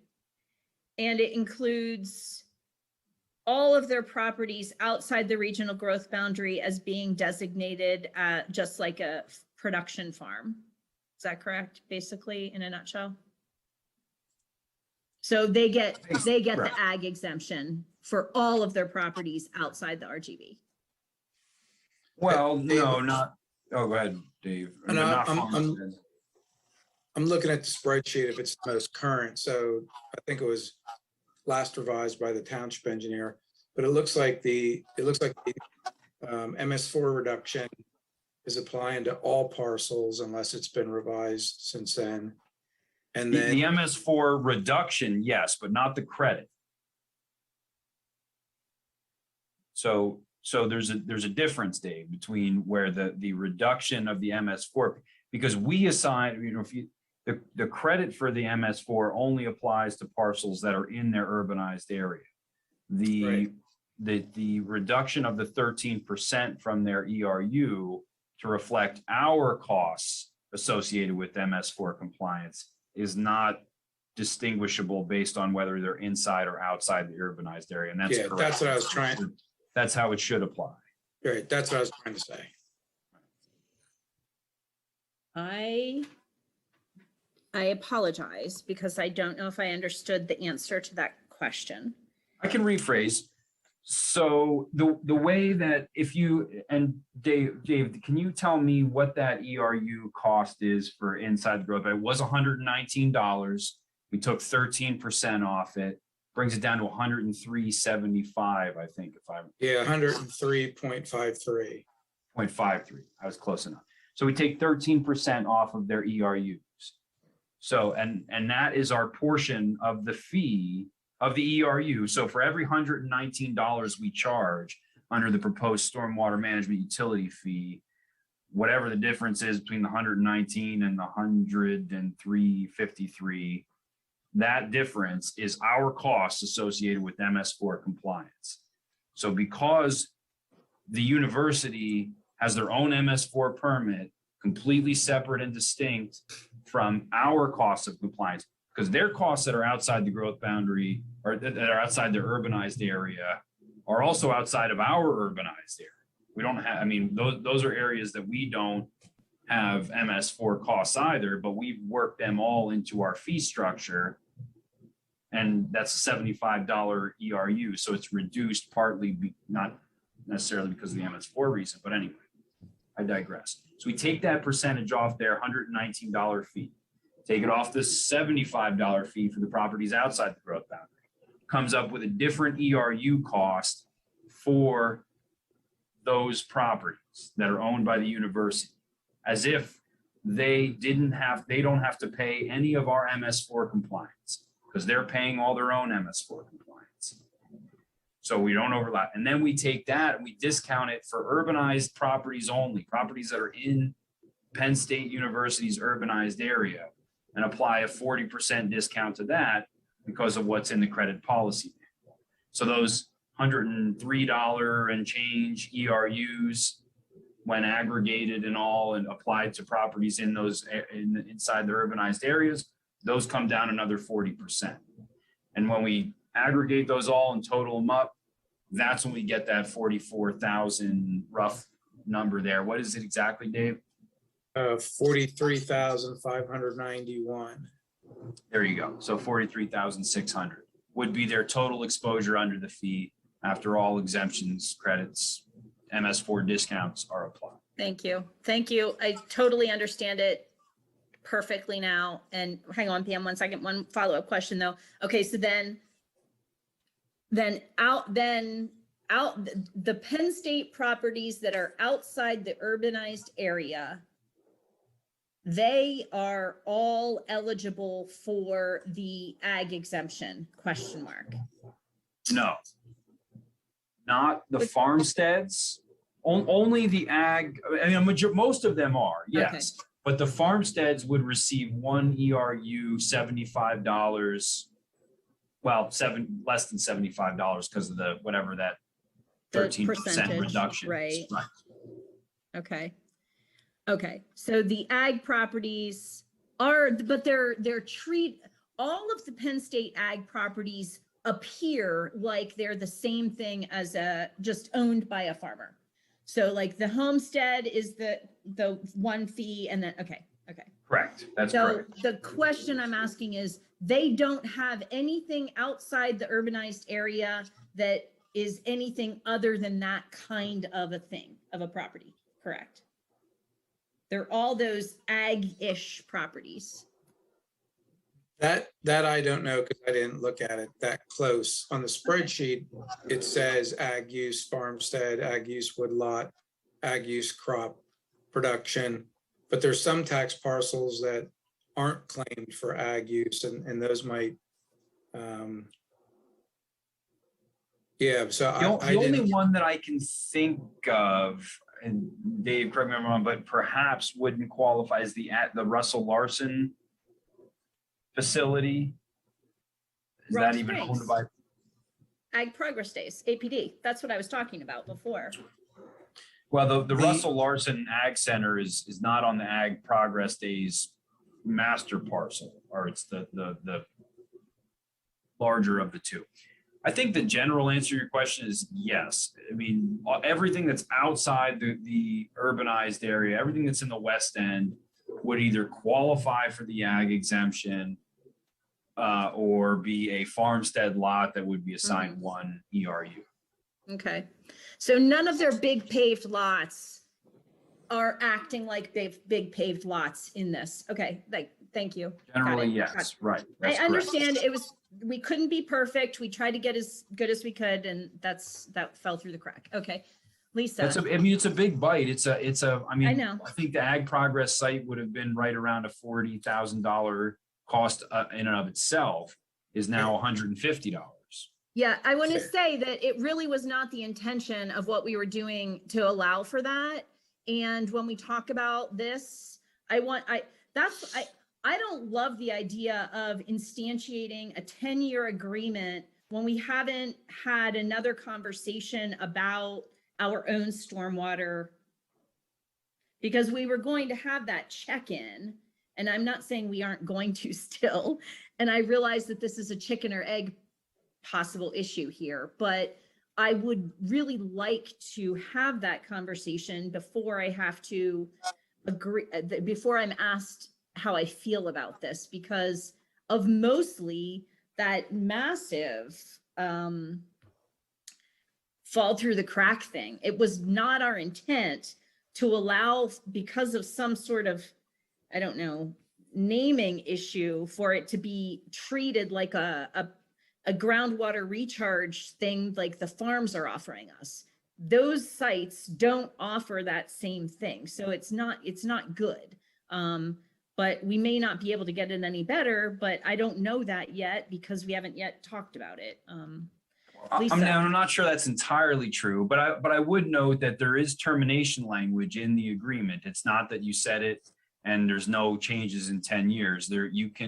Either party can terminate the agreement within 30 days of advanced written notice, effective as of December 31st of the ensuing year. So there is a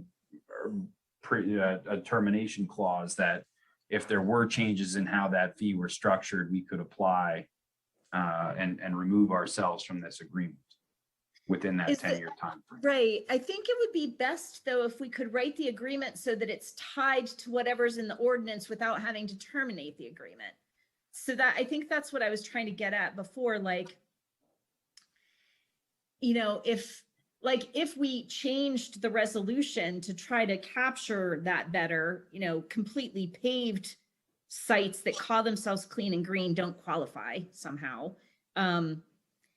Like if we change that, that wouldn't affect Penn State though, because of this, right, this agreement, and our only alternative would be to terminate. Is that, am I correct about that? That if you were to eliminate the agricultural exemption or to apply or not it in eliminate, certain- change it in any way. If we were to change it in any way, it wouldn't populate into this agreement automatically, right? Or would it? It would not. It would, Okay, that's what I because the resolution that's referenced is 2021-06, the ag Yeah, okay. exemption. Okay, thank you. Thanks. Lisa? Thanks. You answered a few of my questions, and thanks for bringing up the length of the agreement. I hadn't gone back to look at my notes for this item. So that was one thing I wanted to bring up. I agree with concern over the length, even if we can terminate it, because I'm trying to think of another thing that is this new that we're trying. I know there's another similar example to something like this where, you know, it's just so new, and to set a 10-year agreement on something that might not be the same within a year for residents seems too big. I mean, we had said we would check back in on the credits and on, you know, different things. And I don't know. So if the fee is set, so the amounts that are set in this agreement are based on whatever we decide is the fee for 2022, or how does that change? The ERUs could change with the resolutions of the board. It doesn't obligate the township as it pertains to Penn State properties to stick with the $119 less the discount ERU. That could change year to year. So their fee will fluctuate based on what that ERU is set at. But Lisa, the definitions of how the exemption is determined won't, and that was what I was talking about. The fee. Yes. Yeah, that too. So I want to get back to I needed to just break down really quickly because I thought I had a handle on it and then I wasn't so sure. So all of the properties are reduced in their fee by 13%. Each parcel, each property is reduced by 13%. Within the urbanized area, they're automatically reduced another 40%. Correct. Okay. Within their urbanized area. Right. Okay. And is that different than ours? Yes.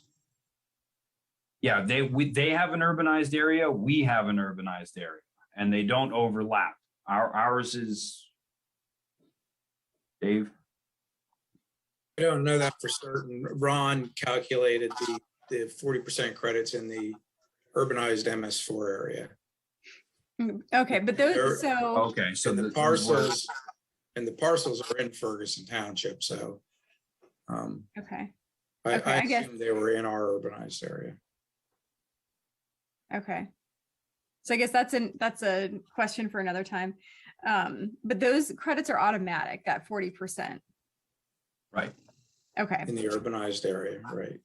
And then in the non-urbanized area, they're either charged 1 EDU and or their ag land is exempt. Yeah, so they self-certified the ag use like all property owners did. And so the ones that were self-certified as ag, then they qualified for the ag exemption. If they didn't self-certify as ag, then they weren't. And the MS4 area, we let the township engineer run these calculations, but that's the area that's defined by DEP. Okay. So those are the areas that have to comply with DEP's requirements for our MS4 permit. Although we often extend those practices beyond those boundaries, it's really that's the area that is required by permit. I gotcha. Okay, so you're referring to their MS4 permit, what they're considering urbanized and non-urbanized. Okay. Right. And then, okay, so in the non-urbanized, they either are charged 1 EDU and or their property is, I guess, the ag exemption. And then are there credits on top of that? Outside the area, outside the urbanized area? Yeah. No, this would be, that would be their limitation. Dave, what do you? No, they didn't apply for credits beyond that. That it's as straightforward as you said, Lisa. All properties qualify for a 13% credit. Properties inside the urbanized, MS4 permit area, they are then reduced 40%. And then any property outside of that qualifies for that they self-certified as ag would then be reduced by the ag exemption. And that pretty much covers all the properties. There's some farmstead properties out there that Dave mentioned that are, 1 ERU At the 75 minus the 13%. Okay. Correct. Right. So it's really a 13% reduction on their bill compared to a resident who would qualify for all 40% of their credits or had an ag property. If you were outside the growth bound or outside the urbanized area and you had a structural BMP credit, for example, as a property owner, you may qualify for more than that, right? I mean, our credit policy doesn't distinguish between inside or outside the regional growth boundary resource service area. It does with respect to the ERU that's assigned, but the credits that one can capitalize on are the same. Okay, thank you. Pam. Yeah, I just have one question. I kind of looked through it. I can't say that I read every single word, but I didn't notice anything about if they would sell properties or purchase properties. Is there something in there that states that properties change hands? Yes, let me see if I could find. I do know the intent is it's an annual exercise. There's a paragraph that talks about. Yeah, I saw that you would. Yeah, But I didn't notice anything specifically about land changing hands. Yeah, it's in here. I'm I think sorry. it's like if they Bear have with to me. notify if the status changes or something like that. yeah, we're supposed to meet every year, run through the spreadsheet. make sure Right, parts 60 are correct. days prior, we would meet, we would submit the invoice.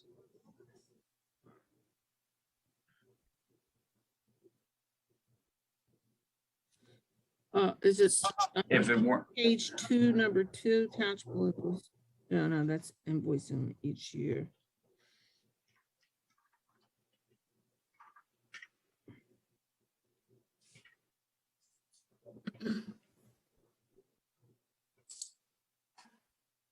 So is the question it about, would bear out with the invoice and the audit process that's baked into the agreement. So any changes in property in ownership would be captured with that annual. So there'd be with that so there's an review audit each year process. then.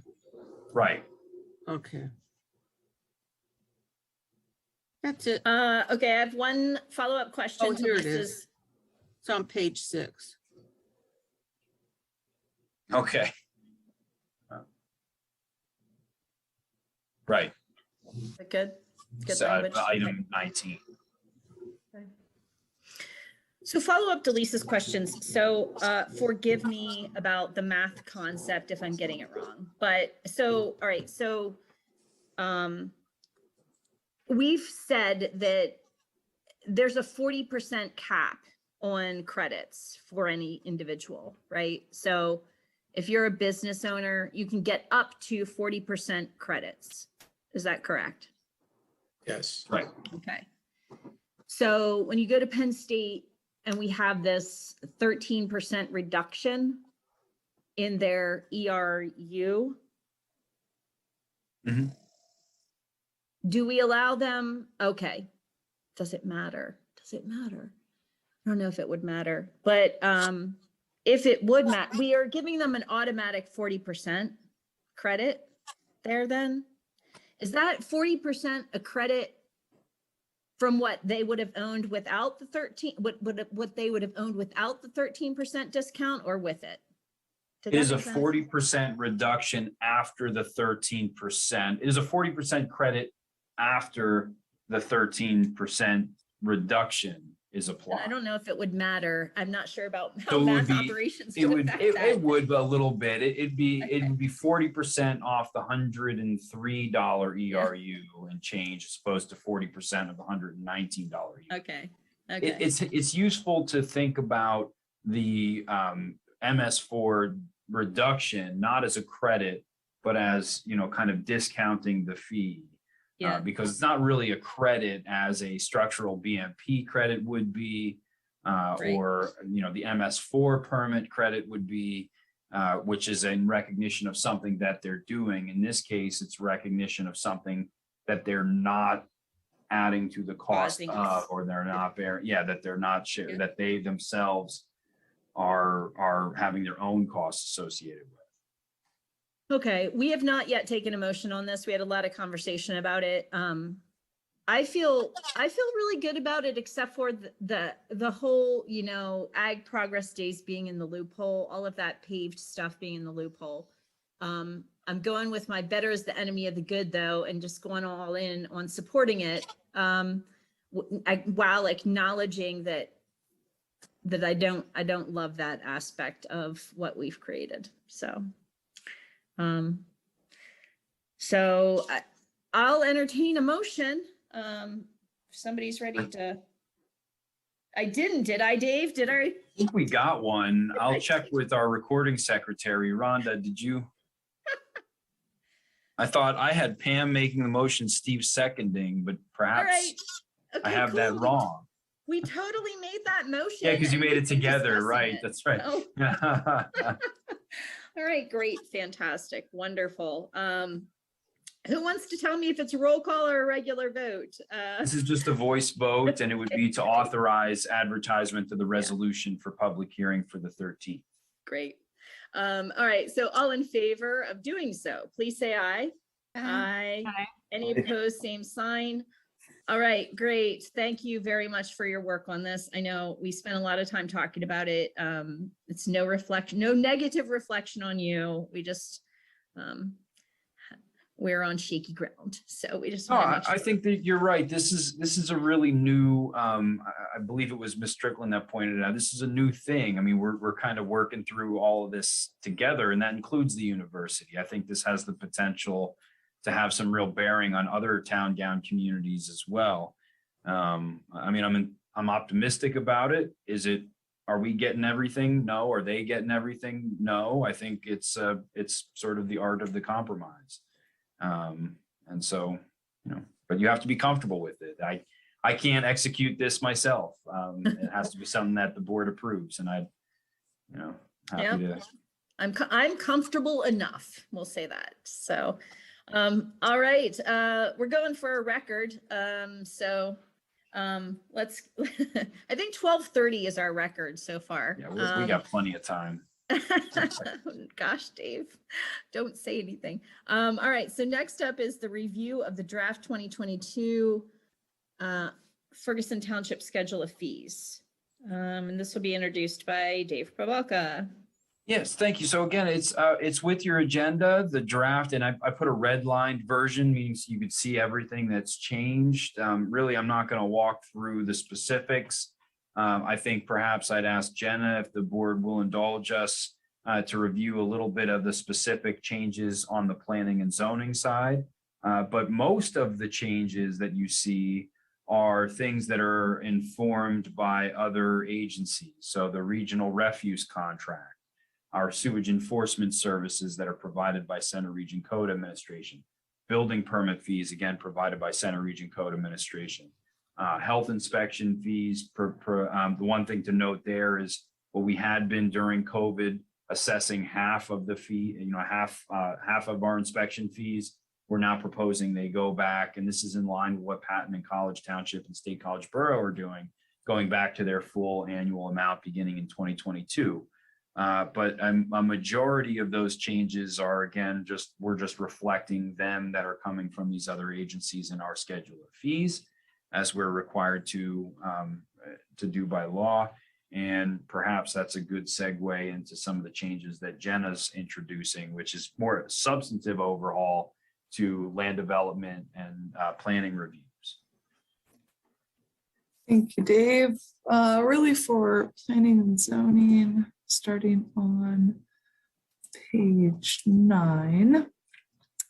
A lot of it is just reorganization, if I'm honest, just the way that it was. It had escrows for subdivision mixed up with land development applications. And a lot of the time Christine and I spent on this was reorganizing it. So we'll start with the subdivision applications, calling out specifically the application fees at preliminary and final. We also included the TTT developments within the subdivision applications. And we also included our just our miscellaneous modification waivers, and that's pretty consistent in each section, just so it's easier for anyone to find if they're looking at these things, depending on what section they may be in. So otherwise, just reorganizing it, followed by the subdivision application, land development application, et cetera, et cetera. Workforce housing fee in lieu included in here. I did pull Parkland fee in lieu. I think that was living in zoning, and that is based on a land development plan being submitted. So I removed that, stuck that within land development. Let's see, I removed the PRD section from land development and stuck that in zoning. So I swapped those two. And I would say that the only thing that was in addition is, if I can find it. The wireless communication facilities, and I've specifically called out that type of application within land development plans. That's just in preparation if we do receive anything along those lines. That's pretty much it. Just reorganizing, make it a little more clear for everyone to use. Thank you, Jenna. Thank you, Dave. All right, there is a recommended motion in the agenda. If somebody would like to put that forward.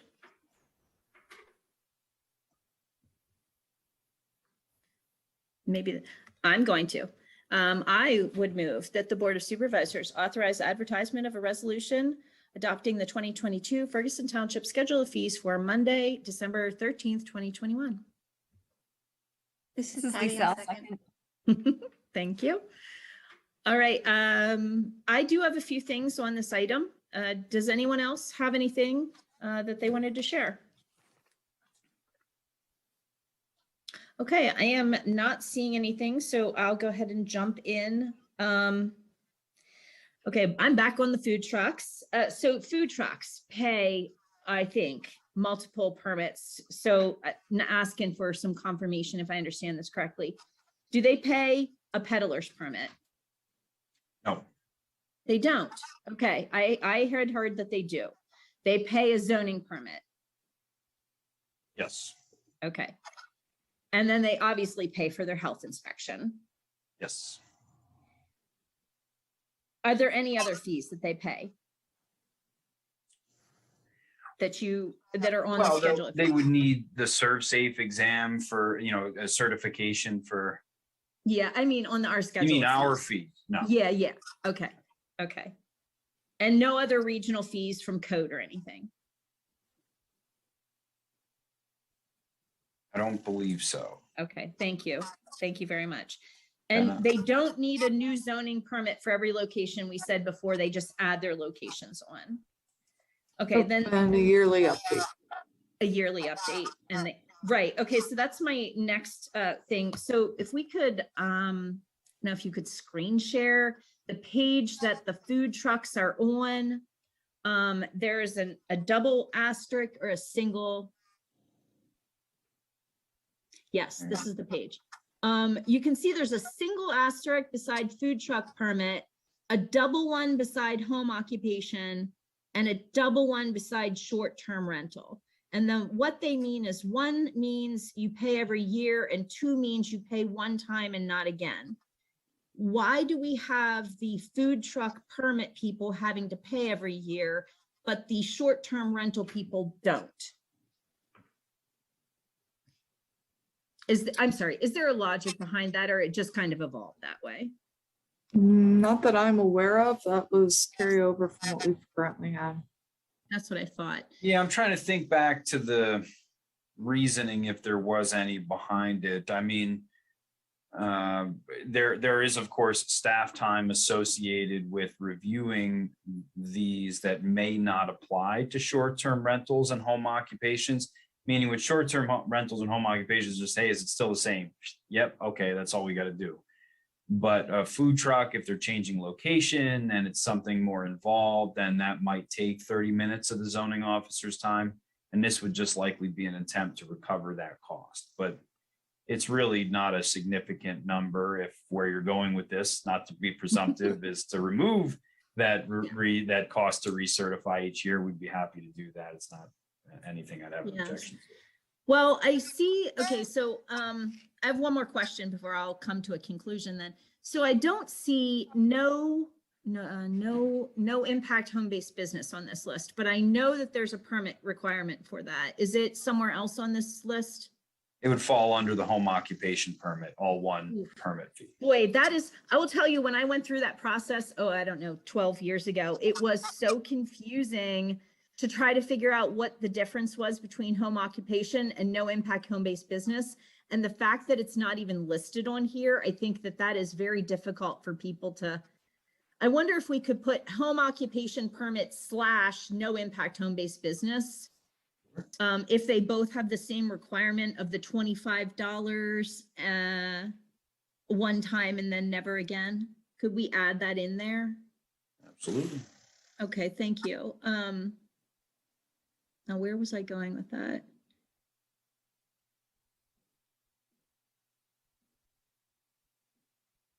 Don't remember, but I would like to, I think I would like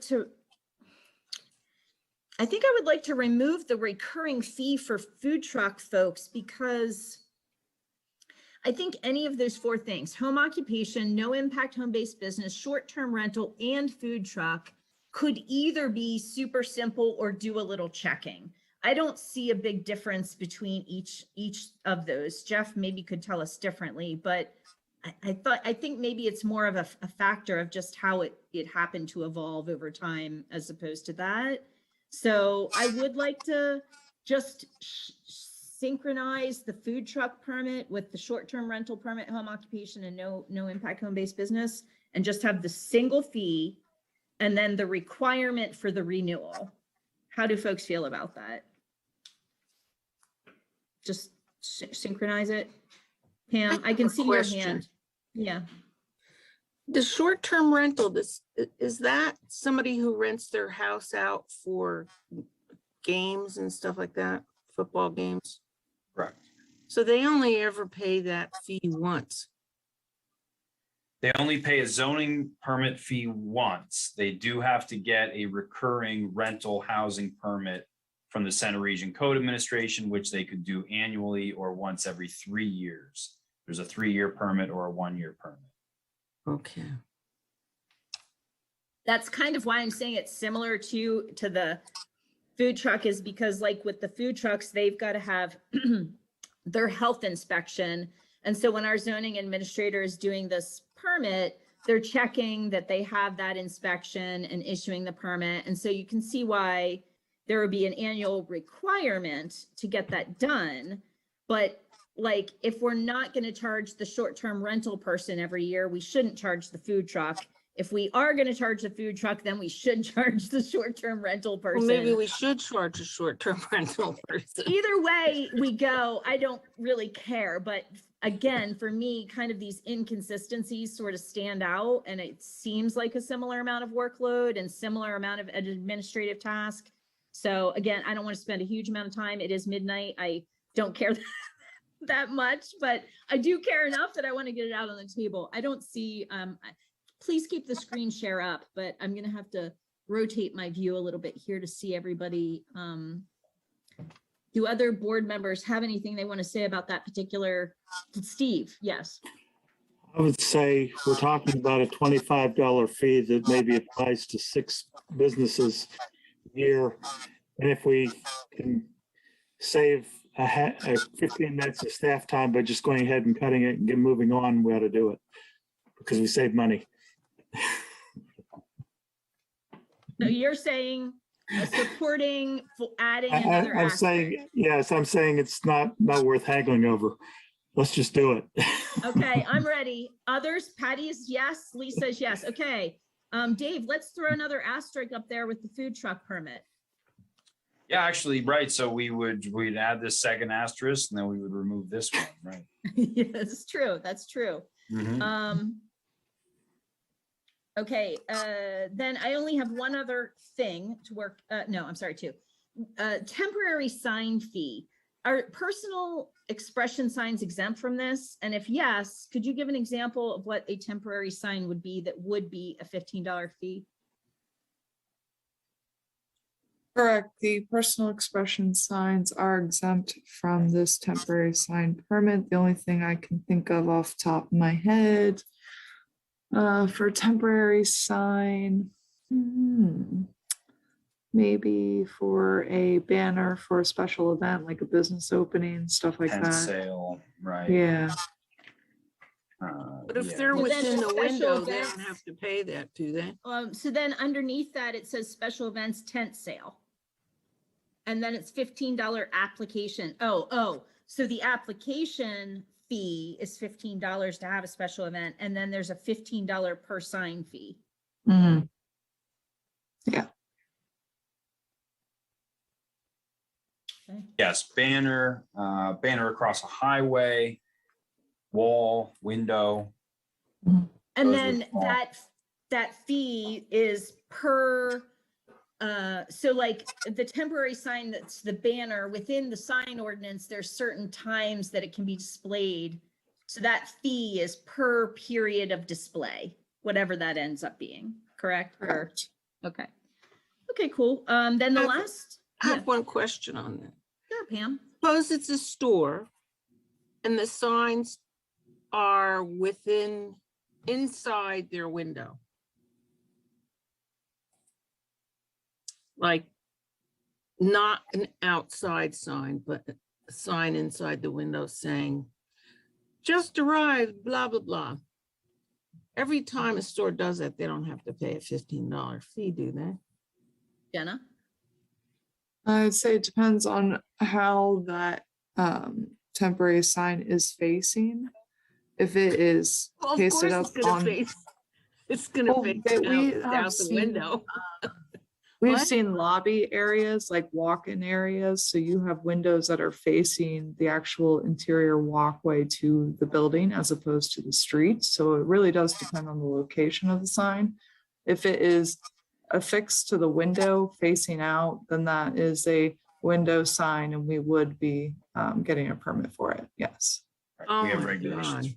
Mhm. Okay, thank you very much, Jenna. Thank you. Mhm. Okay, so my last question is, code fees are in our fee schedule. And to me, this makes a lot of sense that we adopt, right? That we adopt the fees because of how our relationship with code is, that we adopt those fees so that our folks know what those fees are. But we don't do that with parks. Is that correct? We do adopt the code fees, but we don't adopt the parks fees? That is correct. Do we know why? No.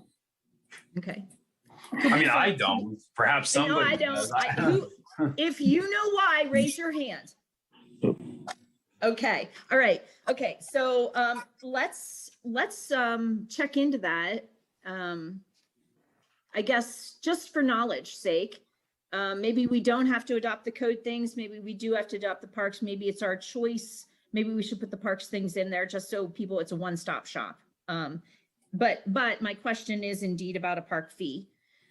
So we learned that the two-deck trust, it levies some additional fee for their pavilions that they rent out, or that an entity rents out on their behalf in Two-Deck Park. So I had asked Dave ahead of the meeting, where would I find that in the fee structure? It's not a schedule, it's not in ours, it's in the parks fee schedule. My question about this was because I would like to further our desire to learn about revenue. Revenue by our rentals of pavilions and fields, so we can plan to make our capital investments wisely, maybe utilizing some of that information. So I know that we as a board generally do want to have this information, and it's somewhat difficult for us to get that information. So I was thinking that one way that we could probably pretty easily get kind of a tally or a general idea, a representation of what kind of rentals are happening in the parks, is to make a fee, a nominal fee. So I ran this past a couple board members and they were open to it. But I'm not sure of the logistics. I thought the logistics would be easy because the park fees would be on our schedule of fees, but they're not. However, the park group, park entity does collect the Two-Deck Trust additional fees. So there is a mechanism by which this can occur. I'm just not sure how we can get over the hump to make it occur. Typically, it would be during the schedule of fee conversation. Parks fees aren't in there. So if we wanted to do that, we could discuss it now and move it forward as a fee and put it in our fees with the hopes of it, being mirrored in the park and rec fees, just like the Two-Deck Trust is. But now I'm going to ask Dave, how does the Two-Deck Trust then get those fees from park and rec? Do they cut them a check? Or Well, Do you to, not to know? be clear, the two deck trust does not assess a fee. We did not direct the park authority to Right. assess an additional fee for pavilion rentals. The park authority assesses their own additional fee and essentially makes a donation to the two deck trust of that for that additional cost that they tack on to pavilion rentals, just at the trust owned land in two deck park. So we're not, it's not something that the trust has initiated as a revenue stream. It's something that the park department did out of their own volition to help contribute, I guess, to the trust overall.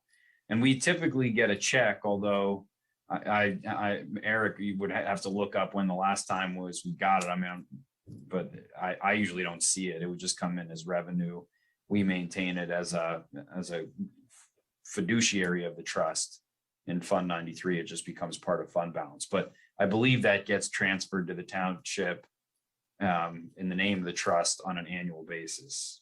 Okay. So the kind of like the mechanism is still similar in that they collect the fee and then cut the check, I guess. Correct. That's So right. that is similar. That's right. Okay. So if we wanted to do that as a mechanism by which we begin to understand this data, but this isn't then the appropriate time to have that conversation because the fees aren't in our fee structure schedule, or is that, am I thinking wrongly, Dave? Do we have to have a whole agenda item for this one fee thing because of the complicated yet perfectly wonderful park structure that we have? Do we have to, how do we do that? Do we know? I mean, the only question that I would want to research is why, I mean, I think your question is a good one about why we don't enact fees for pavilion rentals and programming and other things in our schedule of fees, why that's handled by the park authority. Presumably there's some, either it's in chapter 16 or it's in an intergovernmental agreement somewhere, why that is. I would just want to look into it a little bit further. With all due respect, when it's not 12:06 a.m. Right, yes, I'm like, Because really I don't know that I can really Right. come up with a good answer on the spot. I'd have to look through the ordinance. I'd want to talk to the parks and see why that is, if there is a reason for it, but. Okay, so, right, I would love to break our record, but I don't want to break it that badly. So let's go ahead and take this conversation in a different place, like not in this particular schedule of fees discussion. And if we have to, like, are you going to, Dave, between now and our next meeting, try to find out why we don't adopt parks and we do adopt code fees? Right. I mean, I think I found it in chapter 16, Center Region Park and Rec Department. This is our park ordinance, letter D. It gives the authority to the parks director to fix, charge, and collect fees and deposits for the use of park areas or facilities or privileges as he deems advisable to help defray the expense of the parks and their facilities.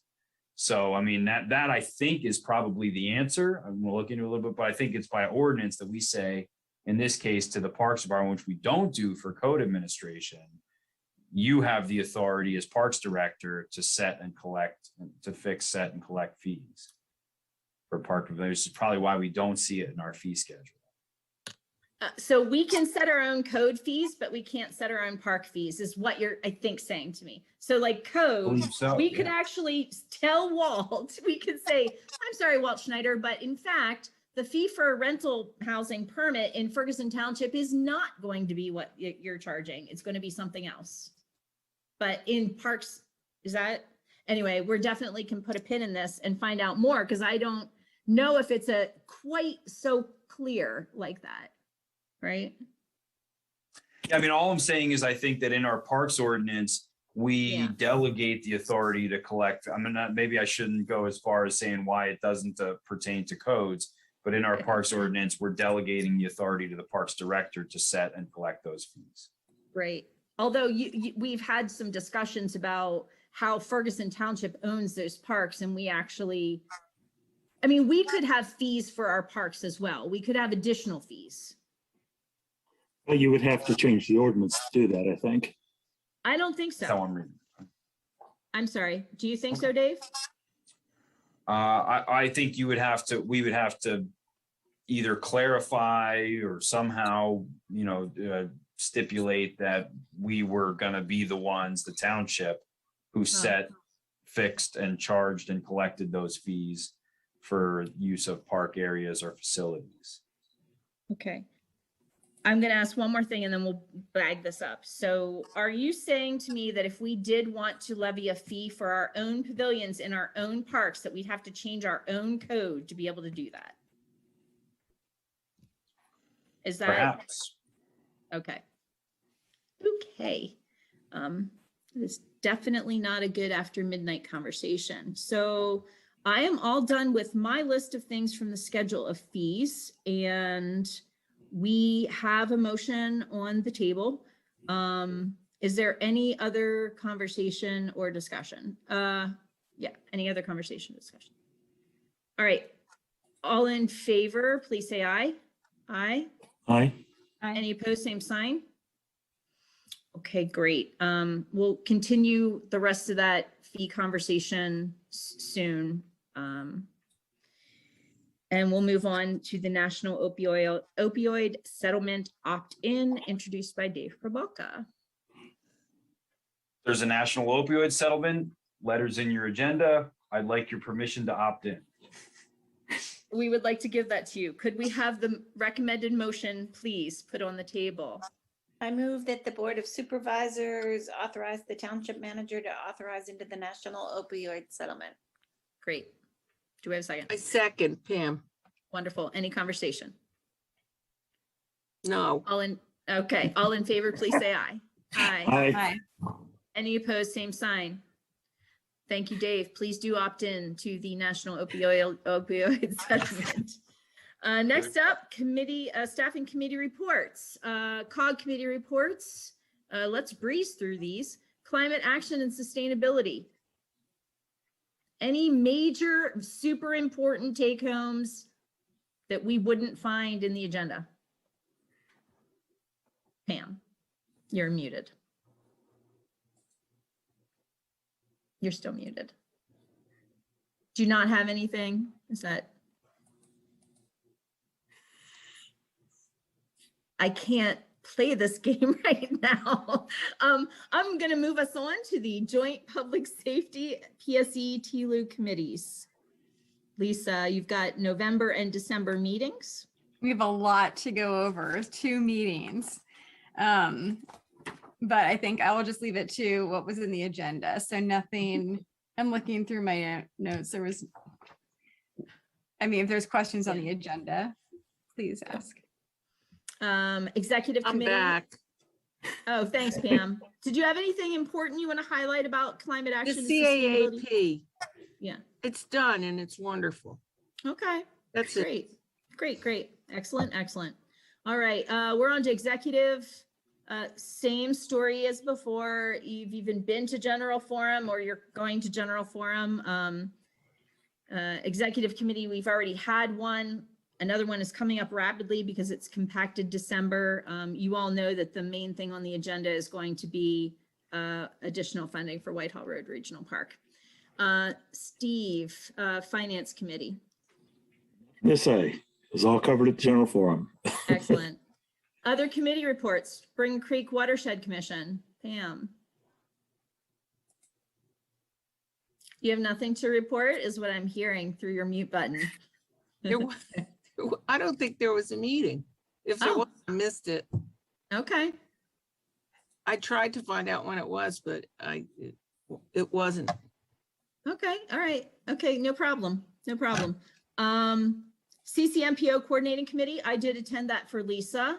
Really it was almost a 3-hour meeting and we did a lot and CNET was there. So I will say, I did make the comment about, our disappointment in the blinking light results of the warrant, and was wondering if pedestrian counts, pedestrian safety matters in the PennDOT assessment. So I did say that. So they'll be happy to have you back, Lisa. So we're moving on to staff reports. Dave, manager's report, anything you care to highlight? Nothing Okay. specific. It's all on your agenda.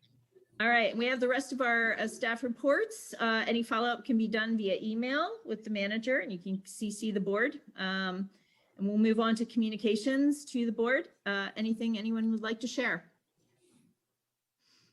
I've had some West College communications. We've heard a little bit about that this morning. Some Homestead Park communications. Thank you for working out our concerns. That's about it.